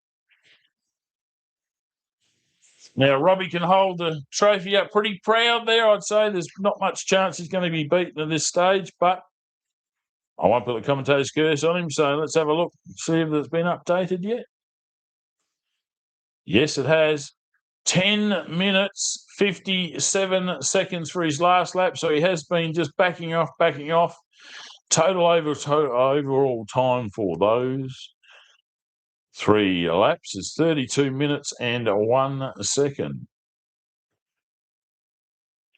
So that puts him ahead of all of the other classes, all other cars that were in the previous heat, of course. It's the way it works here. So I'll tell you what, Danielle Foote was second fastest at the moment from the previous heat. She did a 34-minute, 7-second 3 laps. And here comes another big winner here today, the 1055. If only he didn't have an extra 10 minutes yesterday. Adrian Gardner Electrical with Naomi Parker. Another great finish here. He'll be happy with that to a certain extent. But whenever you're racing, you can't be disappointed. Great drive there. Adrian Gardner's final lap time, 10 minutes, 55 seconds total for those 3 laps, 32 minutes, 41 seconds.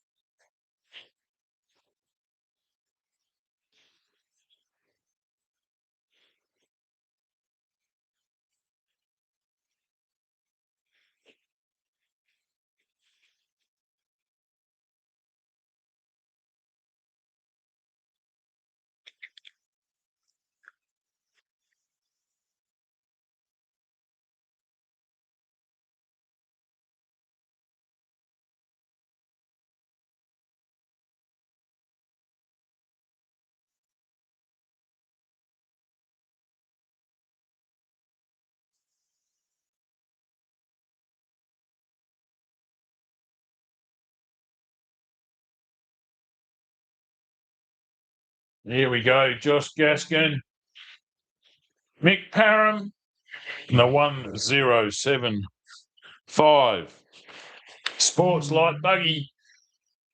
After all the problems yesterday, congratulations. Really quick laps here today. Big smile on the boys' faces. I wonder if they're worn out those tyres because he's going to make a new tyre purchase.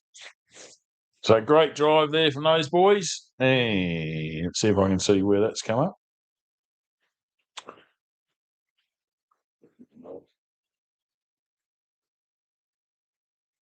Still waiting on the dust. Let the signal through.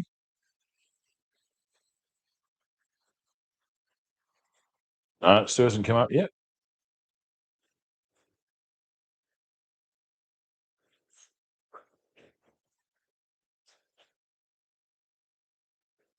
Oh, there we go. Last lap time, 11 minutes and 1 second. That's their fastest out of those 3 laps for a total time of 33 minutes and 12 seconds for this Section 4 Heat 2.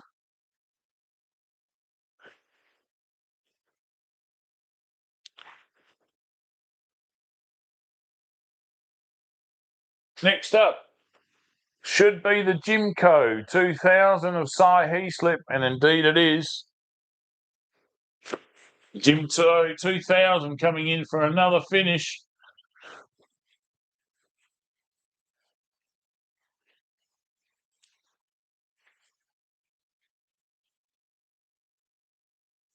Well done to Cy Heaslip. Very casually crossed the line. Not too much fuss. Car's home.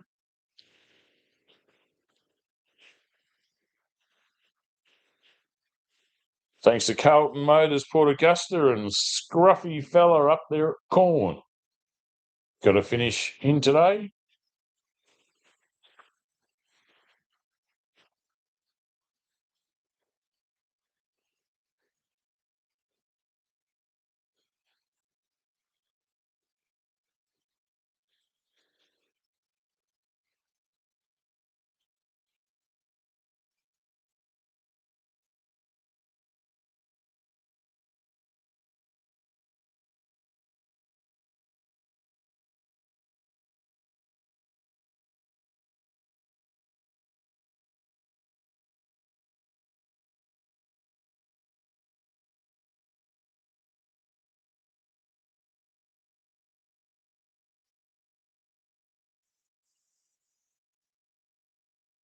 Here comes Nick Burt, this lad Alex alongside. A rush truck over the Jetworks jump. Aaron Harry ready with the checkered flag thanks to Bridge Campers 4x4 services, Kumo tyres, TJM 4x4 equipped and Light Force. A rush truck, big thumbs up there from Alex. Happy man, well done. Great drive once again. And following them is Tyson and Coley. Battersby and the Bats Racing Southern Cross Mark 5. What a great result for Melrose Motors and that team. See them pumping the air and waving it to everybody. They're happy with that result. They should be. That's a ripper run.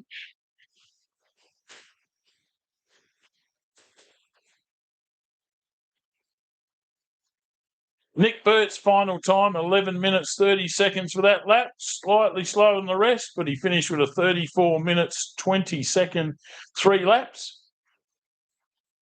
Cy Heaslip had a 11 minutes 22 second final lap with a total time of 33 minutes 45 second.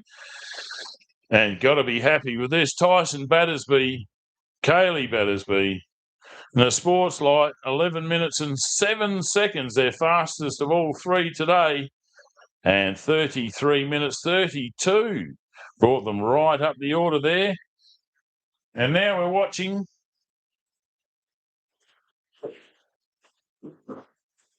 the Geyser Brothers trophy truck. No, it's not. That is the Shinkies. Got that mixed up. They're both white. We've got them get to do a paint job change of that. Chev 6 litre LS2 Rush Truck RT1 for the finish. Great drive. Simon Herman sitting in the navigator's seat there today. He'll be happy with that one. So they'd like to thank C.P. and K.J.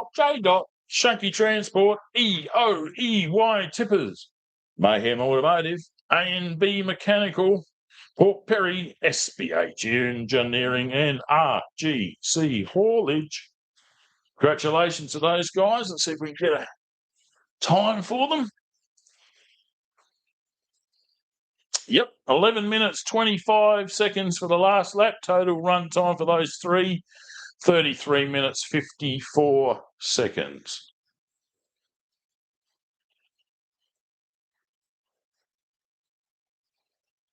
Now coming at us is the 467 of Ashley Foote.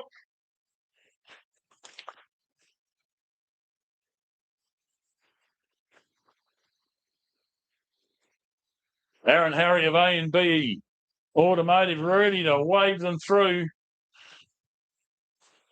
This is the Geyser Brothers Chev LS3 motored machine. And there's a finish. First up, they'd like to thank ArcMate, iTech World, Better Beer, Mount Moriac Hotel in Victoria, Down Under Refrigeration, Ronco Motors, 5 PM, FXD, Loveday 4x4 Park, and they've just chewed up another set of Black Bear tyres. And that, my friends, concludes our race meeting here. I'll just give you a final lap time of Ashley Foote was an 11:20.73, a total time of 34 minutes and 12 seconds. So that gives us an outright situation here. Now, don't forget, this is provisional. 2 hours, 17 minutes and 9 seconds of total time at the moment for Robbie Gadaletta and Tyson Sparks, giving them first outright for the 2026 Minipave 250. Second place. No worries, Wendy Salter. Really like to see you guys, and thank you very much for coming up here. There's the Wendy Whale, if you can hear that in the background. Fantastic. Great part of off-road racing, known internationally now after the other weekend there with the coverage there from Loveday. Second place, provisionally, outright, looks like it's going to be Cy Heaslip in the 999 Jimco Seater. And this is a beauty. Third, outright, in the 1066 Tyson and Kaylee Battersby in the sports light. Total time 2 hours 25 minutes 16 seconds, just edging out Nick and Alex Burt by 2 seconds. Wow. And then another 3 seconds back, the side-by-side of Jeff Brennan and Brett Beattie. Just ahead of Danielle Foote and Tyson Dunn. That's your 6th place there. They're 3 seconds back again. And then another second separates the 257 of Mick Surfield and his son Jaden in the Super 1650. They're the fastest in Class 2. And then Adrian Gardner. What would have happened if he hadn't lost that 10 minutes yesterday? Still finishing potentially, provisionally 8th outright with Naomi Parker in the 1055. The After yesterday's upset, Josh Gaston in the 1075 Sports Light, he's going to take ninth. And Mark Taylor, spoke to him yesterday, and he was going to be super chuffed if he makes the top 10 full stop. And Mark, looks very much like you've done that, mate. 256, 10th place. 11th, the competition continued right to the finish. The 253 of Hayden Vanstone finishes about 5 minutes away from Mark. And then we've got Ashley Foote, Peter Hutchinson there, first drive in the 467. The 699 of James Budd is 13th with his first event, even with some problematic deal there with the car with an actual boot splitting earlier on. So they had a total time 2 hours, 14 minutes. Doug Spooner came through to finish after that. And we've got various cars that have been withdrawn and haven't made the laps. So Heath Thorne, unfortunately, only got 3 sections out, and he would have been 15th and just running through. Clinton Shunky with his corrected time, 16th. Stephen Baker, 17th. Richard Cowan, 18th. Toby Waitley is 19th still. And Paul Tinger there is 20th. So a lot of these cars, Gavin Chant, the rest, they all pulled out there. You can have a look at them. But congratulations to every car that completed 4 sections here this weekend. Only 11 cars finished all 13 laps. Hayden Vanstone being the last of those cars. And, so 12 for Ashley Foote. And 11 for James Budd and 11 for Doug Spooner. So there it is. There's the 2026 Minipave 250 outright results. Thanks very much to all of our great supporters and sponsors, and thanks very much to all the volunteers and employees of the Minipave conglomerate up here. Thanks to, of course, very much to Ian and Brenda Barclay for allowing us to totally redistribute a lot of their surface. And you look out there now, absolute picture, postcard view looking towards Whaler. And got to say, what a fantastic weekend it's been for everybody up here. Thanks to our ambulance people, our timing, GB timing crew, all of the associated officials have done a fantastic job this weekend. Another really successful run here. We didn't have too many problems. We're always going to have a risk of something, but I don't believe we've had any injuries at all here, which is fantastic. And we'd like to welcome you all back here again. There will be presentations happening. We'll announce that when I find out. But if you all assemble over at the Rock and Roll Diner, that's where we like to have the presentations these days. And I'm sure that'll take place as soon as it is humanly possible. So thanks again to all of our volunteers, all of our media that are out there and amongst the trees and the rest, coming to the rescue of a few people. And we really look forward to being here and seeing you next time at the Minipave 250. Thanks once again. We're going to be signing off, ending the stream now. Looking forward to catching up with you all soon. Stay safe, stay happy, and keep smiling. See you soon.